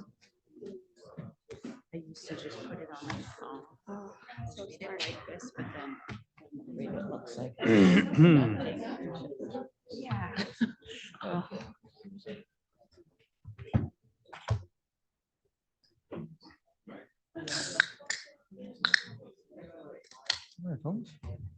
Everyone just about ready? President Biden is visiting a church right outside of CSIS. So like they blocked out that entire street. Few people So are it's still taken trickling me in. like half an hour more to go back. So I was here and then went back to the office. So half an hour more each way. Helping sandwiches. Yeah.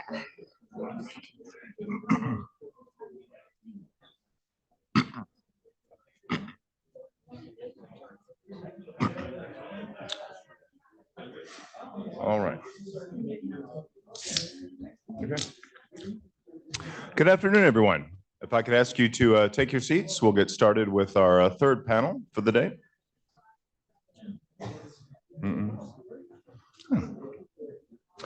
Hi, good afternoon, everyone. I'm John Dotson, the Deputy Director at the Global Taiwan Institute. I want to thank all of you for joining us here today, both of those who are in person with us in the room, as well as those watching on the live stream. Thank you. Our third panel today is going to be focused on Taiwan defense issues and including the U.S. role in that, the U.S. role in security assistance. I think for many of you or for some of you who may have been in this space for a while, I think looking back 10, 15 years, maybe even longer, the discussion of Taiwan Strait security issues was not nearly so prominent as it is now. Again, I think going back a number of years, somewhat unfairly, I would argue, I think issues related to Taiwan, including Taiwan security, tended to be treated largely as a subset of US-China relations. But I think they've certainly come into a great deal more prominence in recent years. And there are a number of reasons for that, including I think what everyone would generally agree would be the overall deterioration in US-China relations in recent years. But a very large, I would argue, I think the most significant single reason for it has been the increasing coercive military pressure that the PRC has attempted to levy against Taiwan. And I would argue this goes back roughly about 5 years, where I think we can really see a sea change going back to I would identify early 2019 and January 2019 as an important benchmark when Xi Jinping made a public speech on the 40th anniversary of what was titled the Letter to Taiwan Compatriots. that had been released by the PRC government under Deng Xiaoping. And in that speech, Xi Jinping clearly signaled greater intent to more forcefully pursue unification or annexation measures towards Taiwan. And I would argue you can kind of see that as the political scene setter that puts a context for a lot of the more aggressive PRC military operations that followed. And we've seen some benchmarks in those terms as well. People often talk about August 2022. I would go back just a little bit farther. I think there was a real benchmark in the autumn of 2020 when in the final year of the Trump administration, there were a couple of higher profile visits by US officials to Taiwan by Keith Krach and Health and Human Services Secretary Azar. And in that fall, we saw the PLA begin to do some things they really hadn't done before, certainly not in a long time, including military aviation flights that went over the Taiwan Strait centerline. And you really began to see the steady creep up in these sort of coercive military operations at that time. And there have been other benchmarks to follow. Again, the August 2022 visit by then Speaker of the House, Nancy Pelosi, which was followed by a very large scale and aggressive PRC military exercise to include missile flights over Taiwan. And then I think what we've seen, we heard some earlier discussion about the joint sword exercise, which the first of those, or the first exercise under that title, was held in the spring of last year in the wake of then President Tsai having a meeting with then Speaker of the House, Kevin McCarthy, as well as what we've seen this year, Joint Sword 2024A, which was conducted in May following the inauguration of President Lai in Taiwan, and now just this month, Joint Sword 2024B, which the PRC claimed in its messaging was in reaction to content in President Lai's Double 10 Day or National Day speech. I would personally offer a note of skepticism on all that. I think as was mentioned at the previous panel, I would agree with the sentiments there that the PRC is very fond of conducting what I would call very carefully planned outbursts of spontaneous outrage. They're very fond of taking pre-existing plans for military exercises, and which certainly have a coercive political component, but claiming them to be in reaction to actions taken or statements made by political figures in Taiwan. But again, I'm rather skeptical of that myself. So just to provide some framing for today's panel, but there are a number of sort of continuing controversies that perhaps we'll be able to discuss a little bit or get into today. And in very broad terms, I would identify two broad controversies or points of disagreement between perhaps those who look at defense issues in the United States and people in Taiwan itself who are focused on defense issues.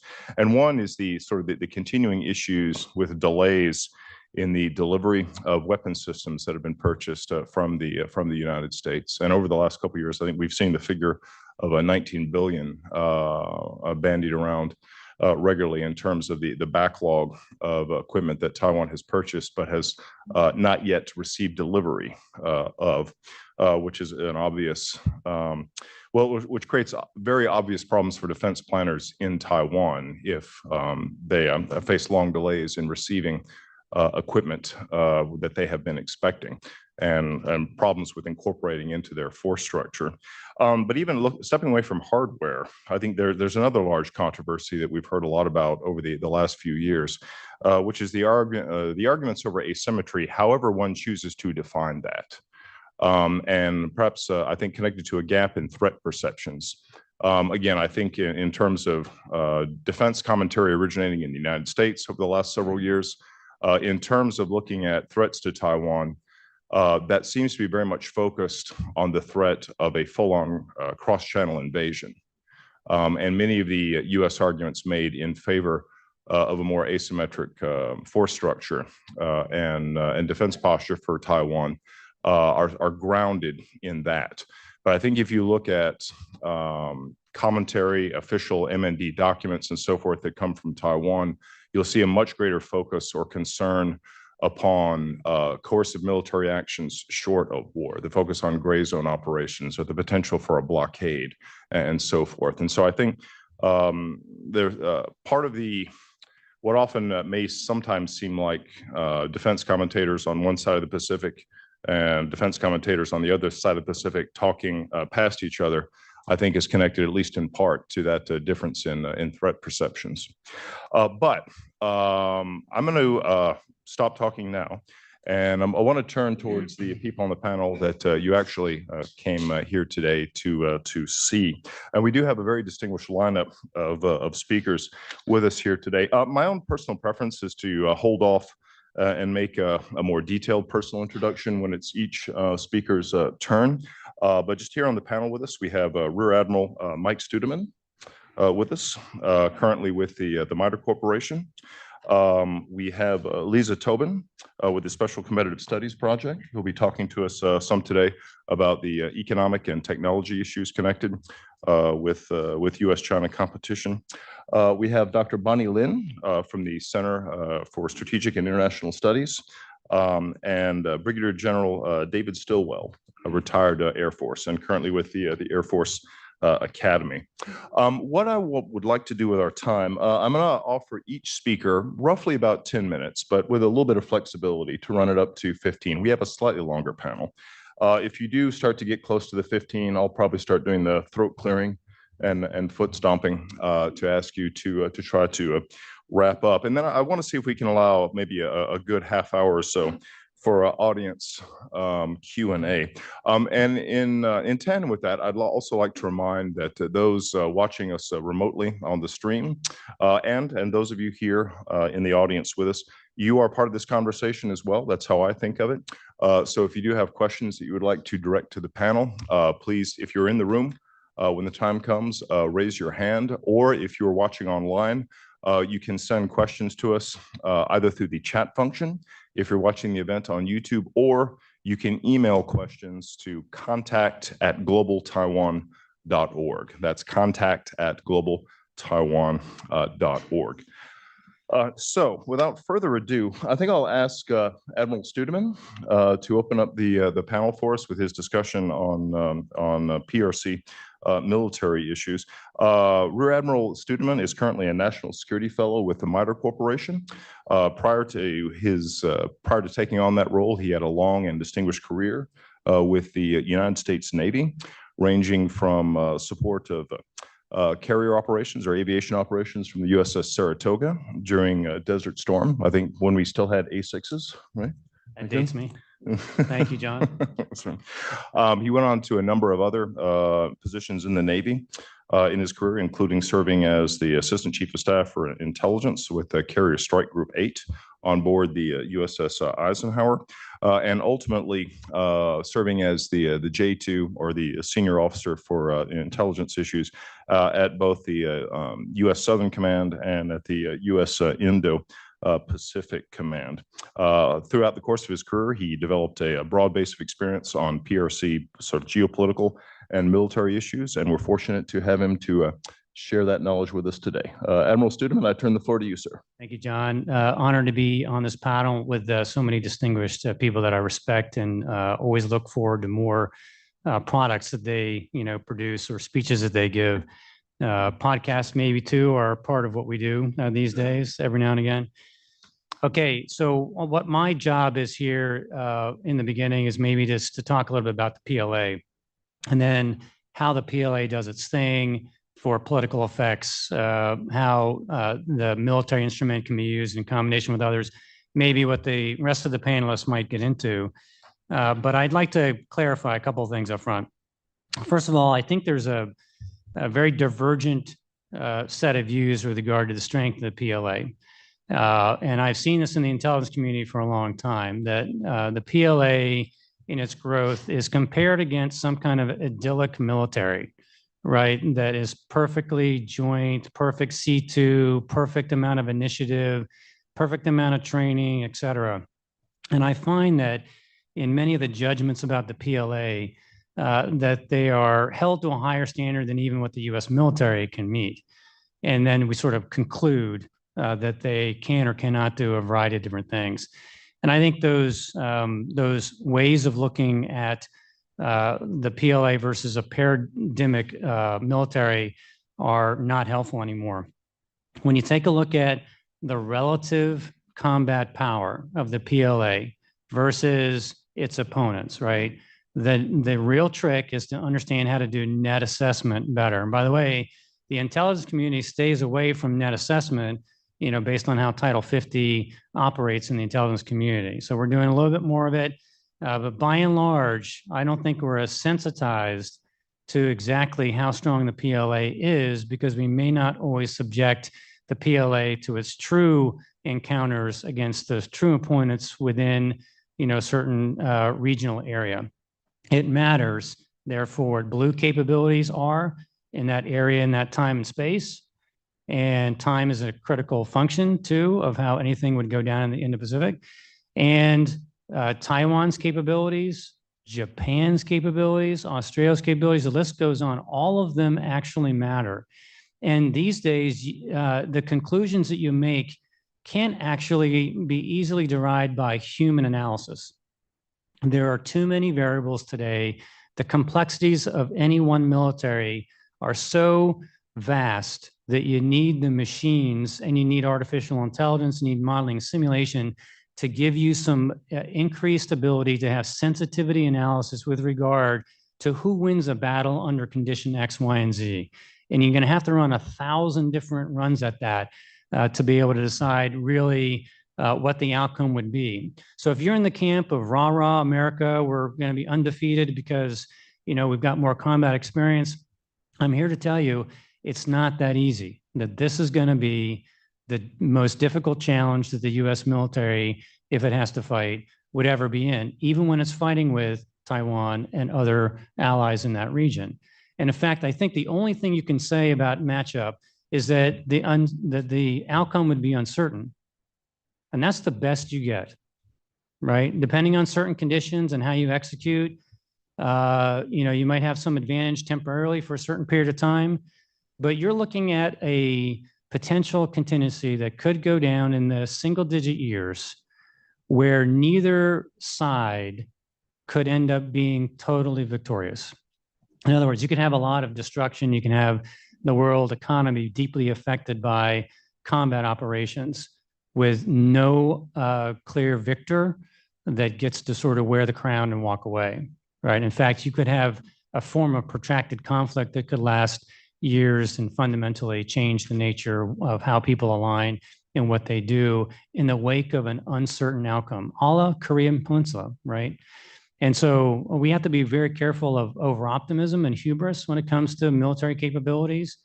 And we need to examine, as militaries get more capability, as Taiwan, for example, gets more asymmetric capability, how does that compute when you run it through the systems? Do you have a reliable modeling and simulation system to give you a sense for what the outcome is? And I'll just tell you right now, you know, there are a lot of pre-existing mantras that have existed within the China watching community. And those would be, well, the PLA was never going to be quite ready. That even though they have mass and volume, and even though they have a large number of advanced capabilities, that they haven't fought a war since 1979, and that didn't go over very well, that none of their leaders would ever have the room for creativity or initiative, therefore they couldn't operate in a fluid combat environment, or they've restructured, they haven't fully recovered from 2015 restructuring, and look what they did to the Strategic Support Force, and so now they have aerospace and cyberspace and information support forces, and they're clearly going through some growing pains. They haven't figured it out. And I find some of these explanations for why PLA may not be confident or they couldn't fight successfully to be deficient, right? Because if you take a look at the advantages, they outweigh many of these cons.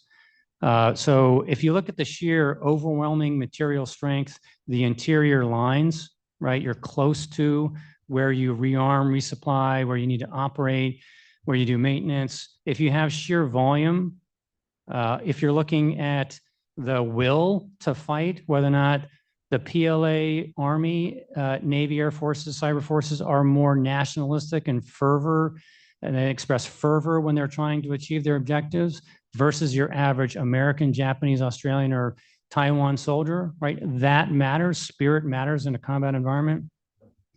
In the sense that, you know, the PLA isn't ready on a number of different levels. And I find, in fact, the PLA, although they probably underestimate their capabilities and they clearly want to do more to give themselves more confidence, but they can go to Xi Jinping and say that this would be a guaranteed slam dunk win. They're not there in that frame of mind yet. That how much they've invested and how far they've come is startling. It's eye-watering. It's earth-shattering. And we underestimate how far they've come, and we hold on to our old perceptions of the PLA at our peril. So we've got to recognize that, in fact, the Chinese military is a peer military, not near peer. They're a peer military. And so we've got to grapple with that reality. And clearly you see DOD and Congress and others working hard to strengthen our long-range fires, asymmetric capabilities, learn our lessons from Ukraine, and all the rest. But I would encourage you to not let those old views carry over too deeply into what must be your current clear-sighted, lucid view of the danger and the threat that you are facing. And look, I'm talking a little bit here about maybe high-intensity combat, which, by the way, the United States hasn't engaged in decades and decades. But the PLA of today is a instrument that can be used in a variety of different ways, can be calibrated short of this like one contingency that we were obsessed with, which is an invasion. And they've been using that tool every single day. So the question for us, I think, is, will the PLA be able to win the peace by not having some, you know, climactic, decisive victory, which is determined somewhere between Taipei and Xiamen, right? Somewhere in the Taiwan Strait, right? What if, in fact, the Chinese are able to use the PLA to achieve their objectives short of the most significant sort of high-intensity conflict situation that we're thinking through? I think there are more people writing about it these days, but the PLA and the paramilitary forces of the Coast Guard and the militia and others that will join in, like the Maritime Safety Administration, those kinds of option sets that the Chinese have now to use their hard power in sharp ways is already redefining what the Western Pacific looks like, right? And so we need to be just as serious about seeing that although they have this gigantic capability and they are a modern peer military, the way they use it on any single day is changing facts on the ground. And so how do you grapple with those kinds of things, particularly when you can't go necessarily symmetric? And so the question is, what does an asymmetry really look like when you may be an underdog or you may be an inferior with regard to how many different ships, aircraft, et cetera, are out there in the Western Pacific? And this comes back to the idea of not going symmetric with the Chinese. Like, you're not going to be able to get as many ships and aircraft out there. So what is it? And this is the push now to operate with multiple countries with more integrated use of our instruments of national power. The hardest thing America does is actually trying to combine its instruments of national power for specific effects. But we need to consider how we do this in competition and all the way up through crisis and war if we're going to be truly effective.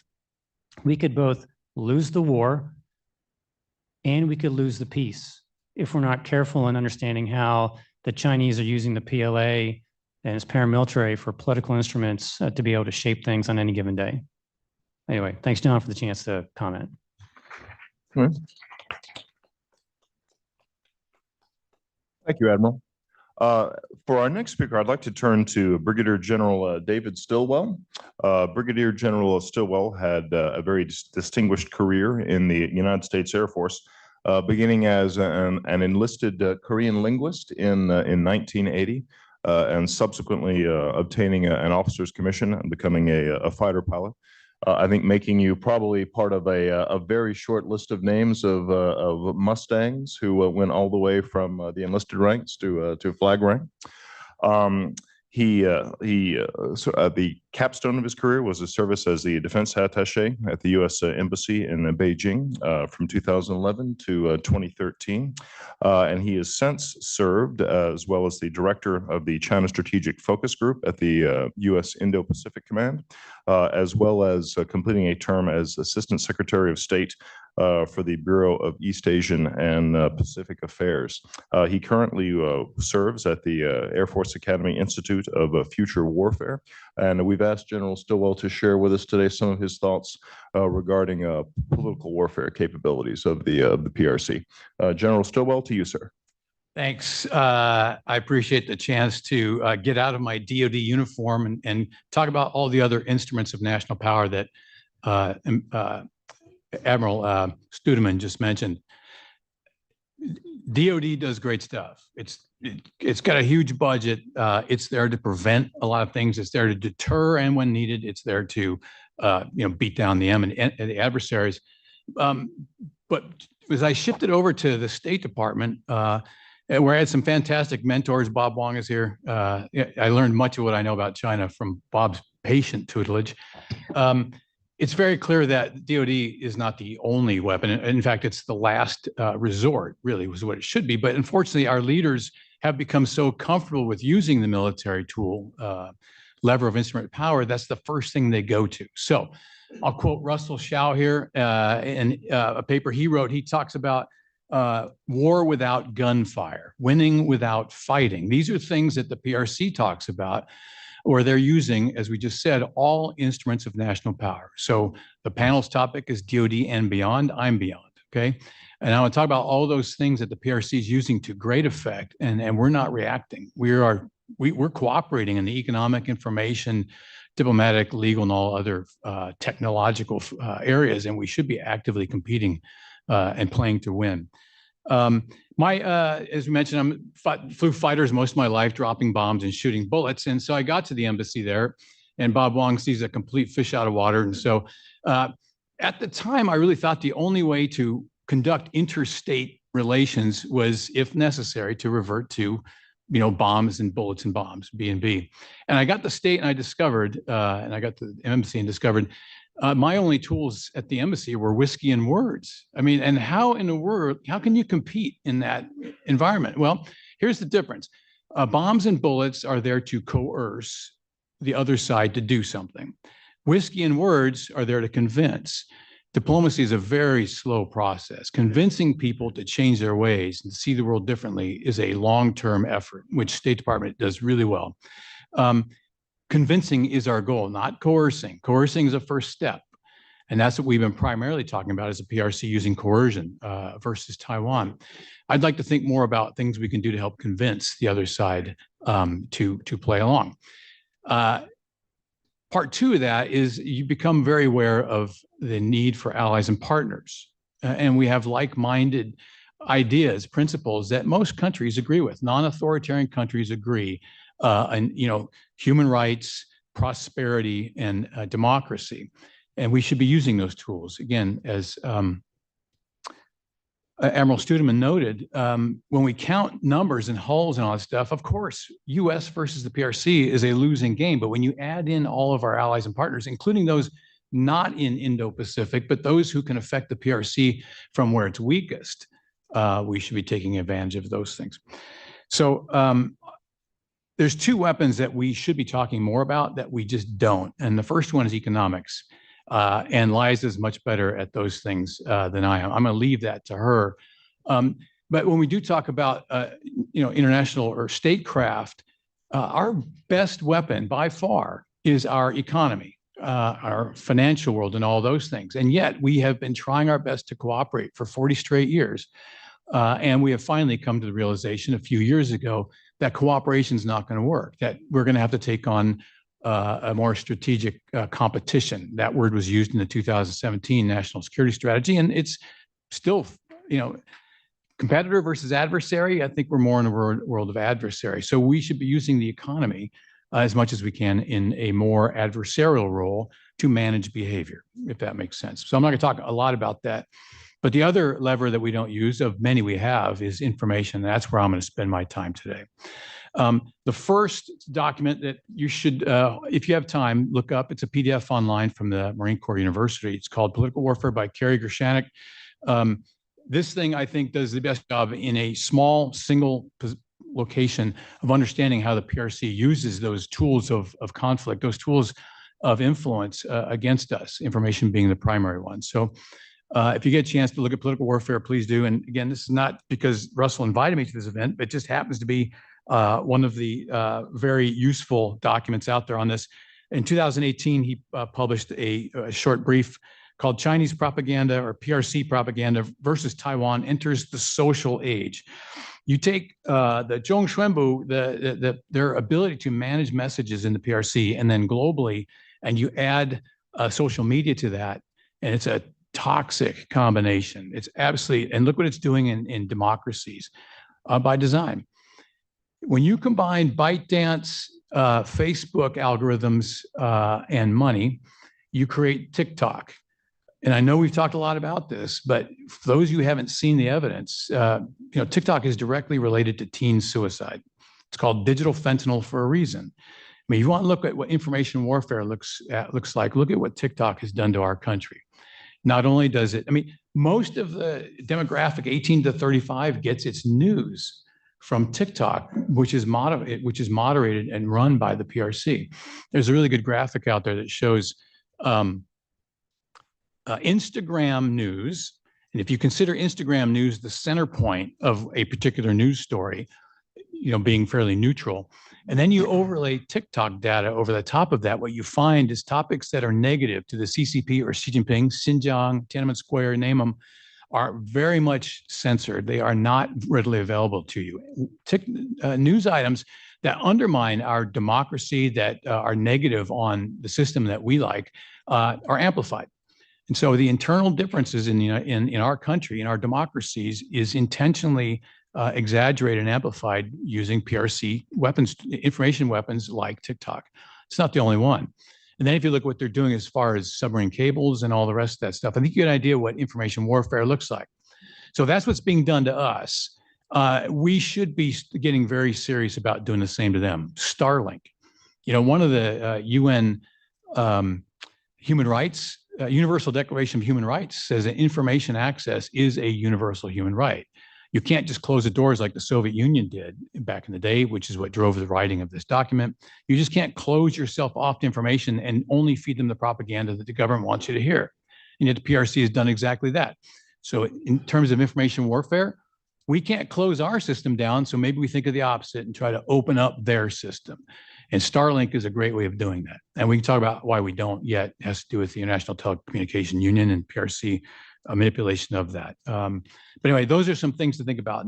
Point 3. So the first point, Econ Liza's got that, but it's a tool that we haven't used. Second is information, where it's being used against us in a terrible way. We should be using it in return.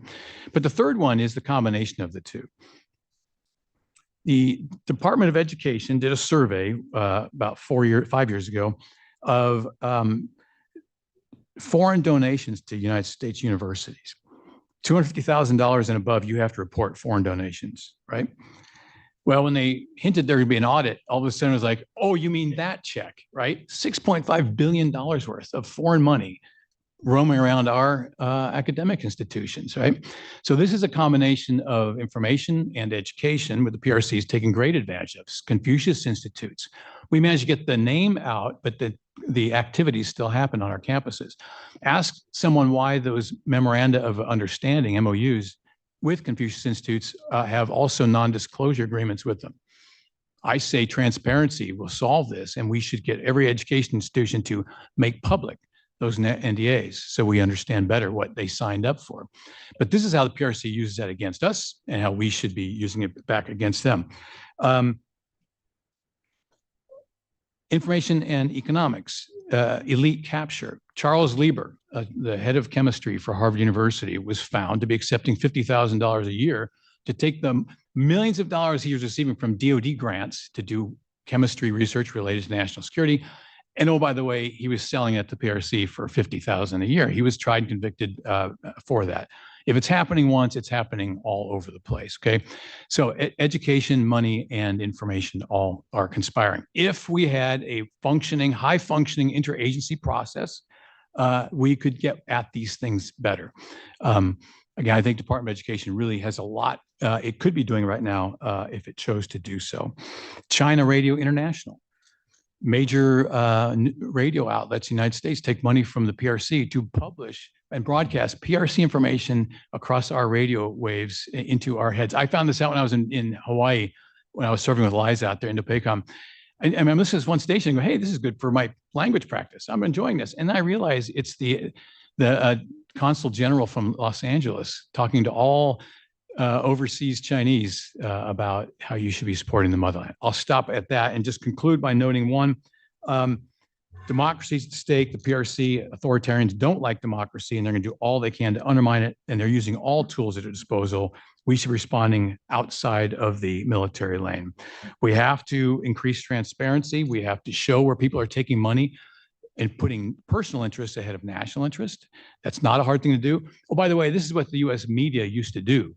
This is what the Boston Globe and New York Times used to do, is go investigate Watergate and the Catholic Church and all those things, but they don't do that much anymore because they make money on clickbait and sensationalism. So that's number two, stop thinking symmetrically.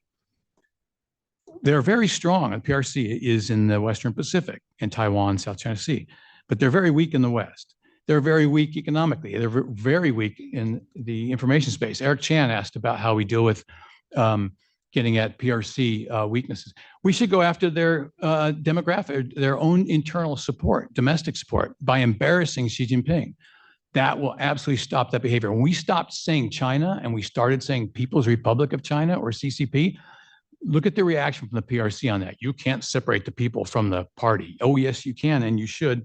And then last thing, weakness breeds aggression. By showing weakness, you encourage this sort of bad behavior. When you show strength, when they threaten war, when's the last time they actually pulled that trigger? Never. It's a threat. These are empty threats. There's nothing behind them. We should stand up for what we are and who we are as a national interest. And the reaction has always proven to be far less expected. I'll stop there. Thanks. Our generals. General Stovall, thank you very much for that. I know in your particular topic that you were asked to address for this panel is one that's near and dear to my own heart.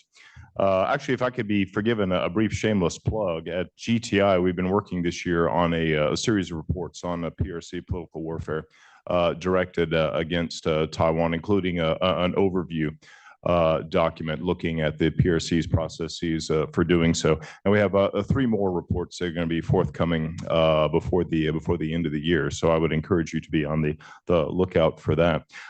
General, during your discussion, I mean, there were a few questions that occurred to me, but I was particularly intrigued by your mention or your sort of assertion that the United States should be looking to return the favor and should be looking at conducting its own political warfare against the PRC, perhaps targeting its domestic legitimacy.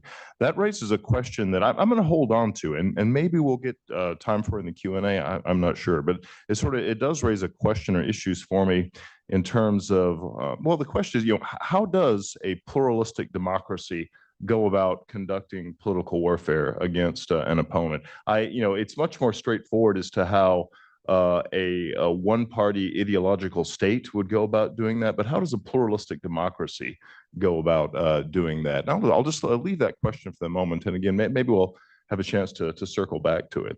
But next, I want to turn to our third speaker. That's going to be Dr. Bonnie Lin. Dr. Lin first obtained a master's degree in Chinese studies from the University of Michigan, and then went on to obtain a PhD in political science from Yale University. Since departing academia, she has served in a few different prominent roles, including service in the Office of the Secretary of Defense, where she was Director for Taiwan, Country Director for China, and Senior Advisor on China issues. She was also formerly the Acting Associate Director of the Strategy and Doctrine Program at the RAND Corporation for Project Air Force, and currently is a Senior Fellow for Asia Security and Director of the China Power Project at the Center for Strategic and International Studies across town. Dr. Lin, I turn the floor over to you, ma'am. Great. Thank you, John. Really delighted to be on this very distinguished panel. So I think we were given quite a bit of leeway to shape our remarks. I really appreciate GTI for that. So I want to frame my remarks on Chinese gray zone operations around Taiwan, and I want to use this time to actually analyze the 4 episodes that we've seen of major Chinese military activity since 2022. So John actually highlighted them in your opening comments, so that was very useful. So just a recap, those were after Speaker Pelosi went to Taiwan in August 2022, that major military exercise. Another one in April 2023, when then Taiwan President Tsai Ing-wen did her transit in the United States. And then most recently in May 2024, and then about a couple of days ago on October 4th, 2024. In each of these 4 episodes, we've seen a clear preference on the Chinese end to use large-scale military force, military demonstrations exercise to demonstrate its displeasure. And it's been sort of the dominant feature of the Chinese reaction against Taiwan. But I also wanted to point out some trends that we're seeing, also some questions that we have, and then hopefully also get some feedback from you all. As you may know, my team has been tracking each of these military exercises. We were hoping to actually release a report yesterday, but there were just too many questions that we had. So we're still working on our report for this most recent military exercise. But let me start off with what I think are important things to flag in terms of changes on the military side when you look at these 4 different exercises. The first major change I would note is that if you look at the exercise in August 2022, it was announced by Taiwan MND, and it was lots of state media broadcasting of the exercise. What we've seen in the past 3 episodes in 2023, 2024, May 2024, and now is the Eastern Theater Command has clearly been in the lead now. The Eastern Theater Command is the one announcing it, and the Eastern Theater Command is the one sharing information. I think that means it's been regularized as an Eastern Theater Command-led exercise. So I think that's one thing to know. If we see further exercise in the future that's not led by the Eastern Theater Command vis-a-vis Taiwan, it will definitely showcase something different. The other thing to note that is that early on in 2022, the exercise was announced and broadcast in advance. Now the exercises basically occur immediately when the Chinese share information. My team is still trying to understand why it took 4 days for China to engage in those most recent exercise. We actually had predicted it would occur a lot earlier because there was less element of a surprise from the Chinese side in terms of what they had to calibrate against. But we still don't know why it took 4 days for China to announce this exercise. But previously, or to engage in this exercise previously, the prior one, it took 3 days for China to engage in the exercise, and the prior ones took even less time in terms of either the announcement or the actual engagement of the military activity. We also see some degree of caution on China's end in terms of we have not seen another live fire or missile launch since 2022. And here that means we're seeing China learn, for better or for worse, learn and recognize that the negative reaction accompanied by its missile launches in 2022, it probably wants to avoid while keeping all the positive benefits it may gain from engaging in a military exercise. It was also mentioned earlier today that it is now a named exercise. So we saw the name being attached loosely in 2023, but now in 2024, it's become Joint Sword 2024 A and B. So we should expect potentially more C and D. So for example, if we see anything, if we see another activity similar to what we've seen before, so for example, China responded to a Thai transit of the United States. If we see transits, if we see other such activity, we should maybe even expect a C or D for later this year, and potentially more 2025 exercises next year. I will say one thing that was relatively more scaled up in this most recent exercise has been China's use of the Coast Guard. So in 2022 and 2023, we saw the use of the Coast Guard and MSA, but that was mainly in the middle of the Taiwan Strait. This year, in May, and particularly in this most recent exercise, we're seeing the Coast Guard operate all around Taiwan and not just in the Taiwan Strait. The May exercise, it was more focused, the Coast Guard was more focused on offshore islands, as well as some activity to the east of Taiwan. This time, it was literally, I would say, quite expansive in its operations. We're still tracking down the exact number and we're trying to map out the pattern of their activity. But I think what we're seeing so far, it's double the scale of May 2024. And it's very worth noting. I would also say that compared to the first exercise and the second one, we're also seeing the Chinese Coast Guard make a separate announcement. So you have the Eastern Theater Command announcing the activity on the PLA side, and then you have the Chinese Coast Guard announcing their own activity. I think what we don't understand yet is the extent to which the Coast Guard may or may not be under the command of the PLA and the extent to which they are working together. We see these two separate announcements, but I don't know what to take from these two separate announcements, aside from the fact that they're two separate announcements. I do wonder moving forward if we will see the Coast Guard take more of a lead in what China views as internal activities, domestic operations. So that would be definitely against Taiwan. And the PLA, they're playing a supporting role, but mainly there to make sure it deals with foreign interference. But those are things that we definitely need to watch. I would also say a trend that we saw, and I don't want to grade China, but I think China is doing a slightly better job on employing non-military measures to accompany the military demonstration compared to 2022. So we're seeing a lot more sanctioning of US companies, Taiwan individuals. In 2024, we saw, in 2023 and 2024, we saw the taking of Taiwan's diplomatic allies. In 23, it was timed with Tsai's transit. This year, I would say there was a longer lead time in terms of that activity prior to, for example, the May exercise. But the one thing I know I'm probably running a little bit over, the one thing I wanted to flag is, and that's what's making our analysis a little bit difficult, is that I think, particularly looking at China's most recent military activity, I think we need to be cautious of not focusing too much on just the announced exercise and what's happening just on that one day or those 13 hours.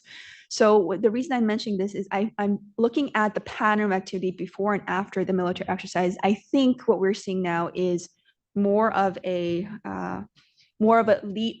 leading to before the major surge and potentially a longer tail afterwards. So what was quite notable this time around in October were just the significant elevated amount of activity starting from at least mid-September, right? That included, for example, the PRC ICBM launch, which had a trajectory that if you were Taiwan, you couldn't help notice. At least you were one of the targets in terms of PRC messaging there. Chinese carrier activity, both in East China Sea, South China Sea, and elsewhere. The Chinese satellite launch on 10/10. And then, I mean, we're still, only a couple of days after China's wrapped up its military exercise. But just this morning, as actually I was sitting right next to Marvin, just looking at other developments that we've seen. It's just October 14th, when I don't know if this is when the military exercise was occurring, she held a meeting on work related to military theory in Beijing and urged the PLA to update its military theory based on Chinese characteristics. According to what I could see on the short description of the Chinese version, and the English version is even shorter, this meeting occurred on October 14th and ended October 15th. I don't exactly know what the military theory they want to update is, but based on the Chinese description, this meeting was attended by all elements of the CMC and broadcasted to across the PLA. So it seems like a pretty important meeting with Xi at attendance, but we don't have enough information on what that means. But some of the description I did see was that it noted that the PLA needed to update its military theory based on the global military revolution, changes in technology and characteristics of war, and changes within China's adversary. And then it seemed like shortly after this meeting ended, then Xi Jinping went to visit Fujian, which is the province opposite of Taiwan. And in particular visited Dongshan Island, and there was also a visit to Xiamen. If you recall, some of the press reporting I've seen on this, Dongshan was where there was in 1953 a KMT CCP conflict there in which the KMT tried to take back Dongshan Island. But it's just very telling that this is sequenced so closely. So we'll need to watch what that means in terms of what China is trying to plan, as well as what this means in terms of what this most recent military exercise showcased. And one thing I was wondering, this is pure speculation on my end, is was this exercise a demonstration of what China seeks to do in terms of innovating its military theory? Because if it was a demonstration, it makes me wonder to what extent will we, like what Admiral says, should we be anticipating more Chinese Coast Guard involvement? I think one thing that we do know in terms of Chinese military doctrine, doctrinal text, is there's really not that much written on Coast Guard, how to incorporate the Coast Guard into PLA operations. And my team has done quite a bit of work understanding how China may think about a quarantine versus a blockade. And there's no doctrinal writing on how China could implement a quarantine.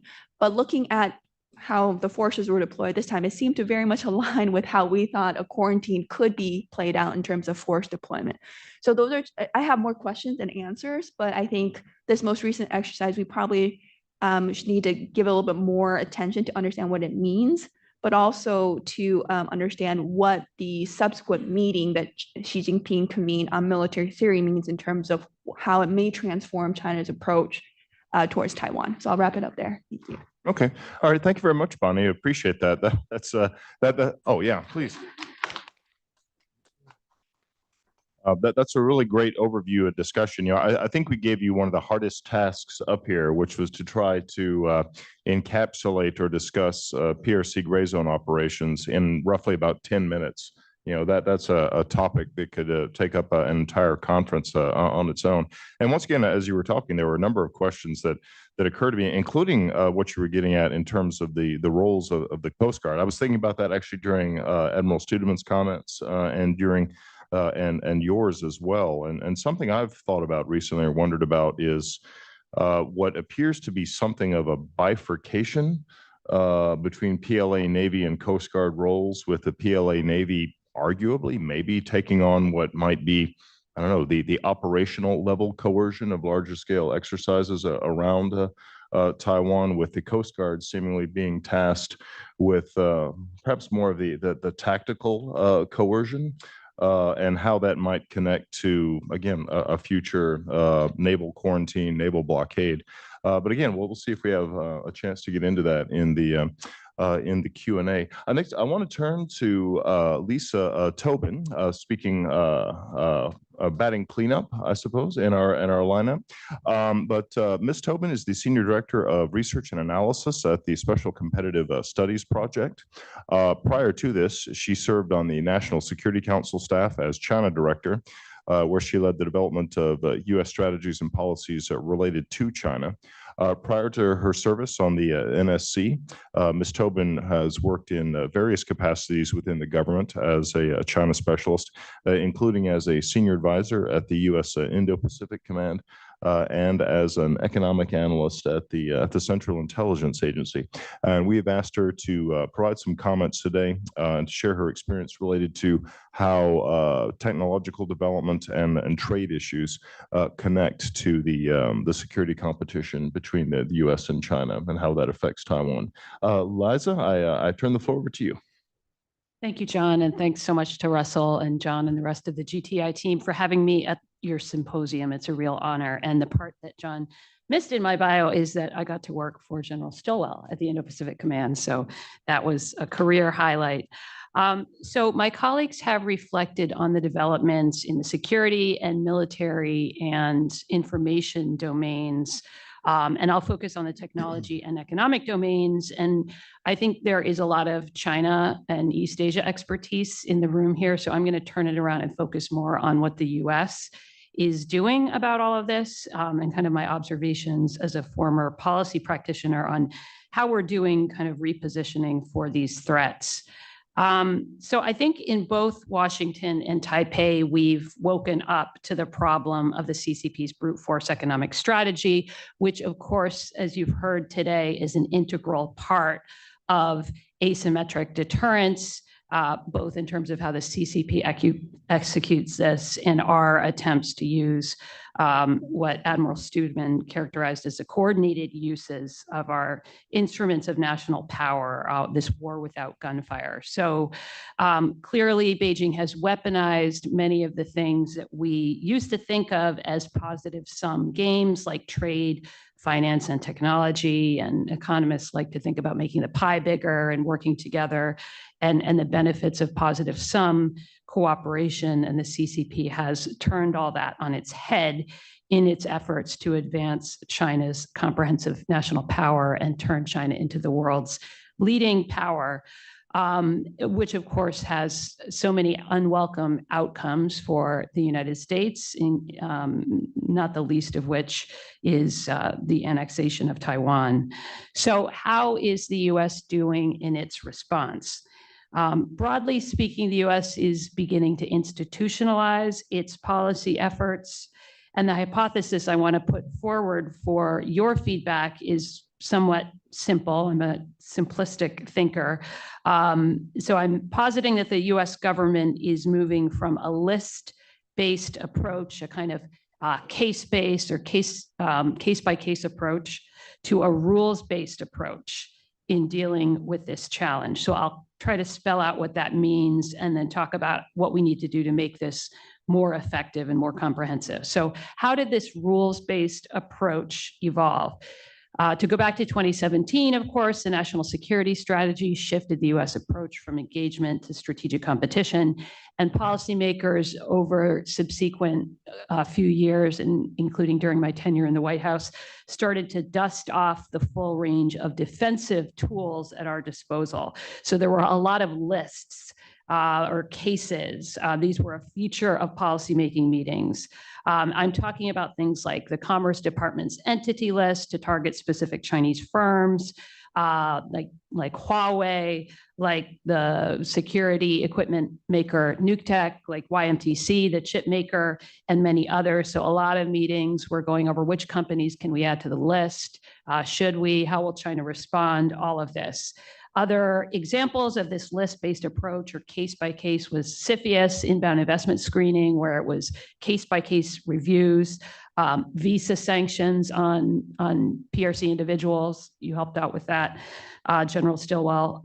DoD's list of Chinese military companies that were banned for US investments, so on and so forth. So how has this approach been effective?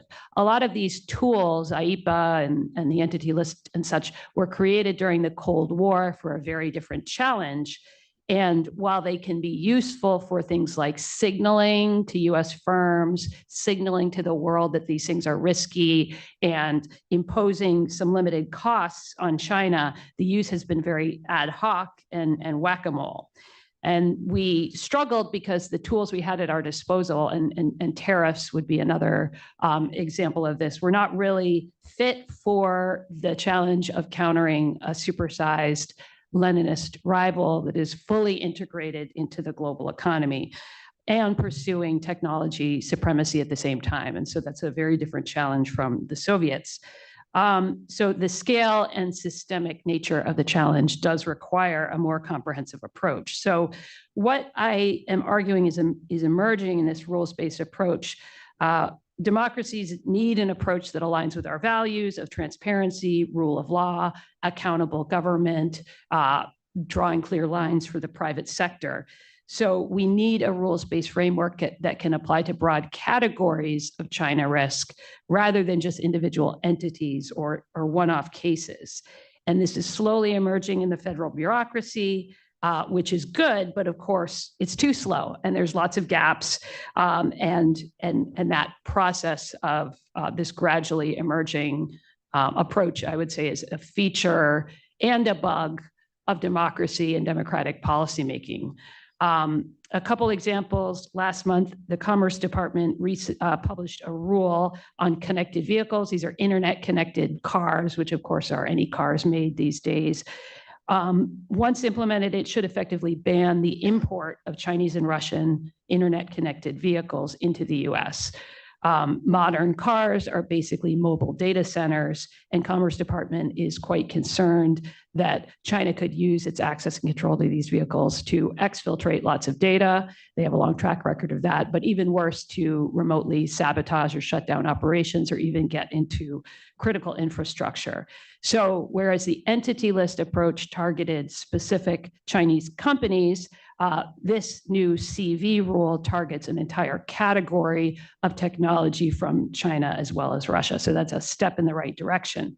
Another quick example is Treasury's outbound investment program, a new rule that should be finalized in the coming weeks or months. Instead of the case-by-case approach of CFIUS, this new rule is established as a rule, and companies have to determine for themselves, based on government guidance, whether a certain investment into China technology is prohibited or allowed, but you have to notify the government, or if it's just allowable with no restrictions. So it puts the compliance onus on companies, and it creates some clear red lines, which I think is a positive development. So I predict that in the future, more technologies are going to be implicated in this process and strategic competition. Consensus is starting to grow even outside Washington and Silicon Valley and elsewhere that technological entanglement with an autocratic rival is not sustainable. State-backed cyber attacks from China are getting more and more aggressive. We think of these focused merely on stealing our data, but that's old thinking. A lot of these are focused on pre-positioning to shut down American water, wastewater, IT, and energy systems in the case of conflict, basically to deter us from getting involved in a Taiwan scenario. So with this sort of on the horizon, ceding control of these technology sectors to adversaries would be an act of negligence. So I think this connected vehicle rule is a glimpse into the future. Commerce has other tech sectors on its horizons. Drones is supposed to be next. So we may see a decoupling in the US-China drone relationship, and possibly other things like cloud computing, robotics, network hardware, satellite ground stations, and more. So it will move slowly, but we should be watching this space. So how do we make this rules-based approach more effective? I'll make two quick points in closing. And first is just that both the United States and Taiwan need to make sure that the progress we've made already is not lost amid democratic transitions in government. Speaking specifically about the US, it's often remarked that we have a broad bipartisan consensus on China. This is true, but it's a fragile consensus.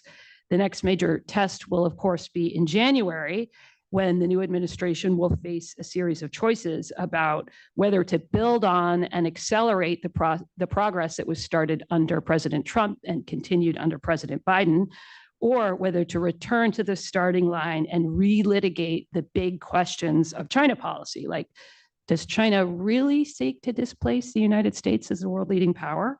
Do they really seek to undermine our alliances and isolate or annex Taiwan?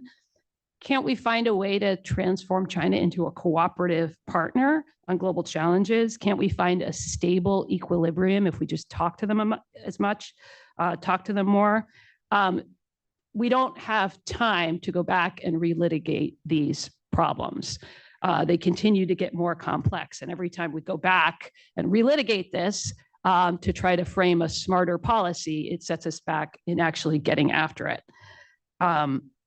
The CCP clearly has ambitions and transparent designs to transform the international order and the US and Taiwan in particular. And if we say otherwise, if we kind of downplay that, we're not really taking the CCP and its policymakers seriously.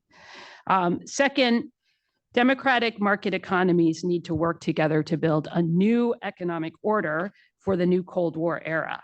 In the years ahead, democracies need to combine our resources and markets to create new ecosystems for technology, trade, and investment, with China on the outside. So this is more trade and investment among democracies and less with China. Not a total break, but a trend in the right direction. The idea is very simple: free trade for free people and managed trade with the autocracies. There is a precedent for this. This was the system we had in the Cold War. Moving from lists to rules, as we're trying to do, will have a much bigger impact for both our deterrence capabilities and for our economic productivity if we combine our market power among democracies. If we're losing access to the China market, we need to make it up somewhere else, and that's domestically and with our allies and partners. Taiwan has an important role to play here. Of course, it's a high-tech democracy that's at the center of global supply chains.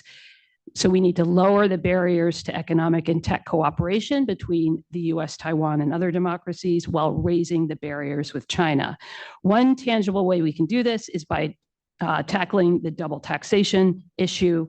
We've spent a lot of time admiring this problem, and we need tangible action. In addition, Taiwan is on the front lines of PRC gray zone warfare and countering it, as you've heard from my co-panelists. So they're right there on the front lines. They have more experience than we do in the United States of actually dealing with the cyber attacks and aggressive gray zone warfare. We can learn a lot more from Taiwan, as can our European and other democratic partners. So we need to significantly step up efforts to showcase Taiwan's experience and share lessons learned. And I will stop there.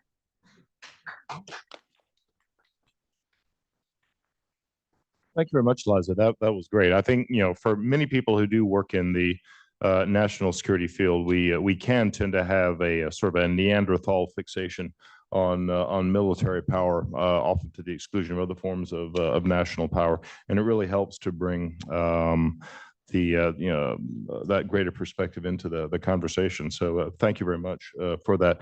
As I was listening to your presentation, the thought that was instantly occurring to me, especially when you were talking about issues with electric vehicles coming from China, is my own electric scooter, which I use to get around town, and that's how I got here today. And after I bought it, I was very bemused to discover that you have to download a smartphone app in order to unlock the motor to actually drive it.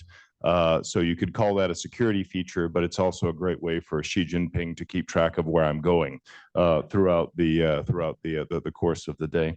But thank you. I was very interested in your this. Still here. I'm still here. I mean, I'm online right now anyway, so I guess that's not giving anything away. But I have other deep, dark secrets in my life where I would rather Xi Jinping not know about. But thank you very much for that presentation.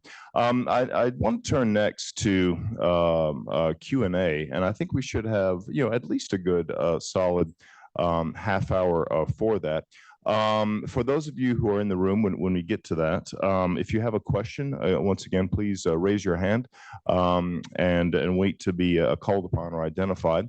And if so, please briefly identify yourself and ask a question, preferably not a speech if you can, but present a question for the members of our panel. For those of you who may be watching us online, once again, if you have a question you would like to direct to the panelist, once again, you may do so either through the chat function on YouTube, and we'll be trying to monitor that, or once again, you can send a question to via email to contact@globaltaiwan.org.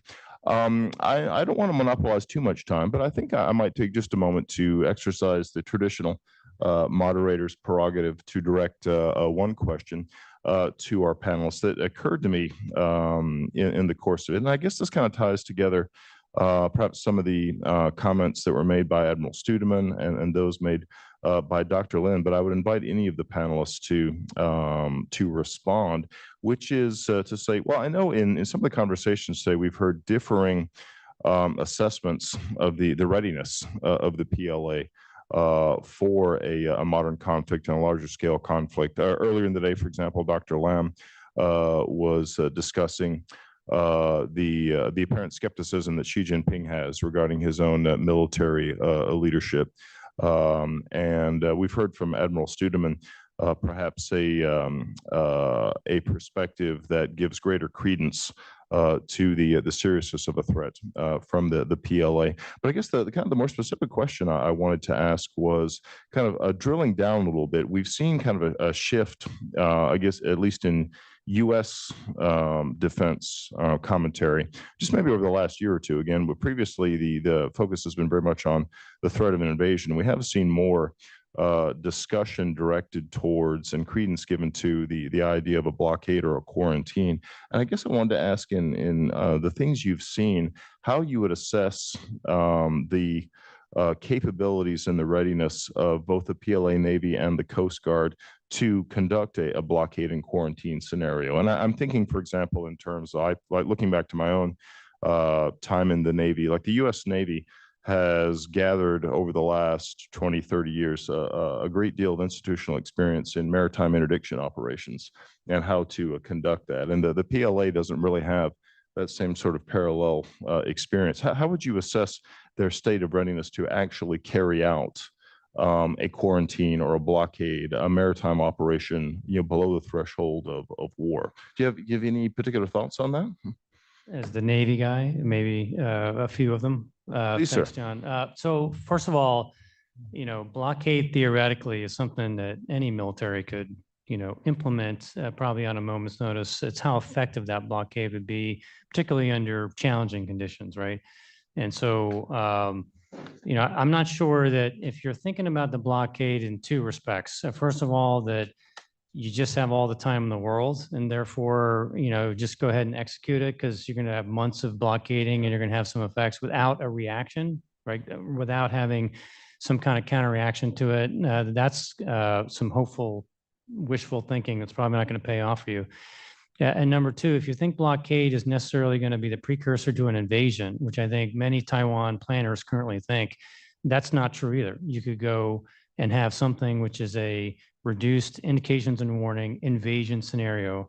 Blockade, once again, if you start it, you lose the most important thing, which is surprise, right? If you're out of position and you have to come thousands of miles to be able to actually form up your military, otherwise you're, in the case of the United States, leaning on the 7th Fleet, which isn't large enough to take on the PLA, right?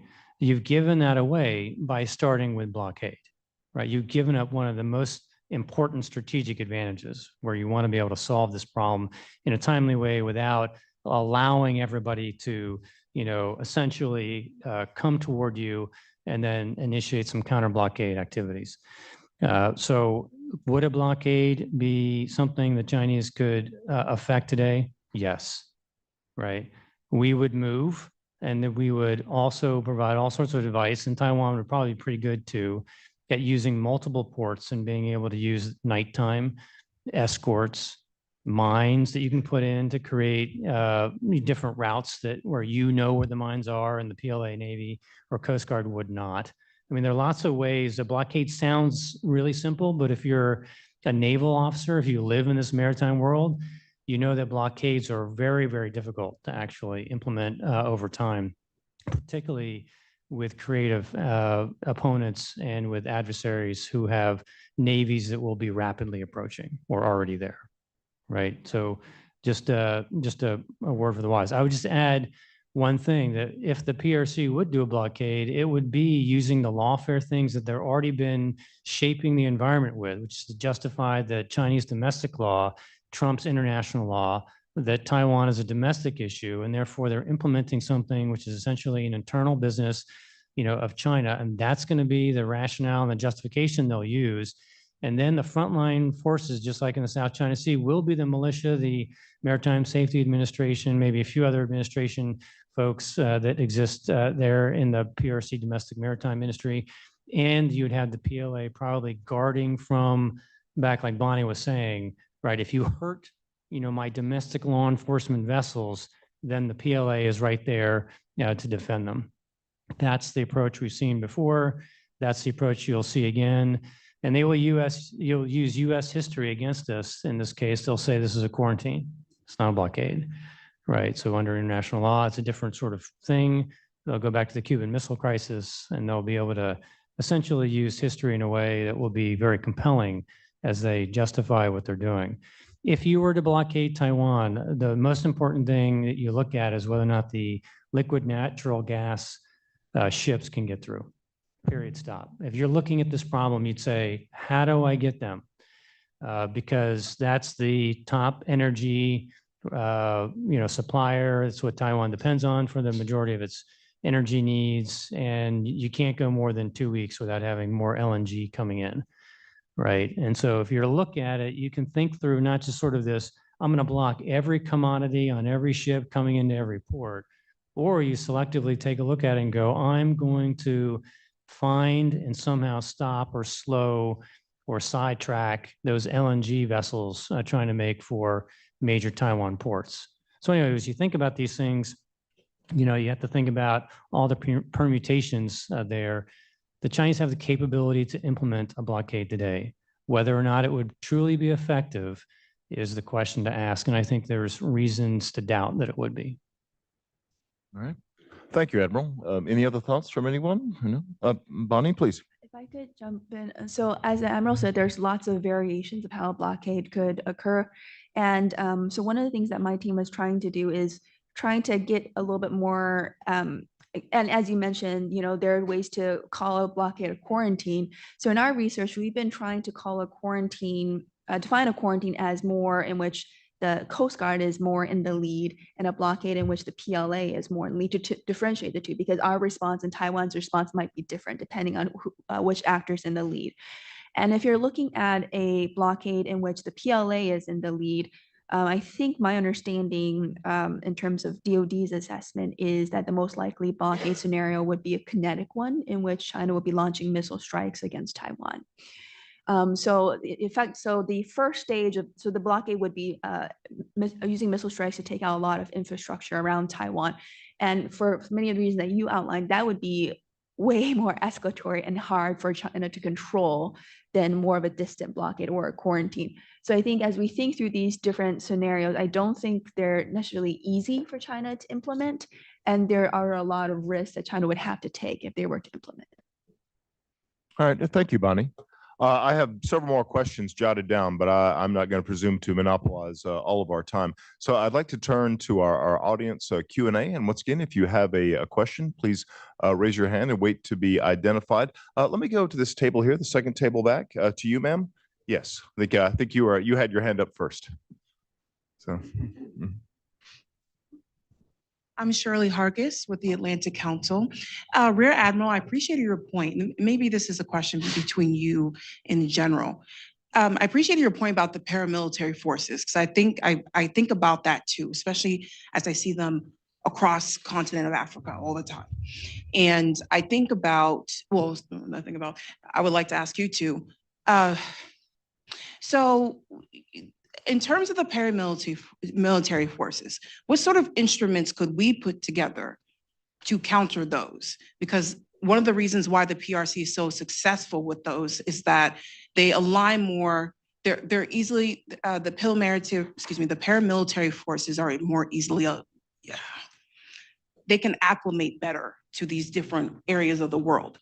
Is it legalities keeping us from, I'm not saying doing something similar, but what kind of instruments would we have to put together since our military operates differently? What instruments would we have to consider, or how should we think about which instruments we put together to be able to counter that? Yeah, first and foremost, I'll add, and then David can weigh in. I think that once again, we haven't invested as deeply in the information domain, which is the domain that becomes the most important one in peacetime as you're shaping and influencing. I think with all due respect to the great people that were in the NSC here, that we were too quiet on China and we don't have the education in the United States about China, nor have we been able to follow through on things like counter lawfare to be able to explain what does international law call for? Because it's complicated and most people don't know international law. And guess what? China exploits that ignorance by trying to reshape how it's being defined, right? And so first of all, you need to defend the international order by describing what is the international order actually in detail on specific things that really matter. And I think we've been largely mute and unable to actually find our voice on these matters. We need to deploy, for example, maritime lawyers, like they're like the frontline troops. They're just as important as a cruiser or destroyer. I kept saying this for years inside the Navy and inside the Joint Force. We finally had some things going with the Indo-PACOM to be able to go to conferences and describe, what is a territorial sea? Like, what's the difference between a freedom of navigation operation versus operating in international waters, right? And it's amazingly complicated and it's going to take a lot of different places, but we need to be deployed where all this conversation is occurring, and we need to have preloaded packages as soon as there's a Chinese announcement about how the Chinese are just enforcing their law in the South China Sea. Boom, there should be attack points that come from a variety of different sources. And it shouldn't be just the US government. It should be academia should find its courage. Think tanks need to find their focus and go after it in a way that's actually both in situ, current, as well as working at steady state deliberately. In other words, dynamic and deliberate. And we just have not found a way to use our information instrument in the right way. And if we fail to do that, then any of these follow-on actions that you might want to propose, they're not going to hold the moral high ground. They're going to be seen as something, they're going to be victimized by China's narrative because they'll dominate there. Anyway, thanks. Let me briefly add assertive transparency. The Philippines has done a very good job with this in just getting the cameras on these activities. Has anybody seen the photo of the Filipino sailor's actual missing thumb? You have a photo without all the gauze on it of his, that is a compelling statement that's saying these paramilitary activities are really outside beyond the bounds of what normal statecraft is. The second one is special operations. Our special ops world has done some magnificent work over the last 20 years in the Middle East, but they've got to get out of the world of throat slitting, snake eating, and all that hoorah stuff and get back to their original mission of the OSS, which is foreign internal defense and all that, actually empower national forces to protect themselves. And the third one, I won't go into detail, but look up what's happening in the Solomon Islands with the Sogavari and what he's done to bring in Chinese law enforcement into his own country to put down his own people. Again, that's an information thing we should highlight. Thank you, General. All right, next, sir, in the front here. Yes, if you wait a moment for the microphone. Do I need to stand up? Please, yeah. If you can. Dave Onsbach, no affiliation. I know that China is 4 times the population of the US. And so I think going alone and fighting them is maybe quite difficult. So my question is there any thoughts about if there's a conflict breaking out with China over Taiwan, whether India could serve as an ally? Has there been any feelers put out for getting India involved as an ally in all of this, especially since they've had the border disputes with China and might be more amenable to that? I'm just wondering. Thanks. Okay, thank you, sir. I guess turning to the panel, I guess maybe there might almost be 2 questions or points for consideration there.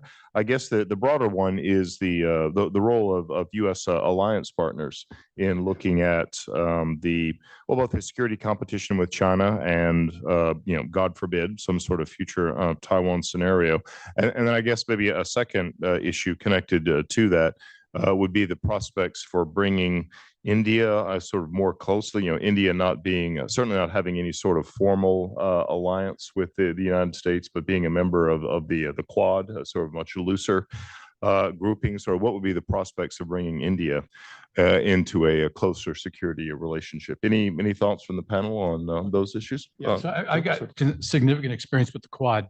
If you say ally and India in the same sentence, it just doesn't work. There's a leader of the non-aligned movement, the NAMIs. So I'd be very careful about that. But where our interests overlap, like the PRC attack on their shared border, we've had some very positive cooperation. And so, but I like the way you're thinking. We need to get back to the idea of containment.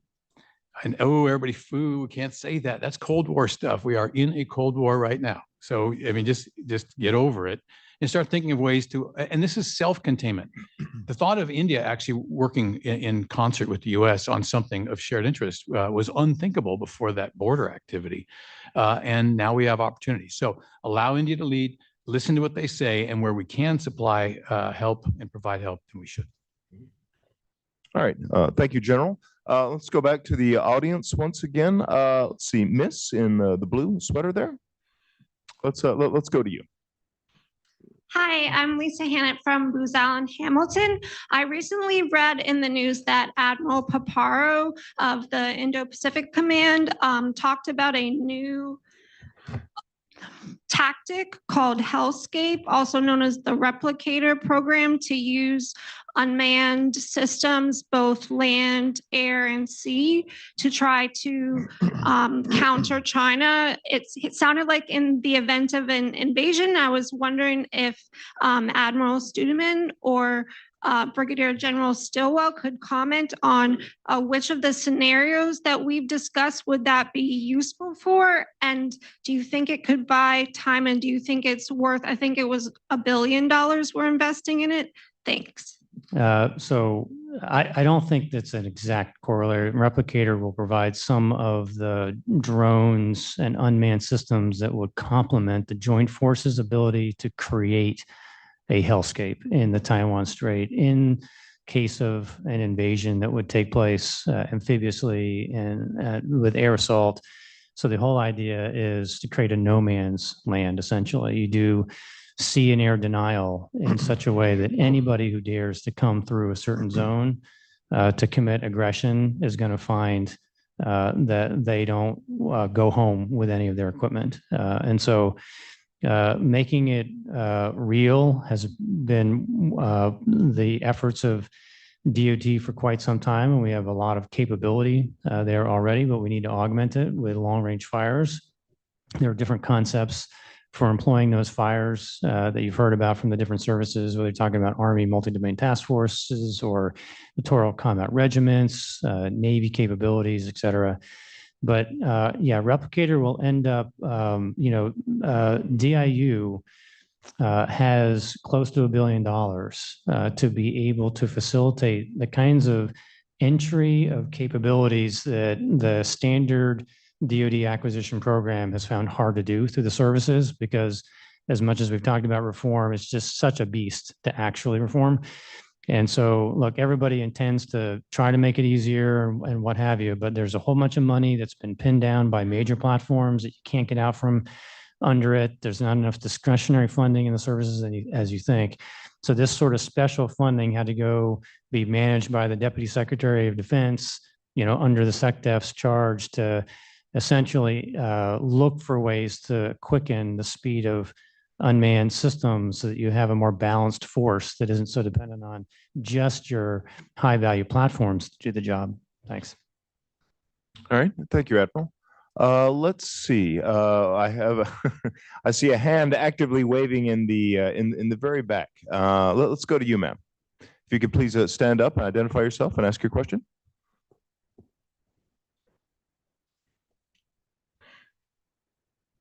Sylvie Bello. Oh, wow, that was loud. Hi, I'm Sylvie Bello with the Cameroon American Council. In thinking about strategic partners, when it comes to Africa, I was hoping when they said global disruptors, they would talk about Africa. But when it comes to Africa, and folks are always saying, oh, China is in Africa. What is Taiwan doing when it thinks about its partners? For instance, with its trade partners, I know they say America is number 2. Who are the others? Are there any African partners? And because of the influence right now of Russia and China in Africa, how is Taiwan looking at its I don't know if I should say allies, like with the United States and other governments that support Taiwan in thinking through, like, if China leaves Africa, what would Taiwan offer? Thank you. Okay, thank you, Miss. Do any of the panelists have a thought on that in particular?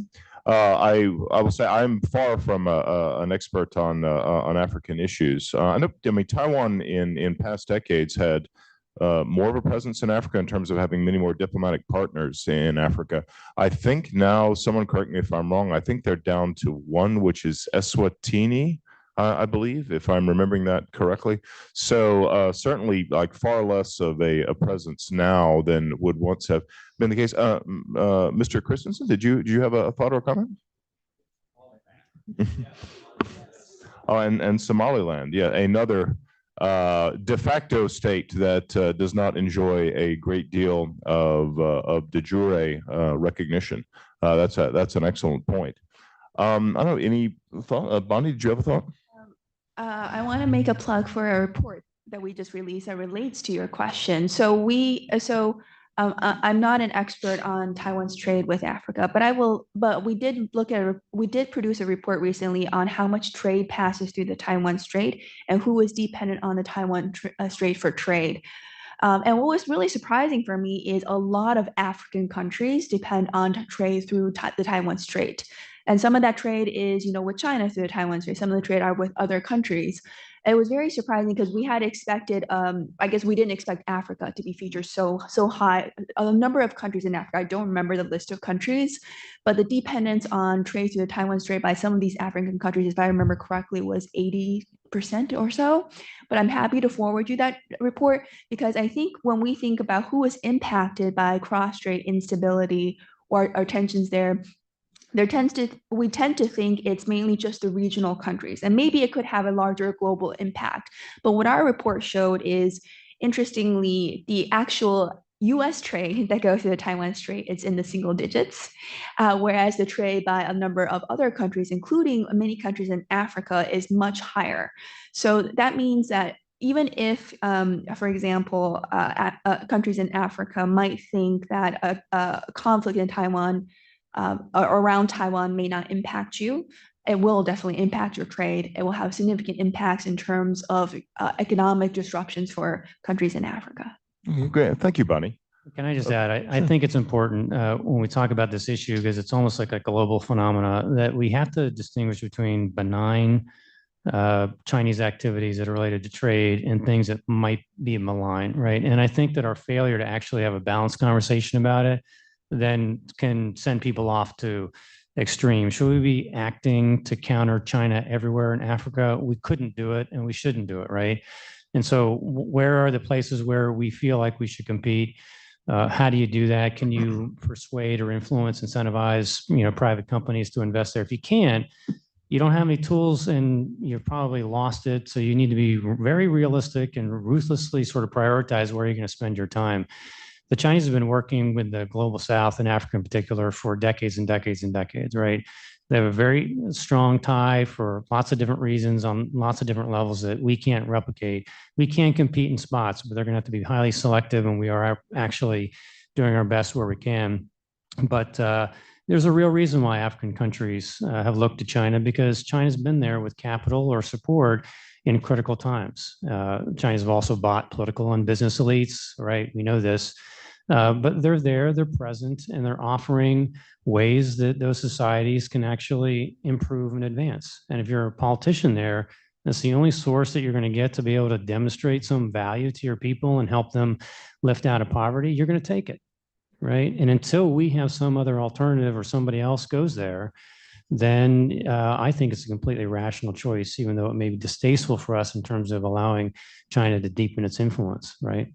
So I think we got to get real, and we should have a balanced conversation about influence. Thanks. Oh, thank you. Oh, yeah, Liza, please. So in the United States, we've done a terrible job actually marketing what we have done in Africa. So China's beating us in the narrative game.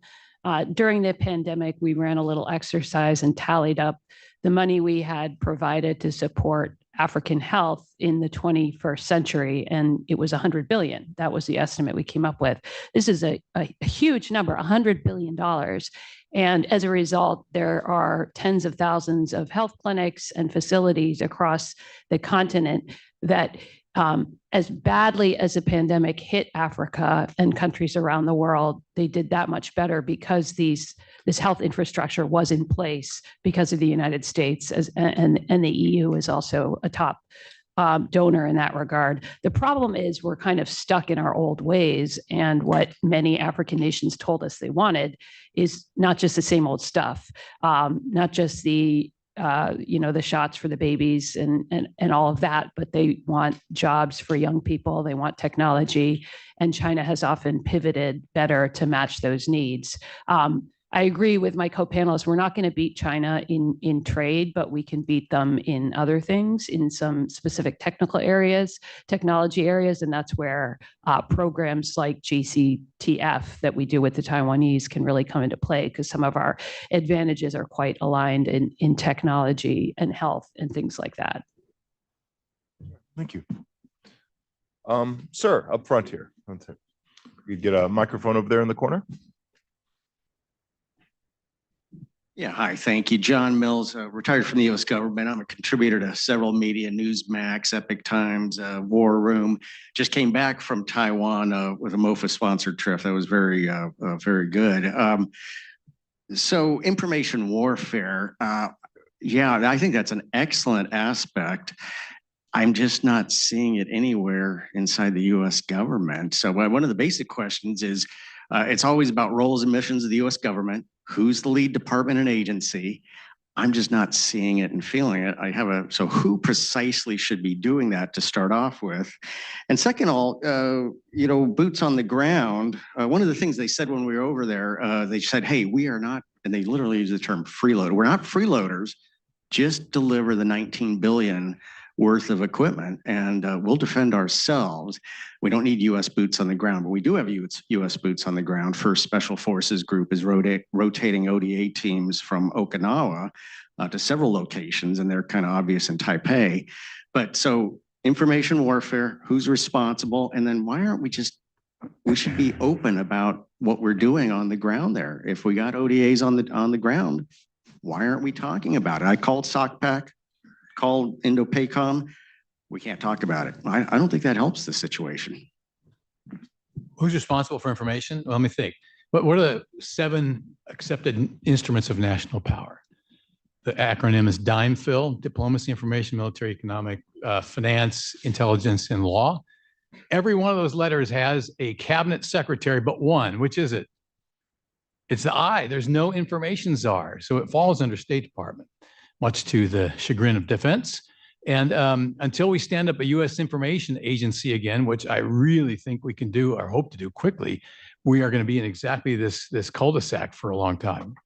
Mm-hmm. I would say, and I'm trying to be calm because this is like an area of greatest chagrin for me, having tried to work it inside the government and find that in many cases we are able to actually create a lot of goodness, but we can't get out of our own way. And there are lots of reasons. There are different reasons in different places. I think at the highest levels, we still don't have sanction to be able to talk about China openly because we're trying to stabilize the relationship and not let it be so full of friction that we demonize and we create this deleterious situation where we can't talk about anything that can lead to a self-fulfilling prophecy of ultimately you're going to go to war. And I think that has really stoppered up most of the subordinate agencies who really do want to do it. When you speak out with information, I mean, the Global Engagement Center at State Department is the node that works a lot of things. They have brilliant stuff. Go to their website. You'd be like, oh my God, why aren't more people using the GEX products?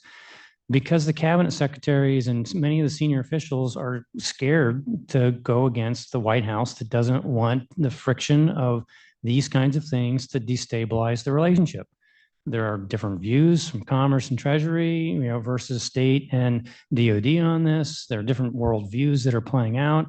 And essentially, if you don't have the president's support to go off and delegate information to be done by everybody, everyone's, walking around on tenterhooks and they're not going to do their job, even if they have the authorities to do it.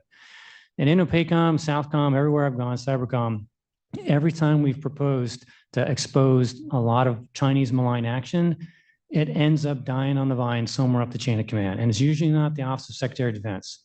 It's usually higher, it's inconvenient, there are other things going on, there's another meeting, another objective.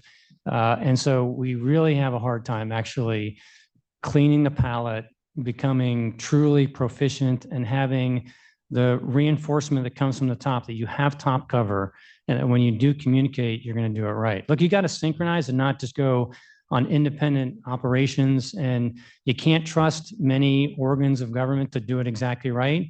They will goon it up, and they have gooned it up. So there's a reason for oversight, but you can't have perfect synchronicity paralyze your information organ.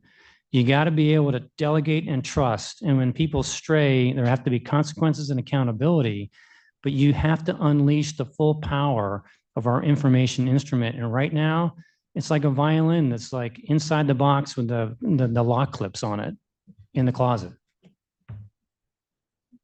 Thank you. Let's see. Okay.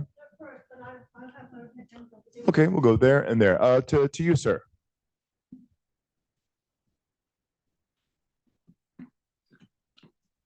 Hi, Richard Coleman, CBP, retired.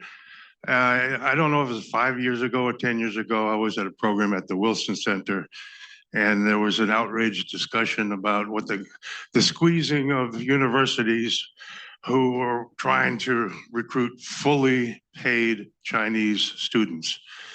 And I'm thinking about physics departments and the places where, you know, our top scientific knowledge is, given to the world, basically.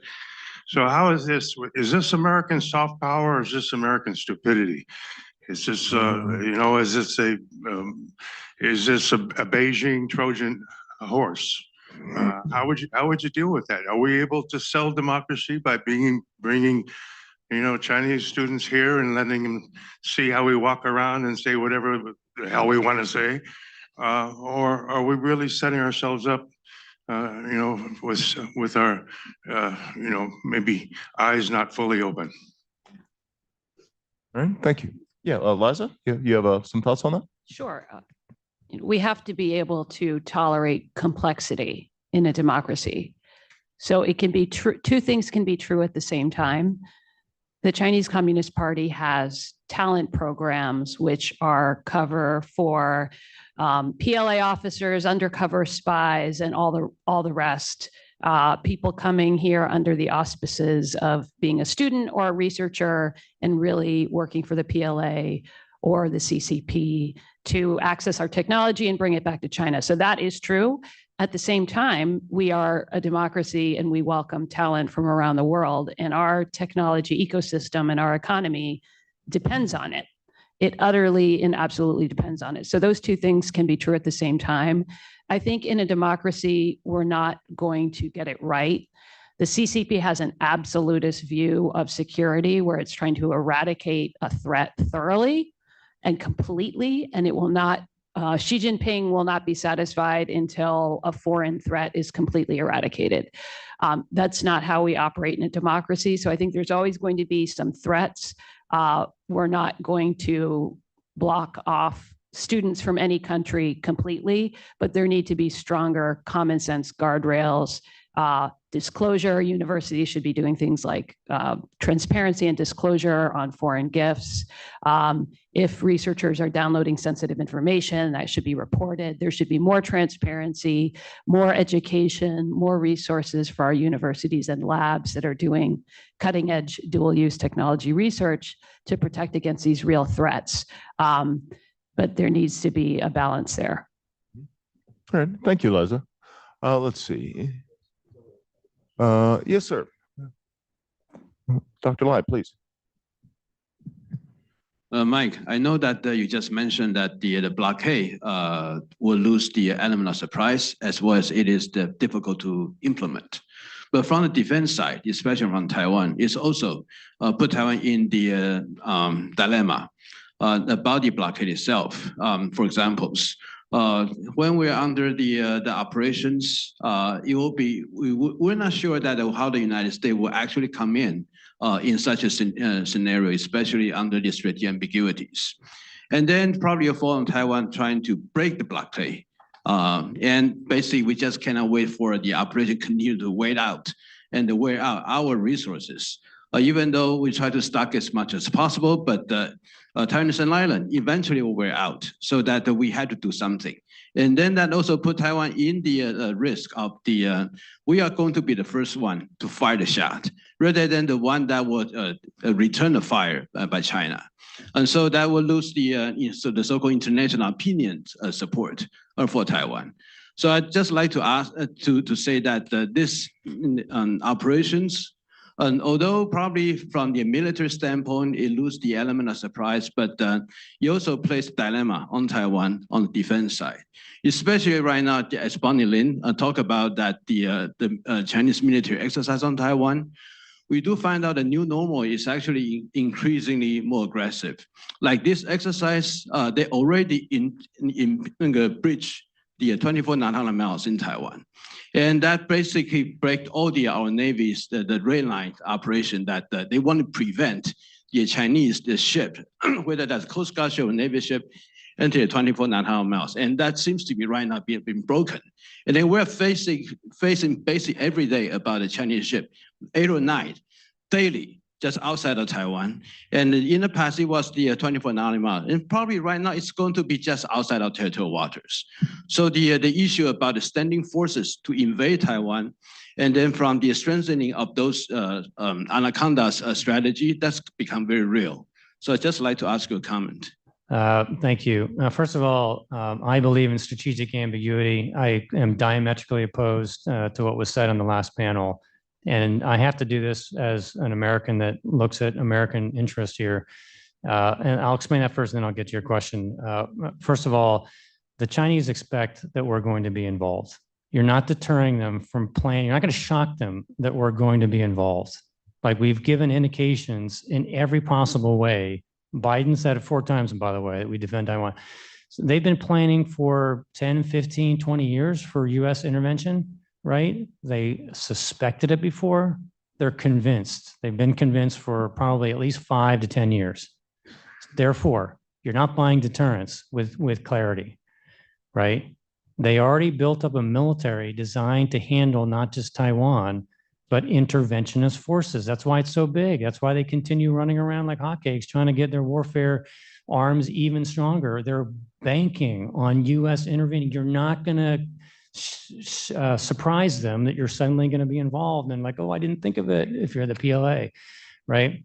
You don't buy strategic clarity, but you do end up potentially giving the president of the United States no flexibility to make a decision because you're giving a blank check. You're saying, no matter what happens under any condition, the DOD is going to be there to save. And there could be a future Taiwan leader, not today, obviously very controlled in terms of not moving towards independence, but there could be a future Taiwan leader that is different, right? You got to reflect that there may be a reality like that. There may be conditions within the United States which are hard, right? And there may be a sheer look at the correlation of forces to say, we see defeat every time we try to get involved. And therefore, why would we do this here, right, when a lot of American blood, lives, and treasure are at stake, and the outcome would still be the same, right? I'm being honest because you're a friend of the United States, and we friends need to speak the truth to friends. And I would just tell you that there are many conditions where the president should have the option to make a decision based on the circumstances that president faces, you know, in future years. Okay, so that's the reason why I'm strategic ambiguity.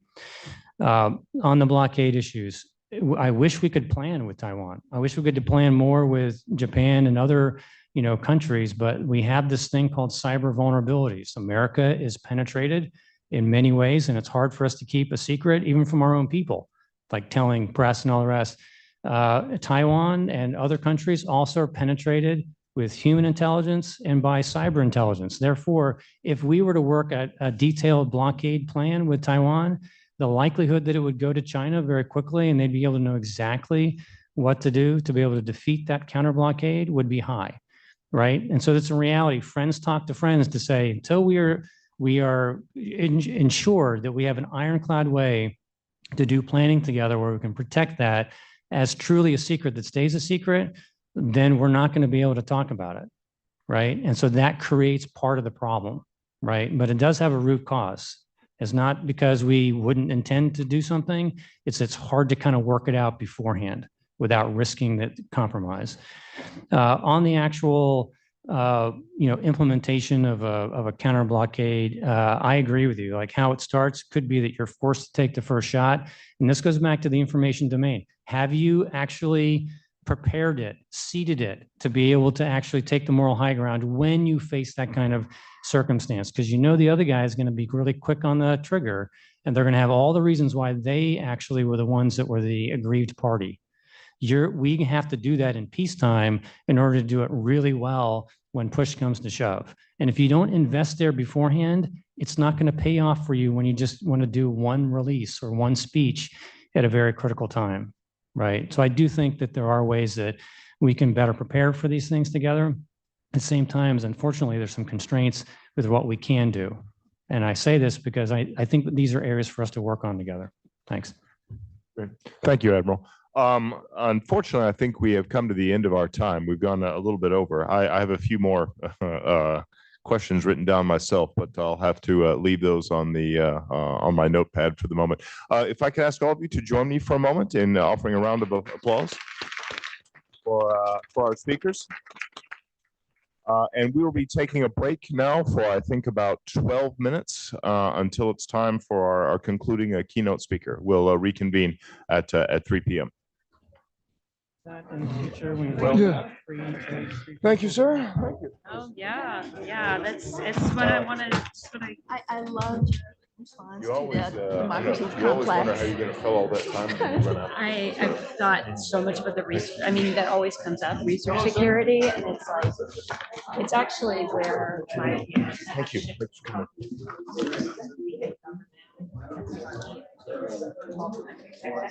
Because they all say, we need more talent, we need immigration reform. And yes, a lot of people do that, but a lot of them have giant too. You can't live without them.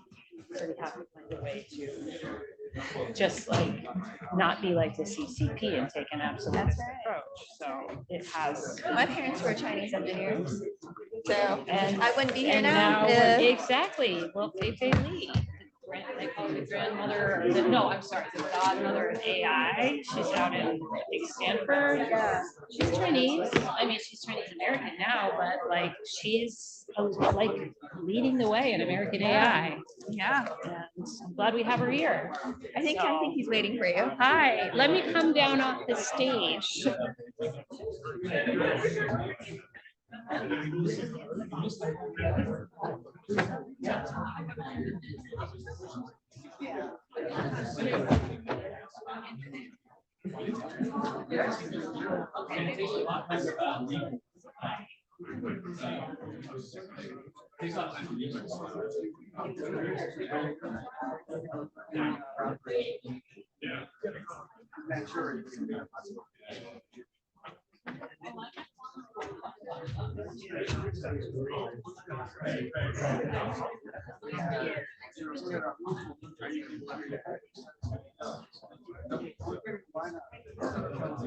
Somebody want their souvenir card?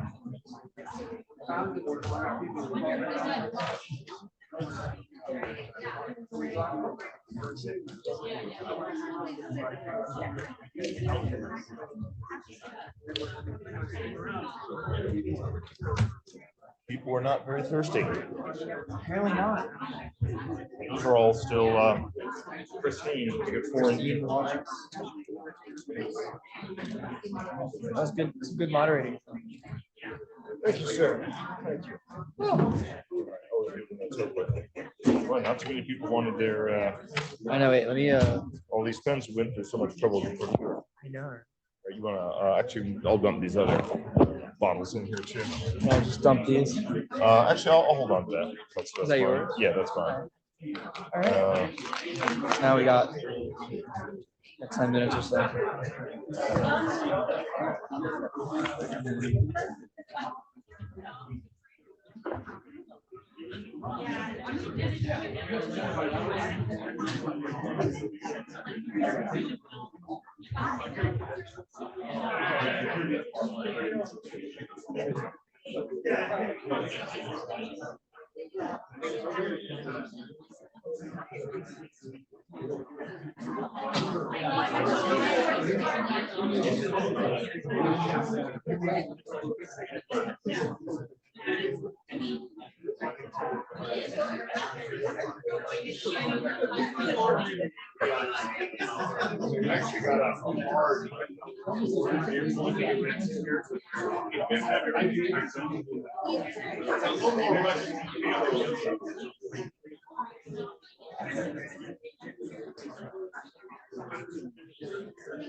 Hi, good afternoon, everyone.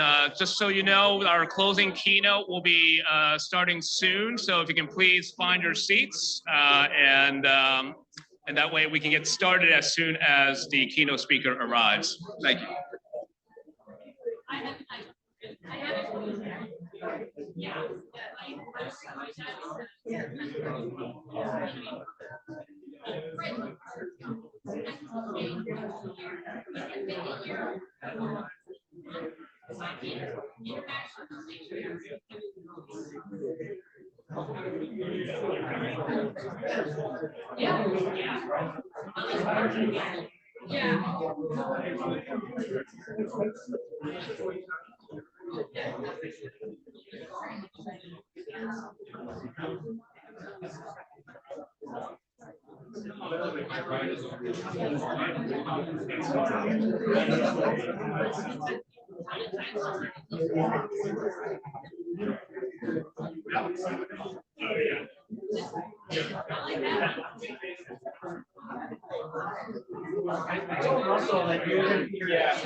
Exactly, like clockwork.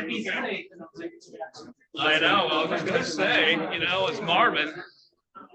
All right, good afternoon, everyone. As I just mentioned, we'd like to get our closing keynote started. So please find your seats, and that way we can begin. I would also note that the Deputy Assistant Secretary of Defense, his schedule is, his time is limited, and so therefore we need to get started so that we can get as much of his time as possible, and he can complete his remarks before he has to hurry off to his next meeting. So it is my distinct honor now to introduce our closing keynote speaker. I think it's a strong testament of the interest as well as the importance of our closing keynote speaker that so many of you are still here after an all-day conferencing here with us for this year's annual symposium. So our closing keynote speaker is none other than the Honorable Michael Chase, who currently serves as the Deputy Assistant Secretary of Defense for China, Taiwan, and Mongolia. He has held those portfolios now since 2021 and 2022.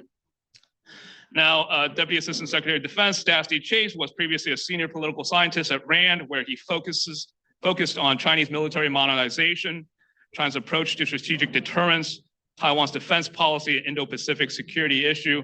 So a true scholar turned practitioner and an expert on these matters. And we are extremely blessed to have him in his current capacity now as the Deputy Assistant Secretary of Defense for China, Taiwan, and Mongolia.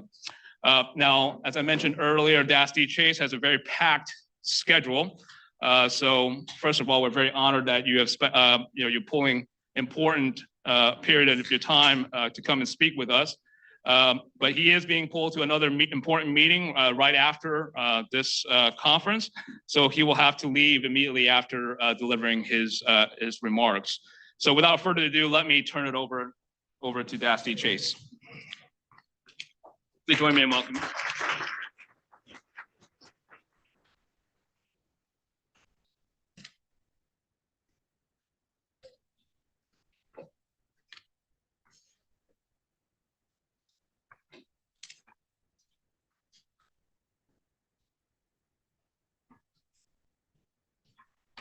Thank you for a very kind introduction, Russell, and good afternoon, everyone. The Global Taiwan Institute publishes excellent work and puts on some great events and contributes to the connection between professionals who are focused on Taiwan's political, economic, and security issues. So it's a pleasure to be here. Always happy to participate in GTI events. This one in particular, I think, is a key annual event now for government, private sector, and academic professionals focused on Taiwan affairs. And I'm grateful to Russell Xiao and to GTI for the opportunity to speak to you all, and to everyone who's still here at the end of what I know was a very packed day. All of you here today, I think, are quite well informed about Taiwan already. But what I'd like to do is use this time to briefly emphasize some enduring aspects of US policy toward the Indo-Pacific and Taiwan, and to discuss the Department of Defense's efforts to maintain peace and stability across the Taiwan Strait. Let me begin by noting that the United States is committed to working together with our allies and partners to maintain peace and stability in the Indo-Pacific. We have a vision for a free and open Indo-Pacific, and that vision is shared by most countries across the region. We are seeing a historic alignment among countries in the region and across the globe to advance these objectives. As Secretary Austin noted at the Shangri-La Dialogue in Singapore this spring, we are witnessing a new convergence in the Indo-Pacific. And this new convergence is not a single alliance or coalition, but rather a network of complementary, mutually supporting security partnerships, institutions, and initiatives. This includes partnerships like AUKUS, the Quad, and quadrilateral cooperation between the United States, Japan, Australia, and the Philippines, as well as US-ROK Japan trilateral cooperation. Underpinning these various efforts is a set of principles and beliefs that resonate with nations across the region. These values include respect for the rule of law, sovereignty, the free flow of commerce, and the peaceful resolution of disputes. But these principles are increasingly under threat from the People's Republic of China. As you've heard DoD officials say before, and other US government officials as well, the PRC is the only country with the will and increasingly the capability to dominate the Indo-Pacific and to reshape the global order. And we all see the PRC pursuing those objectives with increasingly coercive and aggressive behavior in the Taiwan Strait, the South China Sea, and throughout the region. That's why we describe the PRC as the department's top pacing challenge in our national defense strategy. At the same time, the United States is committed to pursuing open lines of communication with the PRC to avoid misunderstandings and miscalculations and to responsibly manage competition in order to prevent it from veering into a crisis. Last month, I led the US delegation to Beijing for the 18th iteration of the Defense Policy Coordination Talks, or DPCTs, between the US and China. In those discussions, I reiterated the importance of peace and stability across the Taiwan Strait and the necessity of peaceful resolution of disputes through dialogue. Secretary Austin also emphasized these points with his counterpart, Minister Admiral Dong Jun, the PRC's Minister of National Defense, during an in-person meeting in May on the sidelines of the Shangri-La dialogue. We remain clear-eyed regarding the PRC's pattern of coercive behavior in the Indo-Pacific, including its continued efforts to disrupt the status quo in the Taiwan Strait. The PRC is implementing what is now a years-long campaign to intimidate and coerce Taiwan. As many of you likely saw over the weekend, the PLA conducted a military exercise around Taiwan, which it called Joint Sword 2024B. This military pressure operation was irresponsible, disproportionate, and destabilizing. As the White House noted last week, it is a longstanding tradition for Taiwan's president to deliver remarks on October 10. It is a routine, domestic-focused address that has historically prompted little response from the PRC. These types of provocative military actions, as well as the frequent air and maritime incursions across the median line, erode the longstanding norms that have maintained peace and stability in the region for decades. These activities by the PRC are destabilizing, and they increase the risk of miscalculation and escalation. Let me turn to a few comments on US defense cooperation with Taiwan. The objective of US defense engagement with Taiwan is to ensure that Taiwan remains secure, free from coercion, and able to engage in a peaceful and productive dialogue to resolve differences in a manner acceptable to the people on both sides of the Taiwan Strait. While we believe that conflict with the PRC is neither imminent nor inevitable, Taiwan must be able to deter, degrade, and delay potential Chinese aggression. To do so, the United States remains committed to helping Taiwan maintain a sufficient capability to defend itself, as we are required to under the Taiwan Relations Act. We support Taiwan's military in its efforts to acquire asymmetric capabilities that are low cost, mobile, distributed, resilient, and lethal. Asymmetric capabilities must also be complemented by corresponding modern defense concepts through which Taiwan's forces can effectively conduct joint decentralized operations in what would be a highly contested wartime environment. And below the level of armed conflict, Taiwan's capabilities to respond effectively and in an asymmetric way against the PRC's use of gray zone military tactics are also very important. The United States strongly supports Taiwan's efforts to enhance its whole of society resilience as well. And the war in Ukraine has underscored that whole of society resilience can provide significant advantages against larger aggressors, as well as contributing to a stronger overall deterrence posture. In recent years, we have been encouraged by a number of defense reforms in Taiwan, including the creation of Taiwan's All-Out Defense Mobilization Agency, or ADMA, and former President Tsai's decision to extend military conscription from 4 months to 1 year, which took effect on January 1st. The Lai administration is moving quickly to build on the work of the previous administration, establishing a new interagency task force focused on improving whole of society resilience. Taiwan's allocation and investment of defense resources, of course, also must be commensurate with the threats and challenges it faces.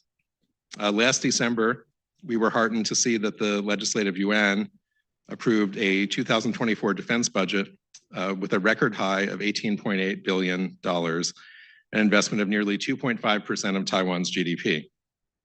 Taiwan's budget process for 2025 for this year is ongoing. For next year's budget that is ongoing right now. At this early stage, I'll say that we're encouraged that the Executive Yuan's proposed budget continues to prioritize defense modernization. We urge the legislature to continue to support the Taiwan military's modernization and to provide a robust level of defense spending to improve Taiwan's ability to defend itself. We also support Taiwan's broader efforts to revitalize its defense industrial base and to expand its capacity to produce the self-defense capabilities it requires. Notably, the Lai administration is prioritizing defense innovation efforts to try to rapidly leverage commercial technologies for asymmetric capabilities. US-Taiwan industry-to-industry partnerships will also play a valuable role in this regard. For example, just last month, a US trade mission consisting of 26 companies visited Taiwan to explore unmanned aerial system, or UAS, as well as counter UAS business opportunities. Alongside Taiwan's prioritization of defense resourcing and defense production, we continue to use available authorities to accelerate Taiwan's acquisition of necessary military capabilities. We, of course, continue to use traditional defense trade mechanisms like direct commercial sales, or DCS, and foreign military sales, or FMS, to provide both material and non-material support to Taiwan. But we are also leveraging other security assistance tools like Presidential Drawdown Authority, or PDA, and foreign military financing, FMF, to bolster Taiwan's defense modernization. We seek to coordinate these various authorities and efforts together with Taiwan's own defense resourcing efforts. Through the department's own threat-based analysis and through close consultation with Taiwan's Ministry of National Defense, we aim to ensure these resources are used in the most effective way possible, given Taiwan's self-defense requirements. The entire world has a stake in peace and stability across the Taiwan Strait, and we continue to see a growing community of countries committed to peace and stability across the Taiwan Strait and throughout the Indo-Pacific region. We in the Department of Defense and our colleagues across the interagency will continue to work with allies and partners to advance our shared vision for a free and open Indo-Pacific, despite the PRC's destabilizing behavior. And beyond the work that we're doing in the Pentagon, I'm also very reassured by the work that many of you all here are doing to try to raise awareness of the importance of cross-strait peace and stability and of Taiwan's needs for deterrence and self-defense capabilities. Thank you all very much for your time and attention, and thanks again to Russell Xiao and GTI for allowing me to give these remarks at the end of your conference this afternoon. Thanks again.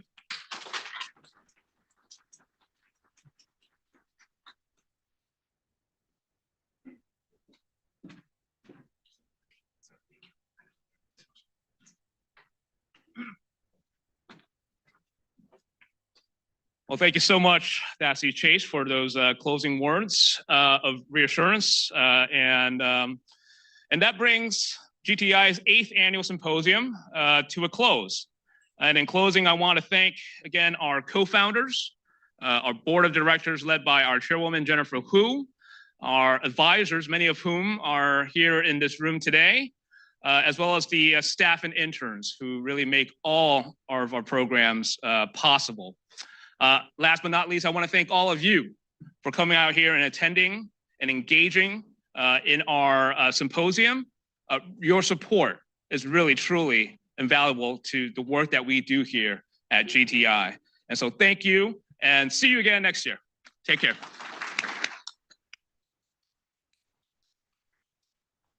We have this room till 3:30, and I think there's still some coffee and some cookies outside. So please, help yourself to what is left. And at around 3:30, we'll start making sure that you all vacate the building.